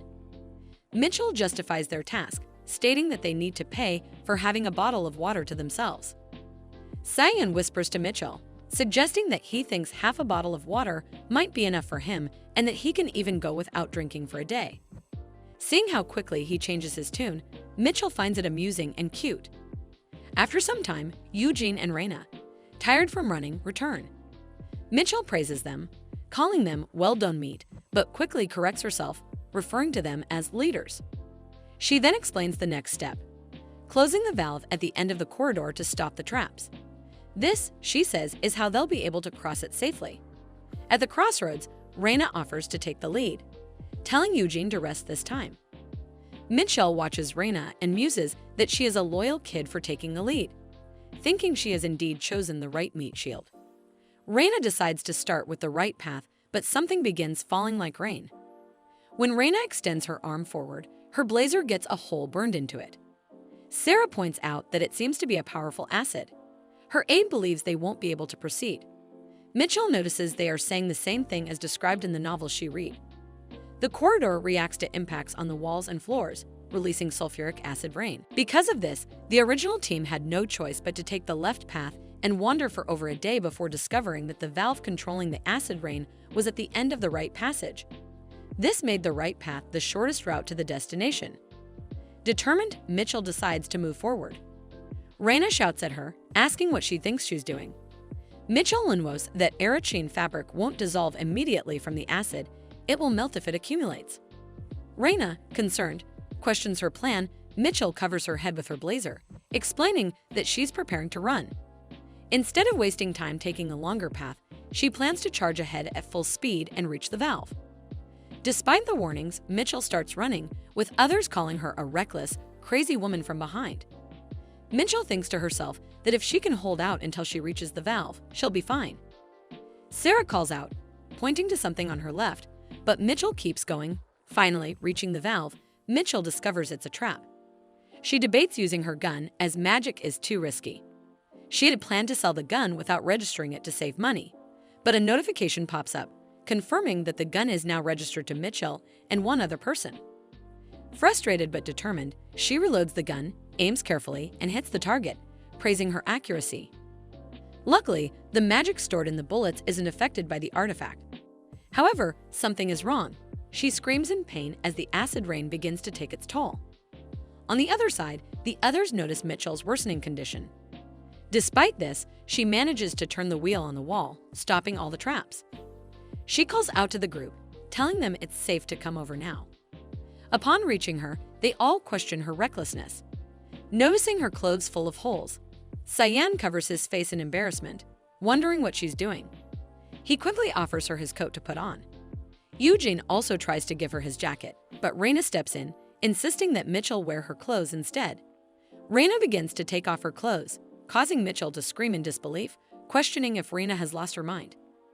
Mitchell demands to know why Raina has taken off her skirt, wondering aloud if Raina possesses some sort of exposure certificate. Raina, however, calmly replies, asking what Mitchell means by an exposure certificate when she is still wearing underwear. Mitchell, flustered, calls Raina dirty. Water is being poured over Mitchell's burnt hand. Eugene quickly covers her hand with a cloth, knowing that this is the only treatment they can provide for now. He insists that they should go back before the injury worsens. However, Mitchell reassures him that there is no need to worry. She is prepared for situations like this and brought antibodies with her. Without hesitation, she consumes them, confident that even in a world of magic, antibodies remain the best treatment for inflammation.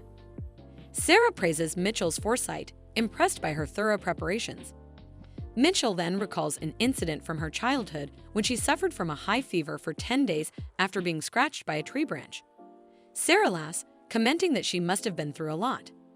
Before she can say anything further, Mitchell tries to stop her by signaling, tightly gripping the bottle in her hand. Cyan immediately yells at her for wasting their precious supply, while Sarah, panicked, gives a thumbs up, calling Mitchell their ace member. Midterm thinks to herself that Sarah was just about to call her Nephthys mad dog. They all continue moving further into the cave. After some time, Mitchell turns around, noting that they have traveled quite a distance. Deciding to take a break, she questions Eugene about his injury. Eugene dismisses her concern, stating that he is used to getting hurt. However, Mitchell finds it hard to believe that he was struck by an arrow in the leg and is still acting so composed. She acknowledges that it is expected from the Northern Duke, who has spent his entire life on the battlefield. Mitchell brings out food, knowing that everyone must be hungry. Eugene looks displeased as he points out that they are eating military rations.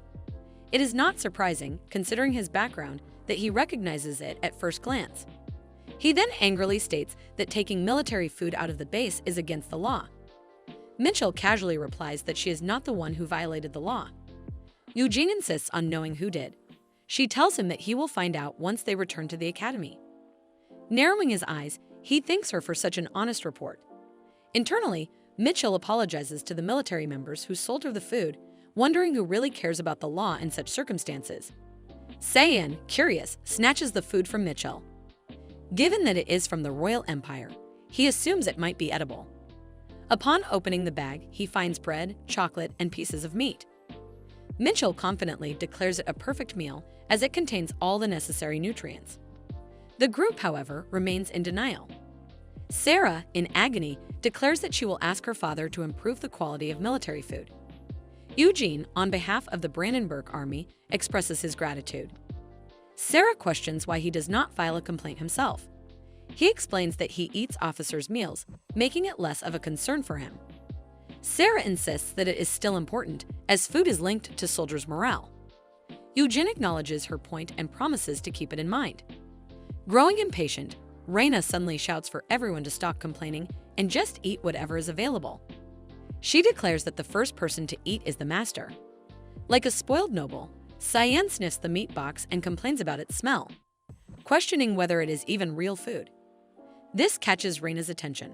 Without hesitation, she snatches the food from his hands, reasoning that he would not eat it anyway, and gulps it down in one bite. Cyan stares at her in disbelief. Reina, satisfied, exclaims that it was surprisingly good and that she might actually survive a little longer now. Mitchell watches, feeling slightly depressed at the sight of her monstrous roommate devouring the food. Seeing Cyan in shock after having his meal stolen, she suggests that he at least eat the chocolate, as it seems edible. Reluctantly, he starts eating, resembling a child being forced to finish his meal. Mitchell observes him with soft eyes, wondering how he can eat so pitifully, as if he is walking down a long, dark hallway. Annoyed by her gaze, Cyan glares at why is she looking at him like that. Mitchell finds it adorable remarks on how amusing it is to watch him eat in such a dejected manner. Her words unexpectedly cause Reina, the so-called food monster, to lose her appetite. Cyan, irritated, starts smacking Mitchell, demanding to know what nonsense she is spouting. Mitchell, rather than being upset, finds it amusing how he does not seem to feel any hesitation while hitting her. All the fatigue she had accumulated now melts away. After finishing their meal, the group resumes their journey. Reina notes that the traps seem to have decreased and asks Mitchell how much farther they have to go. Mitchell checks her map and concludes that while they are getting closer to their destination, they will likely have to endure another day of travel. Based on the original development, this is a major challenge. Moreover, their water supply is low, and it is getting late. Mitchell believes they should. Suddenly, Sarah interrupts, telling them to wait. Her aide, concerned, asks what is wrong. Sarah explains that she hears the sound of water nearby. Mitchell is confused what she means by water sound, but then suddenly remembers something from the novel. Sarah had said the same thing before. Could this be the female lead's privilege at work? Sarah's intuition appears to be advancing the story. In any case, the main characters always seem to appear at the right time. They truly are like perfectly placed bombs, destined to push the narrative forward. The main character couple is indeed remarkable. Sarah, determined, starts knocking on the walls, searching for the hidden source of water. After a few knocks, she becomes certain there must be a space with water behind this wall. She orders everyone to step back, preparing to break through, activating her double pole skill. Mitchell, curious, wonders what skill Sarah is about to use. Until now, she had assumed Sarah relied on sheer strength. However, she suddenly recalls a crucial detail. If they use a skill here, the artifact might interfere with its activation. Meanwhile, Sarah clenches her fist and punches the wall, only for nothing to happen. She cries out in pain, while Mitchell, from behind, hurriedly warns her not to rush. Sarah insists that she knows what she is doing. If either Mitchell or Reina uses their skills, the entire cave could be in danger. This is the best approach. At worst, only Sarah's fist will suffer. With renewed determination, she activates her skill, double pole, once again. She punches the wall repeatedly, even as her aide looks on with concern. Finally, with one last forceful strike, the wall collapses. Mitchell watches in awe. As expected, Sarah was right. This is the stalactite cave mentioned in the original novel. Reina questions whether this is the stalactite cave.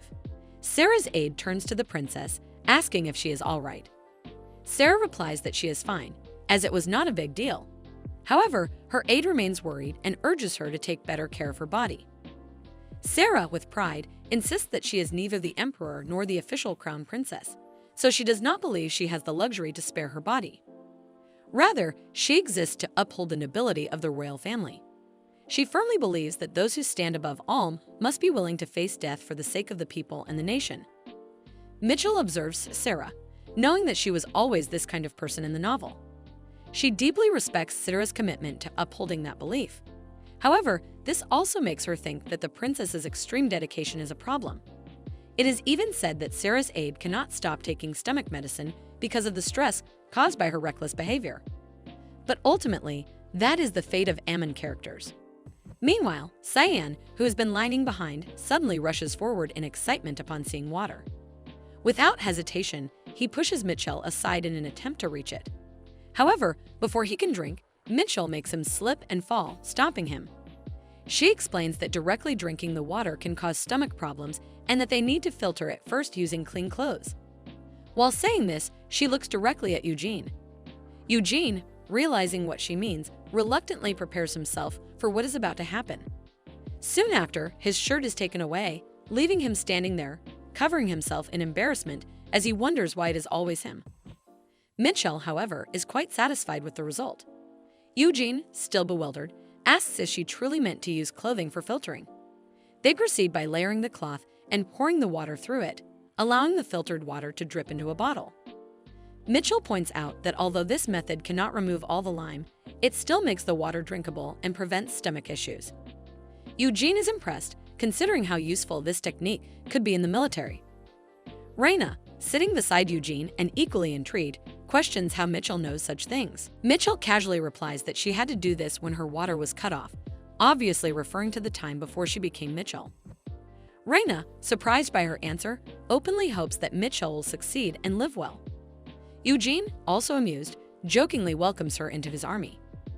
Even Raina suggests that if Mitchell needs a job, her private Magievian team pays well.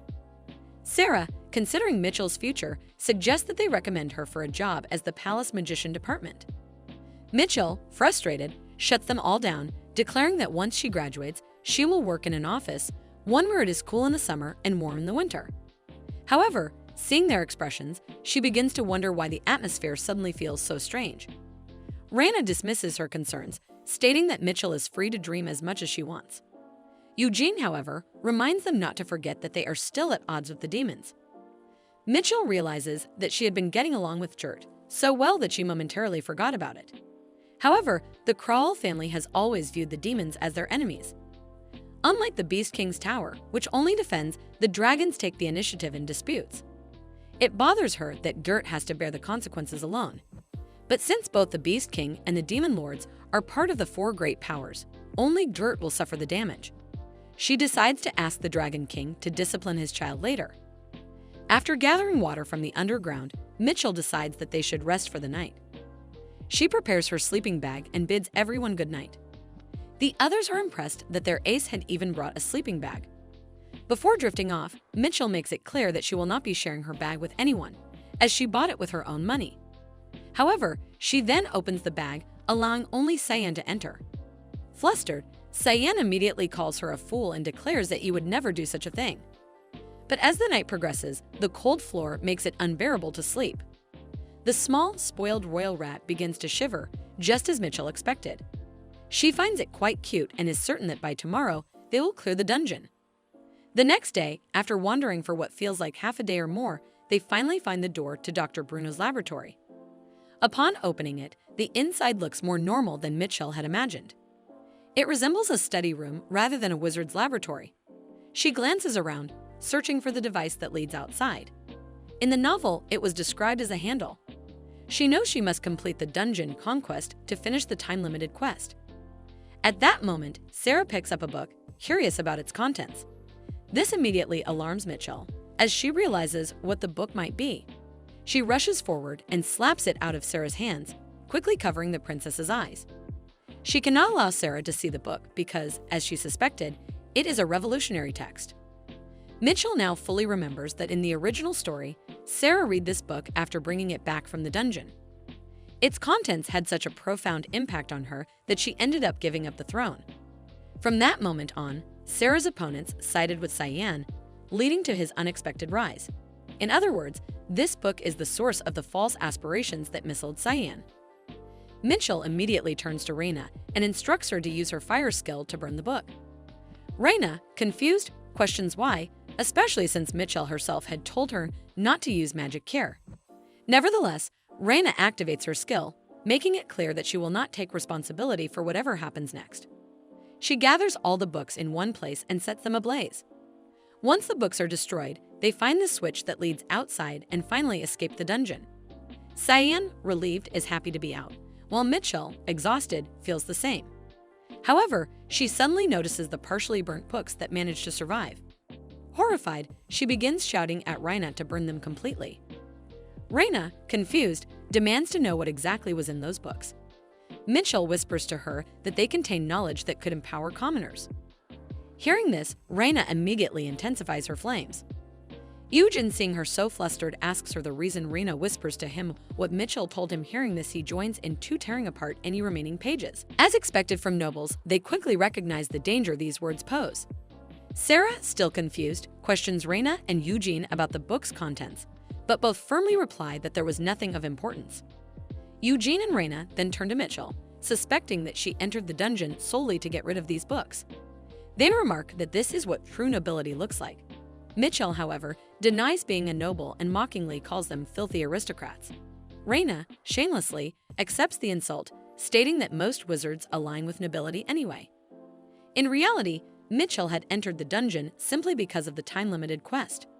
However, since everyone now seems to have come to their own conclusions about her motives, she decides to go along with it. After safely escaping, they all receive treatment together in the infirmary. Sarah calls in her personal physician and a dedicated healer. Finally, Mitchell is left alone in bed, only to have the system screen appear before her again. Annoyed, she wonders why she barely had any time to rest before another notification appeared. She speculates that since she burned the books, she might have changed Cyan's disastrous future. However, the notifications seem delayed, making her wonder if this time she will receive a huge amount of experience points. The screen finally displays the results. The plot has only changed slightly, and she has gained 1,000 experience points. Annoyed at how little she received, she grumbles about the low reward. However, at the very least, she is relieved that the condition has been safely lifted. Mitchell, after navigating through the dungeon and recovering from the status effects, finds that there are no skills that urgently require leveling up. As a result, she postpones gaining experience. Perhaps due to the scars left on her hands by Cyan, he stops using volunteer work as an excuse to boss her around. She decides to put more effort into her tasks after gaining access to the academic department. Confident in her abilities, she believes she can handle laundry and cleaning. As she carries out her tasks, she suddenly hears a voice. It is Cyan. He appears angry, insisting that the guy beside him should be punished for stealing from the royal treasury without having done anything wrong. Sarah interjects, pointing out that this is incorrect according to the recently revised legislation. Cyan immediately understands what she is referring to, recognizing the new law that limits the royal family to within 12 degrees of kinship from the emperor. Since he falls within those 12 degrees, he questions whether the legislation has any real effect. From his perspective as a direct descendant, anyone beyond 12 degrees is essentially an outsider. Mitchell watches as Cyan becomes flustered, realizing this is the scene where Cyan gets embarrassed for not knowing the revised law. She finds it impressive that he is still holding his ground despite his embarrassment. Cyan, however, argues that the most important matter is something entirely different. He points to a supposed relative and, with evident disdain, declares that he refuses to acknowledge him. He claims he dislikes him not only for his actions, but also because he finds him ugly. Even Mitchell is baffled by Cyan's outburst, wondering why he is suddenly spouting nonsense. Sarah, on the other hand, finds Cyan's anger fascinating. She believes that, as a prince, he should be straightforward, even if that means being unpleasant. Sarah Aide notices Mitchell's arrival. He sees an opportunity to use her as a mediator. He states that he will explain the situation, allowing her to make a fair judgment. He claims that the individual in question picked flowers from the royal family's greenhouse. He is actually ugly the way they were hiding his face. I thought for a second that we are getting another male lead. Without hearing the entire explanation, Mitchell immediately declares the individual guilty and agrees with Cyan. Cyan, feeling validated, is pleased by her judgment while Sarah grabs her hair in frustration. Mitchell watches, amused, as Nephthys' instincts for appearances seem to be acting up again. Cyan, feeling triumphant, places his hand on Mitchell's shoulder, excited that she finally understands how to make the right call. Mitchell hugs him, stating that she always makes the right judgments. However, Cyan quickly pushes her away, calling her a pervert for never missing an opportunity. Sarah, ever the optimist, comments that it was a good match between them. She thanks Mitchell for stepping in before the situation escalated further. Suddenly, a notification appears before Mitchell. making her wonder if she will receive experience points for altering the plot. She soon discovers that the scenario was slightly changed, and as a result, she is rewarded with only 100 points. Frustrated by the low amount, she questions what she is supposed to do with such a small sum. Sarah then shakes hands with Mitchell, accepting her loss but declaring that she will still try to defend her 12th cousin. She takes her cousin and leaves for the dean office. Cyan, too, prepares to leave, but Mitchell stops him. He turns to her, questioning what she wants now. She tells him that she intends to visit his room from now on. Confused, Cyan asks for clarification, blushing slightly as he questions her intentions regarding his personal space. Mitchell, adjusting her glasses, responds matter-of-factly, stating that she is simply there to clean and do laundry. Cyan eyes her suspiciously, clearly not trusting her motives. He reassures her that a cleaning service already visits 3 times a day, so her help is unnecessary. Mitchell, disappointed, questions why he is refusing her assistance, reminding him that she has a duty to help through volunteer work. Cyan tells her that if he ever needs help, he will call her, so there is no need for her to make a fuss. However, Mitchell insists, arguing that he might not realize how much proper laundry care affects the durability of clothes. It is, after all, one of the perks of growing up poor. She claims that if he allows her to do the laundry, he will witness a whole new level of skill. She exclaims that just because he hand washes his underwear does not make it clean. He immediately realizes her intentions and calls her a pervert once again, shouting at her to leave him alone. This is Cyan Crowell, and his once peaceful academy life has been utterly shattered, all because of Sarah and Mitchell. From the very beginning, he never had the luxury of indulging in club activities, as the royal family had opposed his admission to the academy and provided him with no support. To secure his maintenance allowance and living expenses, it was crucial for him to remain at the top of his class. Because of his financial struggles, he even requested compensation for a bookmark that cost 1,000 crowns per piece. Getting involved with Mitchell was the start of his misfortune. Joining this SMNAS club, which Sarah was also a part of, dragged him into various absurd activities. Despite his relentless studying to maintain his academic standing, he was constantly called upon for club activities. He found himself in ridiculous situations, almost dying in dungeons, participating in board games, and going on treasure hunts. To him, the club was utterly devoid of life. Determined to escape, Cyan resolves to find an excuse to quit. At the cafeteria, he makes a promise to himself. No matter how much they call him, he will remain firm and refuse to participate. As he moves toward his seat, a group of students behind him begins to mock him. They jeer at how the prince is once again eating a cheap meal in the cafeteria. Though it is the same routine as always, Cyan considers overlooking their remarks. After all, as a royal, they would not dare to harm him. However, one of the students stops the others, asking if they have heard that Cyan has joined Sarah's club. Another student confirms, questioning if they mean the club where all the top members of each department gather. The first student clarifies that not only the second-ranked student, but also Reina, another prominent figure, is a member of the club. They recognize that Reina is a senior member of the conservative faction and begin speculating.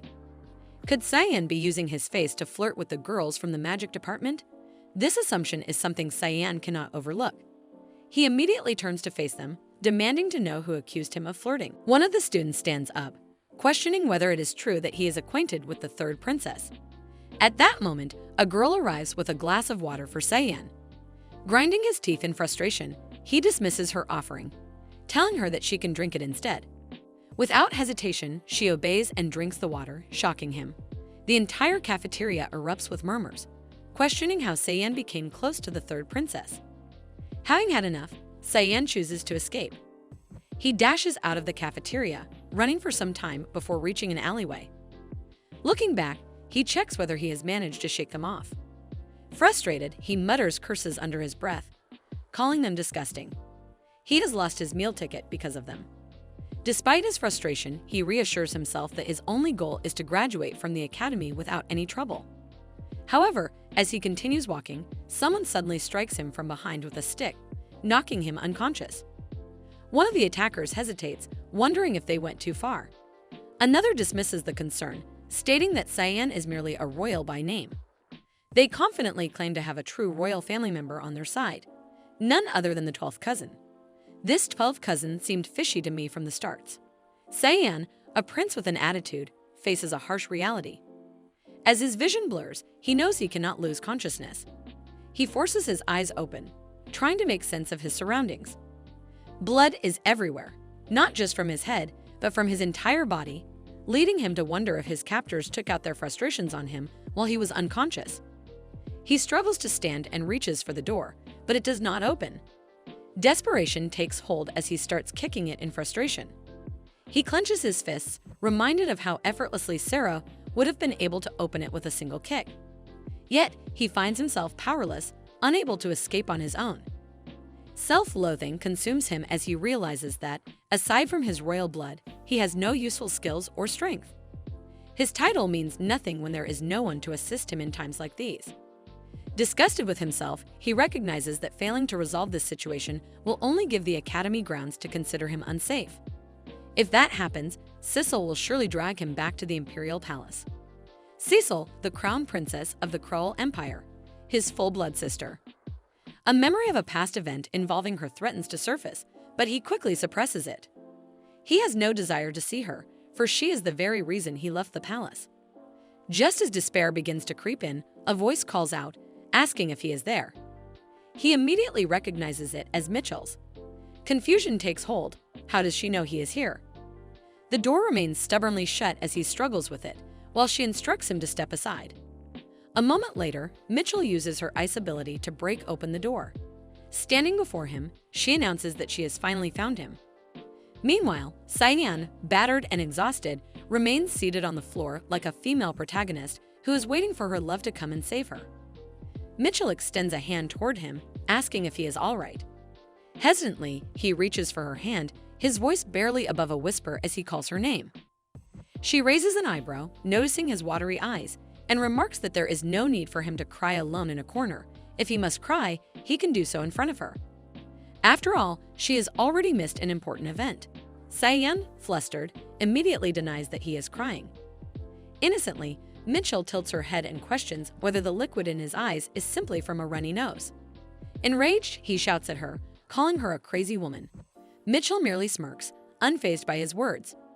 She knows he never speaks kindly, not because of his personality alone, but because of who he is, a bad-tempered country boy with dry, unkempt pigtails and freckles scattered across his face.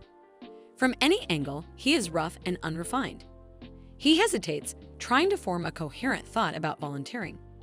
Catching on to his unspoken words, Mitchell immediately questions whether he intends to make her work more or cut her hours. Finally, after much hesitation, he mutters that if she wants to come to his house to clean, she can, but if she does not want to, that is entirely up to her. However, before he can clarify, Mitchell abruptly rushes outside. He barely has time to react before she is gone, leaving him to wonder why she is always in such a hurry. But it is already too late. He resigns himself to the fact that she might come another day. Not that it matters, if she does, he can simply take her there himself. At Cyan's house, he leads Mitchell to the reception room, instructing her to wait there while he steps away. Mitchell, however, asks for permission to explore the dressing room. He allows her to do as she pleases, thinking little of it. Meanwhile, he retrieves the house keys, convinced that if she is so eager to clean, he might as well let her. However, just as he prepares to hand her the spare keys, he remembers she mentioned being in the dressing room. Making his way there, he steps inside, only to be met with a sight he never expected.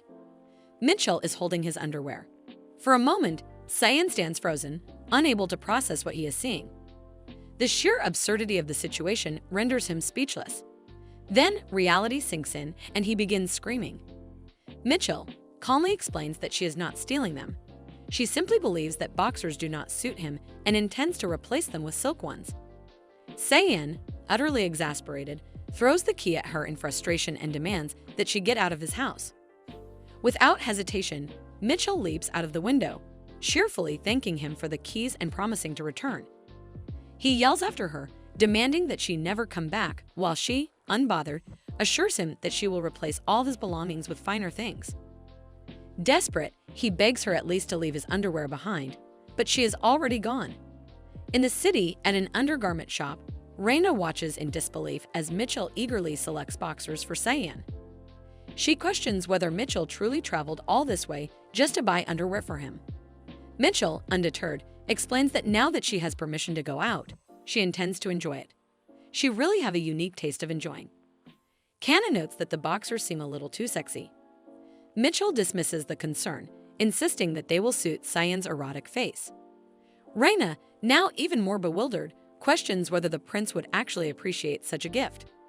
Mitchell urges her companions to imagine a tall man with long, unbound black hair, wearing nothing but snug black boxers and a robe. Now that Raina envisions it, she finds it difficult to see anything else. Mitchell further remarks that the natural red under Cyan's eyes makes him look cursed. Kana, who has been silently observing the exchange, stands dumbfounded, struggling to comprehend their conversation. Raina shifts the topic, recalling that just the day before, Mitchell had been making a fuss about wanting to kill royalty because of Cyan. As Raina continues to process the situation, she inquires whether Mitchell even has the money to make these purchases. Mitchell shamelessly asks Raina to lend her some. Brimming with excitement, she declares that she will grant the privilege of using her best friend's magic department card. The shop staff, realizing that they are serving a VIP, immediately become more attentive. Kana, watching the declaration unfold, finds it astonishing. Mitchell turns to Kana, announces that she will declare Kana her best friend at the magic department precinct as well. Overcome with emotion, Kana eagerly hands over her money, allowing Mitchell to use as much as she desires. Soon, both Raina and Kana become caught up in a competitive frenzy, each trying to buy more gifts for Mitchell than the other. Mitchell, meanwhile, watches in amusement, reflecting on how heartwarming friendship can be. Thanks to the power of friendship, Mitchell successfully purchases several pairs of underwear for Cyan. To avoid suspicion, she also buys some for herself, as they are technically couples' underwear. Afterward, the trio enjoys a casual girls' day out at a cafe. While browsing the menu, Kana insists that anything Mitchell likes will be fine. Raina teases Kana about her habit of deferring to others' preferences. Kana, annoyed, declares that she hates her, to which Raina responds by asking why she is suddenly being so blunt. After indulging in an array of delicious food, Mitchell finally returns, now fully equipped with Cyan's new underwear, a spare key, and the cleaning equipments. With everything in place, she is ready to head to Cyan's room to begin her volunteer work. At Cyan's house, Mitchell is seen cleaning the house with remarkable professionalism. She points out how the previous cleaning, likely done by housekeepers, was not thorough enough, as every corner had not been properly attended to. Aware that Cyan often falls ill, she takes it upon herself to ensure the environment is spotless, hoping it will contribute to his health. Meanwhile, Whitey seems to be enjoying the vastness of the house, a stark contrast to the dormitory room he had been confined to for so long. After finishing the cleaning of the living room, Mitchell moves on to the bedroom. However, just as she begins, a sudden voice startles her. It is Cyan running toward her in terror, his face filled with panic as he questions the presence of a lizard in his house. Mitchell reassures him, explaining that she is the one who brought it. As Cyan's gaze falls upon her, he is taken aback by her attire and immediately demands that she take it off. Mitchell, confused by his reaction, explains that she is simply following the company's cleaning manual. Realizing that her uniform might seem unusual or intimidating in a fantasy world like this, she decides to comply, thinking it best not to cause further distress. However, as she begins to remove the uniform, Cyan's reaction shifts once again. His voice rises in a panicked tone as he orders her to put it back on. Now even more perplexed, Mitchell questions his indecisiveness. Cyan, covering his eyes, struggles to explain that her appearance is too revealing. Mitchell quickly realizes that due to her sweat, her underwear might be slightly visible. Not wanting Cyan to see her in such a state, she contemplates whether it would have been better to reveal the underwear she had brought for Cyan earlier rather than getting caught in this awkward situation. She mutters aloud that it is a shame, prompting Cyan to demand what exactly she means by that. Frustrated and flustered, he orders her to put on anything, even if it is an alien-looking costume. Mitchell, amused by his embarrassment, playfully remarks that she would rather stay as she is since it is too hot. While Mitchell is enjoying Cyan's reaction, Whitey suddenly interjects from behind, stating that black does not suit her at all. Mitchell curses the timing of Gret call to McTell, while to see a lizard talking like that unsettles Cyan even further, making him panic and retreat into his room. Meanwhile, Whitey questions whether Mitchell understands that white suits her better. Although she seems to get the point, she dismisses it, admitting that she does not want to invest in more underwear since she lacks the money for it. Whitey, understanding her financial constraints, offers to help in any way he can. Mitchell, unsure of his intentions, hesitates but ultimately decides to trust him. After the call ends, Mitchell immediately grabs Whitey, suspecting that he had deliberately called Gret at an inconvenient moment. She demands to know why he always contacts him in such awkward situations and accuses him of taking his father's side. Meanwhile, inside his room, Cyan sits shivering, listening to their conversation. His regret deepens as he recalls the moment he gave her the spare key. At the same time, in the Tower of Water, King Gret contemplates an unusual question. He wonders what the chances are that a person with 180 centimeters long hair and an Adam's apple is actually a woman. Hubert, puzzled by his inquiry, asks for clarification. Gret explains that this person's had been with Mitchell. A woman in the audience questions whether that is all there is to the situation. However, Gret further elaborates, revealing that Mitchell had been inside that person's house and most notably had been soaked, causing her skin to be partially visible. Hubert, hearing this, silently acknowledges that he had anticipated such a development. After all, Mitchell is a college student, and it was only a matter of time before something like this happened. He recalls his father warning him that this day would come. However, while his father seems convinced that the individual in question is a woman, but the way he is radiating dark energy suggests that he himself thinks it's a man, making the situation even more concerning. Knowing Gret's true nature, Hubert understands the urgency of controlling the situation before it escalates. Although Gret is generally calm and forgiving, he is, in reality, the most powerful of the four great beast kings. If his anger truly erupts, Hubert is certain that no one will be able to. The tiger tells Gret that there's no need to be so nosy. It clearly means that the man involved is that Mitchell guy, and it must have been that they did it. That results in him getting a beating from Hubert after being thrown out. Gret wonders what exactly the tiger meant by "did that." Our cute little beast is so naive. Hubert brushes it off and tells him not to overthink it. The lady beast also chimes in, saying he doesn't have to think that deeply. After all, if Mitchell didn't panic or make excuses, then it means it's probably not that serious. Gret agrees Mitchell didn't look flustered at all, and the atmosphere felt pretty relaxed, though she was wearing an extra layer of clothing, which must have made Cyan sweaty, and that was why Cyan had been avoiding eye contact. Then Gret goes back into his room and closes the door. But Hubert now begins to wonder if it really had all been a misunderstanding. Hubert and the lady beast reassure Gret that no Mitchell must be Cyan's male friend, and there's absolutely no way any romantic feelings are involved. Gret is relieved. Good, then it's resolved. The issue is settled. Now he thinks that he'll have to get Mitchell a new pair of underwear, which makes Hubert question what kind of nonsense is going on. Gret recalls that she was wearing very discolored underwear, and it must be because of her financial troubles, so he asks Rachni to prepare a loose-fitting pair for her. But Hubert questions whether that wouldn't be a little too awkward. After all, they haven't made much progress in their relationship yet, and giving someone underwear would be uncomfortable. However, the clueless Gret tells him that he already gave her a fabric gift earlier, so what's the problem? Underwear is made of fabric anyway. Hubert can only sigh. His father really doesn't understand women at all. He is clearly a lost case. So Mitchell, who's surprisingly about to receive underwear now, is currently passed out at the academy dorm. The assignment is so difficult that she can't even figure out how to copy Raina's work. Besides, Raina is already finished with hers. Mitchell wonders why Raina is so diligent. Maybe it's because she comes from the noble family. But then again, Mitchell herself is from a noble family too, though she has no memory of the real Mitchell ever studying. All she remembers is the impact of books being slammed into other spaces. She figures that as long as she doesn't fail, it's fine if she doesn't hit the title limit. She can forget about the assignment for now and go get a late-night snack. But just then, she receives another system alert this time, titled Death Upon Death. She's not even surprised anymore. Sarah, the female lead, won't die, not yet. The author might choose to kill her off eventually, but not at this early stage. Of course, there was an incident around this point in the original novel, and it wouldn't be a big deal to just ignore it. But she realizes that this time, Raina is going to be the target. And while Raina isn't the type to die easily either, she is going to face some hardships for now. Mitchell decides to let her be and heads off to grab a snack. But the system makes it clear it's upon on Cyan. She immediately knows that the system is doing this because she ignored its first warning.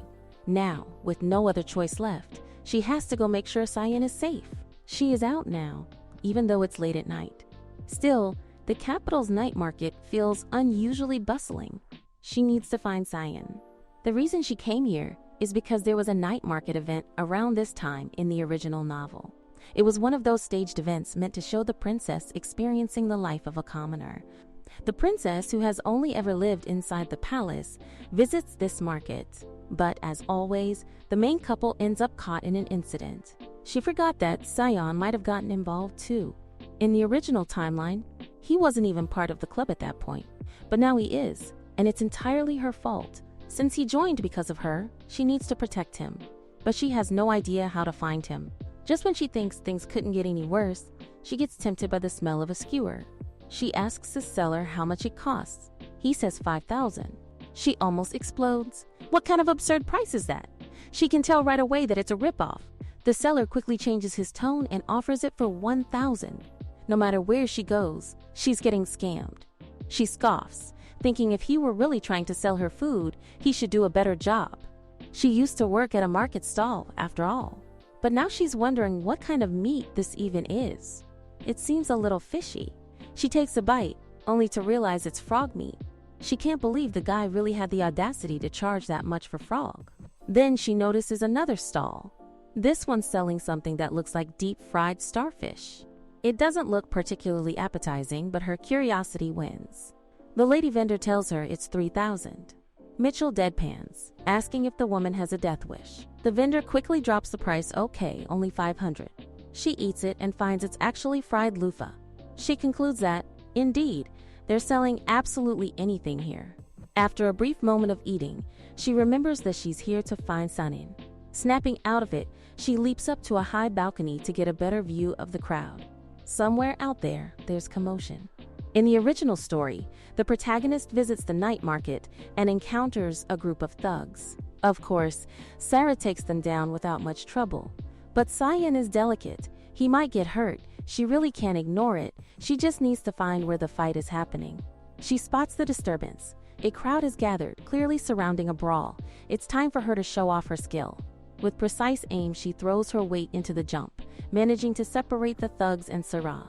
The recoil from her magic slows her fall, and she lands perfectly. She's honestly impressed by herself for pulling off this superhuman landing. But she doesn't waste time celebrating. She needs to protect Cyan. She turns around, only to see it's not Sarah, it's some unfamiliar lady. Now she's wondering if she came to the wrong place. Where are Sarah and her group? But judging from the chaos, it turns out that the people she thought were thugs are actually Sarah and her team. Sarah's aide tries to reassure her, saying he's fine. But Sarah yells at the woman, accusing her of bumping into him and ruining his clothes. She reminds the woman that their uniforms are very expensive. Mitchell doesn't want to get involved, but then again, she needs to join the princess's team. Also, the lady seems to be a commoner. There's no need to help her. But the woman suddenly grabs Mitchell's hand and pleads for help. Then she throws a wad of cash into Mitchell's pocket. The amount looks like $1 million. With that much money, she really does need to earn it. She starts yelling at the group to stop and go back to the academy. She even calls them thugs. They're all shocked to see her change so drastically after being paid. Mitchell is really a mood. Raina gets all excited, ready to have a good match with Mitchell. Mitchell scoffs and says she's fully in, planning to fight and then take Cyan away from them. But then she remembers where is Cyan. She asks the group where he is. They all freeze. Panic spreads as they realize the invisible prince isn't with them. He's usually so unnoticeable that they didn't even realize he was missing. Mitchell knows this won't do. She needs to find him, and now they're all going to help her. But the lady grabs her hand again, asking how she can do this just for money.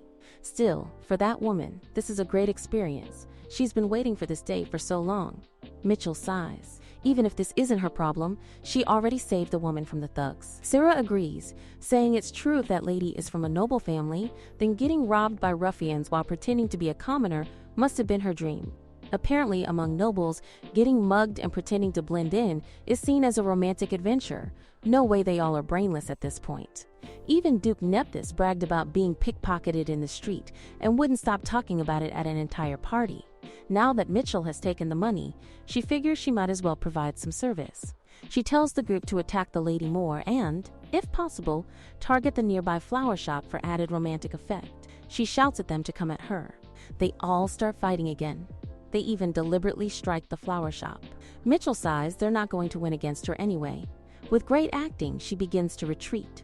As the flower petals scatter in full bloom, she snatches one midair and tells the lady to be careful next time. Then she hits her shoulder and says the service time is over. Now she needs to go find her Cyan. She asks Reina about him. Reina replies that she heard the invisible prince's voice coming from that direction. Mitchell turns to see Cyan being kidnapped. Finally, she's glad she found him. She thinks she may have misheard, his mouth muffled, but Reina is able to hear him. Indeed, she is a great monster. She wonders who these thugs think they are. Without knowing who they are, she rushes toward them, demanding they hand Cyan over to her. She notices that they evaded her attack. It's quite impressive. She can immediately tell they are no ordinary thugs. But this worries her. Why would someone so skilled want Cyan? She continues fighting, and midway through, she begins to recognize their movements. One of the thugs gets hit. Her aide rushes over, asking if she's all right. She starts to wonder if these men might be from the imperial family. Mitchell thinks to herself that if they were able to block every one of Sarah's movements, it could mean that they received the same training as her. It implies they know her very well. And if someone related to the imperial family is targeting their club, then perhaps the mastermind behind all this is the crown princess. Sarah apologizes to Reina, but Reina tells her that it's all right. She already knew what she was getting herself into. It's obvious that Reina had already considered the risks. Even though the club does unusual things every day, the members gathered here are far from ordinary.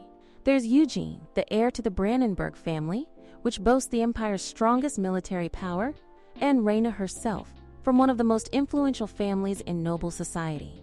Even though Eugene might be at the top of the combat technique department, the fact that they recruited Reina, who ranks second in the mage department, means that Reina is necessary for the crown princess's goals. She asks Sarah if the reason for expanding the club is to keep the crown princess in check. Sarah responds by asking if expanding the club means she's opposing the crown princess's faction. She already knows, however, that she won't be inheriting the crown. Mitchell already knew that Sarah has no interest in the throne, but now that they've gathered here like this, they've unintentionally formed a formidable faction. No matter how much Sarah claims she has no desire for the throne, with so many talented people surrounding her, the crown princess had no choice but to come and investigate. Sarah feels sorry to Cyan. She had thought they would target her even if their real target was someone else. But now, a thought comes to Mitchell's mind. Why would the crown princess target Cyan, who is merely handsome and no threat to anyone? It was supposed to be a simple outing, but it left behind a weird sense of discomfort. After that incident, out of apology, Sarah assigns a personal guard for Cyan. She also starts following him diligently, more like scaring him. She assures them that it's not out of personal interest, but purely for his security. She drags him to the club room and notices that it looks amazing today. It has somehow turned into a high-tech facility thanks to Sarah's money. Sarah is all excited to see everyone there. She tells her that there's a blind date opportunity for her. Cyan is baffled, wondering who, in their sane mind, would agree to go on a date with her. Sarah tells him that the matchmaker is one of their relatives. Cyan sighs, knowing that this particular relative is still holding a grudge against him, and he doesn't want her to go. Meanwhile, Mitchell is fully invested, asking where this guy is and whether he's handsome. Sarah shows her a picture. Mitchell thinks that while he isn't as handsome as Cyan, he's decent enough. Then she asks about his height. Sarah says that he's 186 centimeters tall. Without missing a beat, Mitchell declares that yes, she is definitely going out with him. Girl got priorities. Cyan shouts that if she goes on that date, she won't be allowed back to his house to clean. But she tells him it's alright, she has a spare key, and he won't be able to stop her. He can't believe she's doing this. Mitchell wonders when the date is. Sarah tells them she's going out tomorrow at 1 p.m. in the academic building, and that she'll be skipping tomorrow's meeting to prepare for it. Mitchell rushes off, all excited about her first blind date. Cyan, visibly jealous, twitches. Who cares what she does now? The next day, all ready for her blind date, Mitchell has styled her hair differently and is carrying Reina's bag. She's all set, but there are still some awkward moments while she prepares. The white dog is here now, asking if it's really necessary for her to change her hairstyle and what exactly is a blind date. She sighs. He always shows up at times like this. Now she enters the cafe, glancing around to see if he's arrived yet. She sees that the club members are already there. She wonders why Cyan isn't here and asks Sarah where her date is. Sarah tells her he'll be here soon. Meanwhile, Mitchell wonders whether Reina is here to watch her or just to eat. Even though it's still 10 minutes before the appointment, her date hasn't arrived yet. But she thinks it seems like he's going to make a good impression with his cute face. She's giddy finally she's going out with a man this handsome. Someone calls her. She turns to look, wondering if her date has arrived. But it's Cyan's relative. She turns her face away, pretending not to notice him, which annoys him. Why is she ignoring him like this? She tells him that she's here to meet a handsome man. Cyan's relative asks her to at least listen to what he has to say first. She replies that nothing is more important than meeting a handsome man. And besides, he's not handsome at all. He frowns, telling her not to judge someone by their appearance. She's just glad he's aware of his own shortcomings. He tells her they should stop talking, and that she'll change her mind once she sees what he has to offer. He takes out a bag of money. He asks her if she's still gonna ignore him. She is completely baffled to see this much money. He tells her that he will give her this 10 billion in exchange for staying away from Cyan. Mitchell thinks that this much money is really hard to ignore, and she's quite sure he isn't joking either. Still, she asks him whether that handsome man of his is going to show up, which makes the distant relative flinch. He tells her again that he's not joking, he truly will give her all this money, but she just needs to stop hanging around with Cyan. She sighs, thinking that Cyan may have higher values than just appearance. Sarah, watching from the side, thinks that Mitchell is truly crazy. How could someone prioritize handsomeness like this? The distant relative mutters that if he were as handsome as Cyan, Mitchell would have listened without needing the money. Mitchell nods slowly, finally understanding what he's trying to say. She thinks that this guy really does feel like a prince. His anger even reminds her of Cyan. He closes the box with a sharp motion, blaming himself for trying to make a deal with a woman as unreasonable as her. He dashes away while Mitchell calls out, asking where the handsome man is going. He mocks her, shouting back that he already has a girlfriend and that Mitchell is going to stay single her whole life. No way she got stoop up. I am laughing so hard. Mitchell is stunned. She can't believe that just happened. No wonder he was way out of her league. After all, there's no way someone that tall and handsome wouldn't already have a girlfriend. She sighs deeply. She really needs to stay calm and reflect more seriously in the future. Reina suddenly stands up and teases Mitchell, saying there's no way she'll get a blind date before her. This provokes Mitchell into giving Reina a good beating with her live skill. Other students start gathering around when they see the two of them fighting again, and some even begin placing bets on who's gonna win. Meanwhile, Sarah tells the other members of the club that they should head back, since the cafe is under repair and the final exams are approaching. Everyone is packed with classes now, and this girl really needs to start preparing too. The system hasn't given her a deadline, but still, she's a student after all. Then she notices Cyan in the distance. Even from far away, she can tell it's him. He shouts at her, asking why she's this late. She can't help but feel like she's losing to this site for just a few billions. Cyan, having no clue what she's thinking, asks her more importantly about the blind date. She tells him that it was a complete flop. He mocks her, saying of course it was who, in their right mind, would date her for such a sick reason.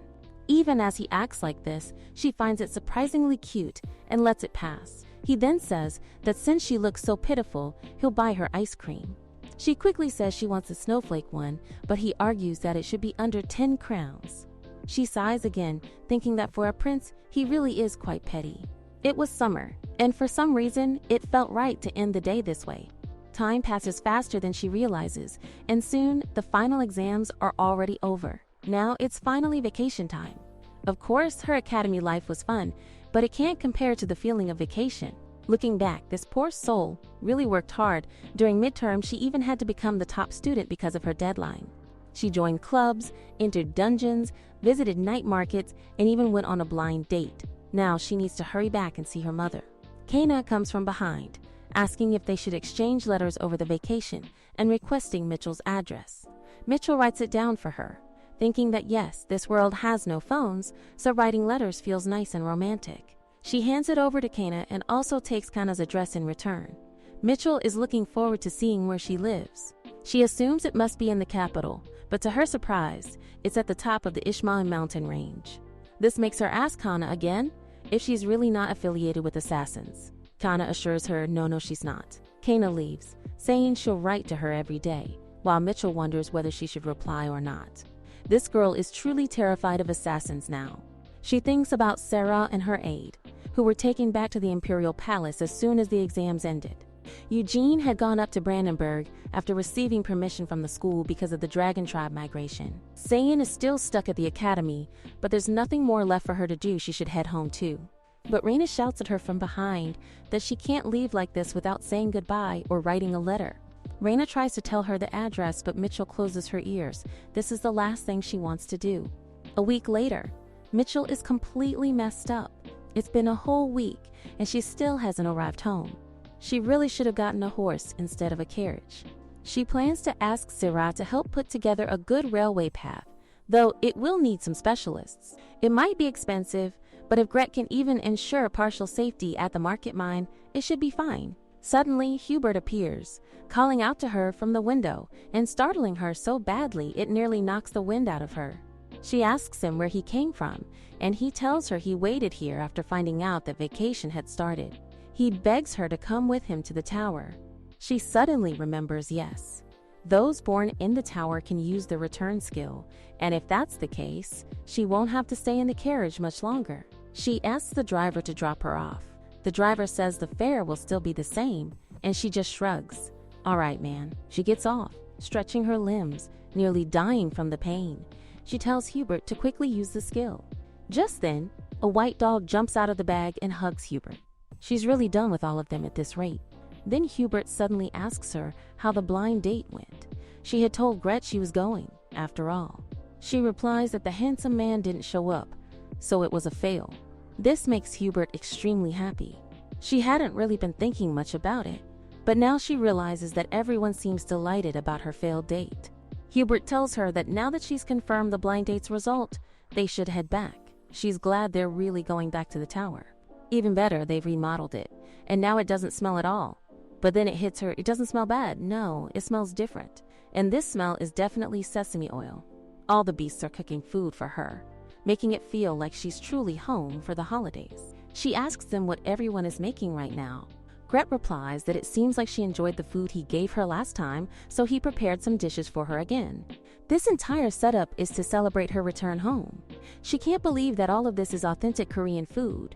She tells him how much she loves it, making Gret and Hubert both think that the word love was meant for them. She starts to eat the food. After consuming so much greasy cuisine lately, having Korean food feels like heaven to her. Then she asks him what's wrong with his left arm. He says that he cut it. She is shocked and calls him a fool, but he assures her that it will grow back. For Mitchell, interpreting his words is a big challenge, but whatever, if it is going to grow back, then everything is fine now. She eats all the food quite well. Hubert asks her if she is done eating and if she would like a tour of the tower. She thinks that maybe the tower got remodeled because of her. She agrees and asks him to take her. He takes her to the rooftop first, where different types of wheat are grown since he cannot eat flour. She thinks, as expected of Gret, he has an immense amount of love for Hubert. Then they take her to the loot storage room. A few dragonkin come to quarrel with Gret, only to get beaten badly, ending their lives right there. She grabs his mouth, asking if he enjoyed it so much. He is speechless, scared for his life.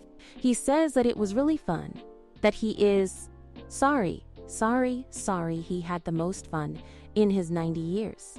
She lets him go, saying it is okay if he had fun. He is baffled. Why didn't she kill him? He heard that people change when they are about to die.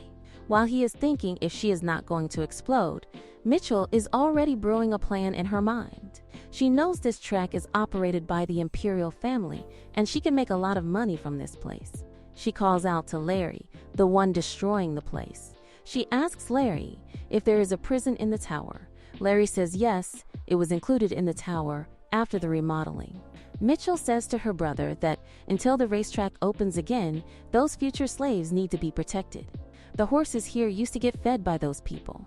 So if they are let go, the horses will starve to death. If they can be cared for instead of being abused, then maybe it's not a bad idea to keep them working. She leaves it to Larry to keep the horses and these people under check. Now she turns to her dear brother and asks him about Mom. He recalls that she went out for a social gathering and said she would be back before dinner. She wonders why she didn't run into her. She is glad that it is almost dinner time and now they should head to see their dear mom. But oops, the two of them are standing outside, seeing their house burn. They wonder if it is not their house. Yes, it is. She is all speechless. It was all fine a minute ago, and now it is burning like this. So what the hell just happened now? And just like that, her actual vacation begins now. Mitchell, who has overcome a terminal illness, finally begins her long-awaited vacation. However, upon returning, she sees her house engulfed in flames. Panic sets in as she fears for her mother, but then she hears her mother shouting from the back, making it clear that she isn't inside. Mitchell is relieved, but confusion takes hold as she notices her mother all dressed up, standing there anxiously. She asks what on earth is going on and why her mother is dressed like that. Her mother replies that this is how she prepares for social gatherings. She expresses relief that no one is hurt, but can't help wondering of all the days, why their house is on fire. A few days earlier, back at the Nephthys townhouse, the Duke is cheerfully making arrangements for Mitchell's return home. He's heard from the academy that students are on break, and based on what he managed to squeeze out of the headmaster, Michael is currently ranked first in the Department of Magic. The Duke is moved to tears, exclaiming that his daughter is just amazing. If Mitchell graduates as the top student, she will be awarded a noble title without the need for formal adoption. The Duke plans to make her his official retainer instead, allowing her to inherit the entire duchy without being legally listed as family. He once thought that would create trouble, but surprisingly, it's turning out well. He proudly thinks that Mitchell is always several steps ahead. The Duke prepares to welcome her back and even plans to give her some pocket money. He asks the general if the Duchess has left. The general assures him that she has. She saw her leave for the station herself. McTeal and her mother have always had a difficult relationship, so it's best to avoid any encounters between them. Their relationship isn't terrible, but the Duchess is extremely strict about everything. With all preparations complete, they simply wait for Mitchell's return. A while later, when she still hasn't arrived, they guess that she'll probably be coming in the morning. But the next day passes, and she still doesn't show up. Even the Duke starts to grow frustrated, questioning why she hasn't arrived yet. The general reports that, according to the latest update, Mitchell has gone to Ilam. The Duke is baffled. Why would she go to Ilam instead of coming home? Perhaps she's visiting her nanny? The Duke is stunned. Why on earth would she visit her nanny instead of returning home? He becomes emotional, even shedding tears, desperate for Mitchell to come back. The general questions whether he really thinks she will return, just because he asks her to. The Duke concedes that she's not the type to obey orders blindly, so they conclude that a proper plan is necessary. Eventually, they come up with the idea to burn down the nanny's house, thinking that will force Mitchell to come home. The Duke is pleased with this solution, convinced that it will bring her back. The general, however, is exasperated but says that if this is what it takes, then so be it. Meanwhile, at the Beast Tower, Mitchell apologizes to Gret, telling him that they're going to stay here for a little while. Gret replies that it's her home too, and she can stay as long as she wants. Mitchell, however, feels conflicted. She needs to consider the feelings of both her nanny and Titi. She wonders why she feels so reserved around them. When Mitchell introduces Gret to her nanny as the best king, the nanny realizes that what she actually means is Demon King, not just some nickname. Mitchell is baffled that the nanny is only now catching on.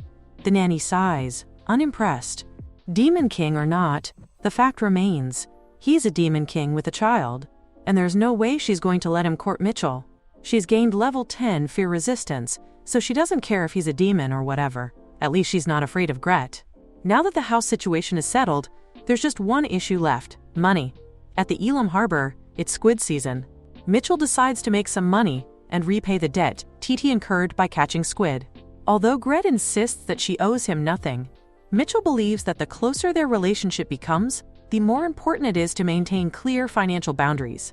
After all, they are already living together in the tower, and she doesn't want to cause him more trouble. Even Evan is there. He tells her it's been a long time since they last talked. They chat for a while, and she asks him where Tomas is. He asks if she plans to get a boat, and if Tomas isn't available, she might have to ask someone else. But suddenly, Tomas rushes in, enthusiastically telling her that of course she can ride his boat. She's confused, given how opposed he was before. Now he seems more than happy to let her on board. Tomas tells her they should get going and collect the squids. Mitchell thinks her detection skill must have become something like a superhuman ability.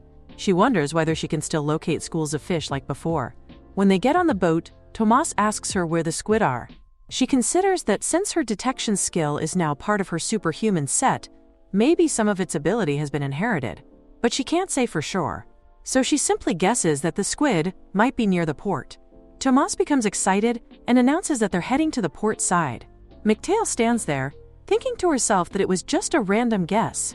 Then, suddenly, a screen pops up in front of her, notifying her that a new skill premonition has been created.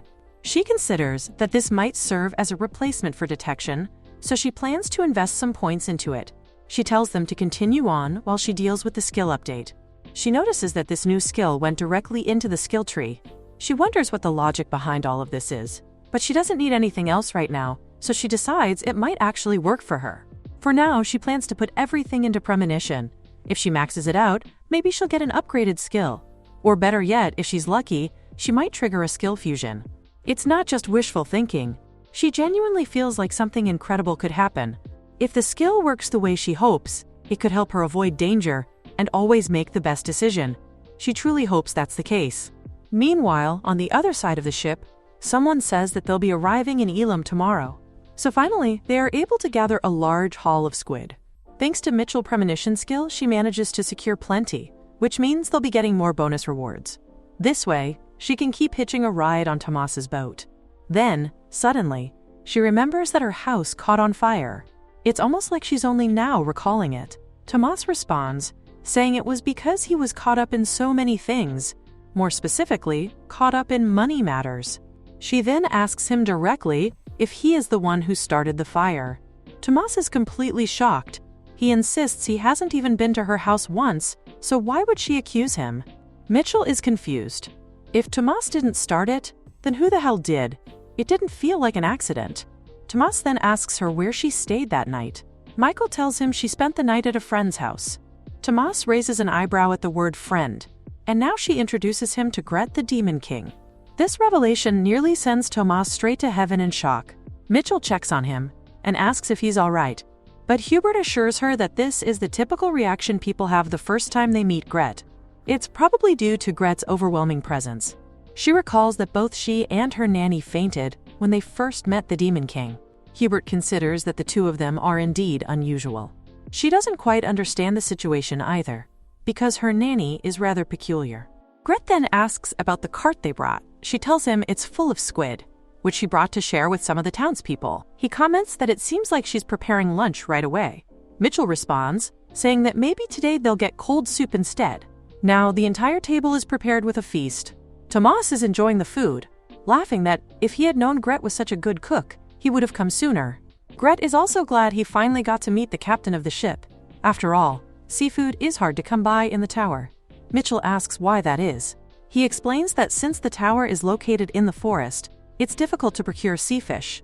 And whenever he visits the village, people tend to run away, which makes trading difficult. He adds that his son and subordinates are busy guarding the tower, so he's the only one with any free time. Tomas says that's no problem. Since he's the captain of the biggest ship in Ilam, Gret just needs to place an order and he'll get him seafood. Mitchell watches the two of them, noting how oddly in sync they are. She then turns to Tomas with a question: who owns Ilam? He tells her that Ilam is an autonomous region, so it doesn't have a lord.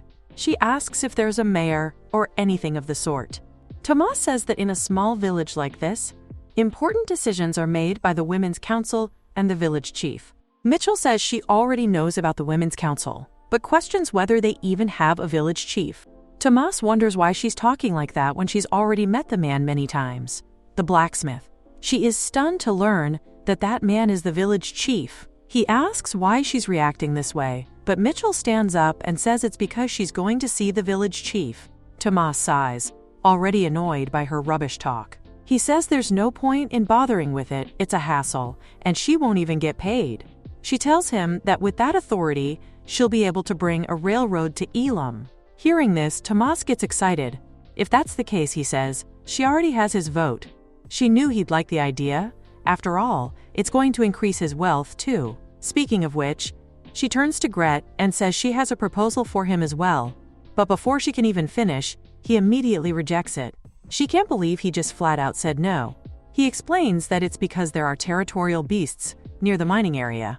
She does remember seeing them when she tried mining stones before, so the risks involved make it understandable why Gret is opposed. But giving up isn't an option either, so in that case, she says she'll add a condition. She will expand the mining zone and reduce the number of intruders coming to the tower. Gret thinks that if there are fewer intruders, it'll make Hubert's work easier. He asks her if she has a concrete plan. She says that after becoming the village chief and securing the railway station, she will ask Sarah for help and support. Gret asks if this is that Sarah, the powerful figure. Well, after the crown princess, she certainly holds significant influence.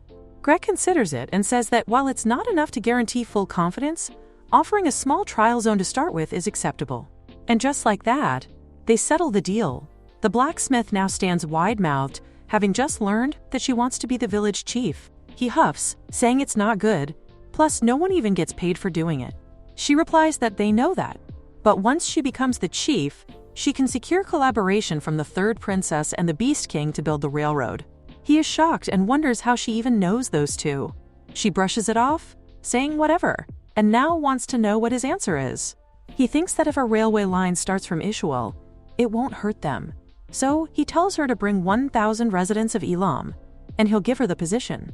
Now wide awake, she thinks she's going to need flyers to inform the people about her vision, but writing them herself will take forever.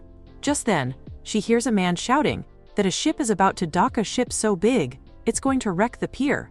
She is shocked. She can't let this happen, not when this town is about to become hers.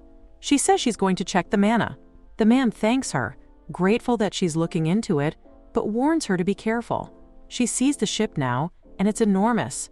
This is no ordinary vessel, it's a cruise ship rivaling the Titanic. She wonders who the hell would bring something like that to Ilam. But then, of course, it's her, the Duchess, Mitchell's biological mother. Michael is stunned. Why is this lunatic here?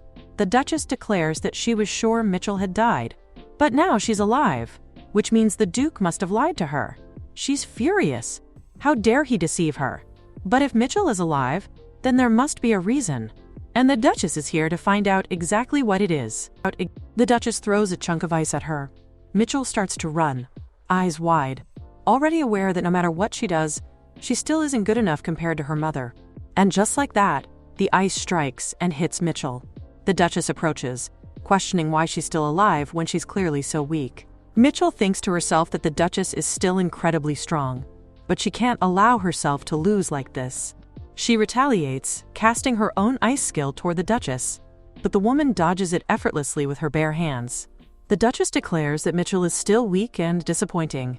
She's already reached adulthood, and yet this is all she can do? Mitchell yells back that the Duchess is talking nonsense. She is not yet an adult. She still has 2 years to go. In this empire, adulthood is officially considered to begin at the age of 20. The Duchess raises an eyebrow, amused, and remarks that if that's really the case, then fine.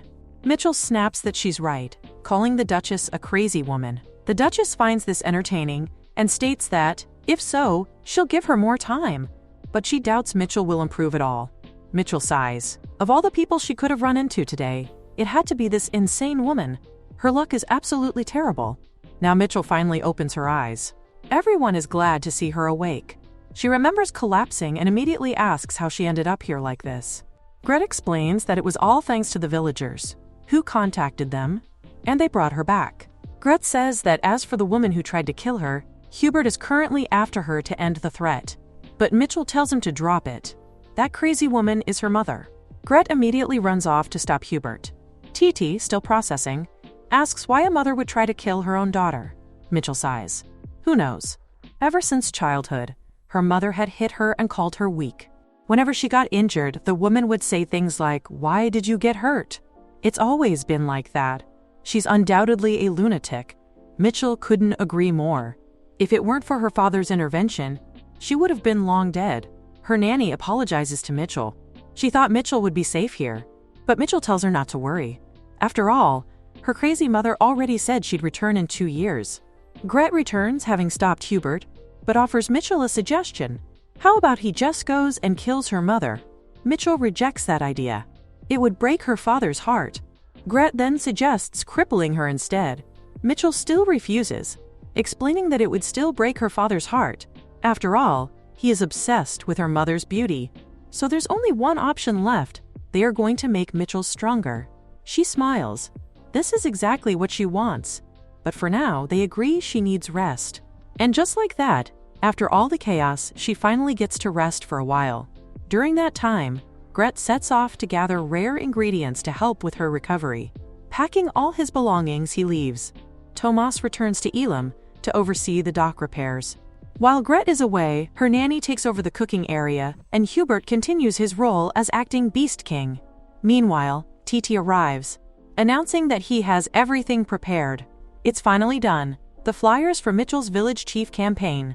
Now that she's fully recovered, it's time to head to the village and start her campaign. She's gonna make sure she becomes the village chief, and brings a railway station to Ilam. Meanwhile, in the Nyazarifa Mountains of Ishmael territory, Kana reflects that it's been a month since the vacation started, and yet Mitchell hasn't sent her a single letter. Sure, she thinks maybe it's taking Mitchell a long time to think of a reply, but Kana has been writing her every single day, yet she hasn't heard from Mitchell for a whole month. Kana begins to worry. What if Mitchell has made new friends in the village? What if she's spending time with old friends and has forgotten about her? Or worse, what if she's found out about Kana's real identity?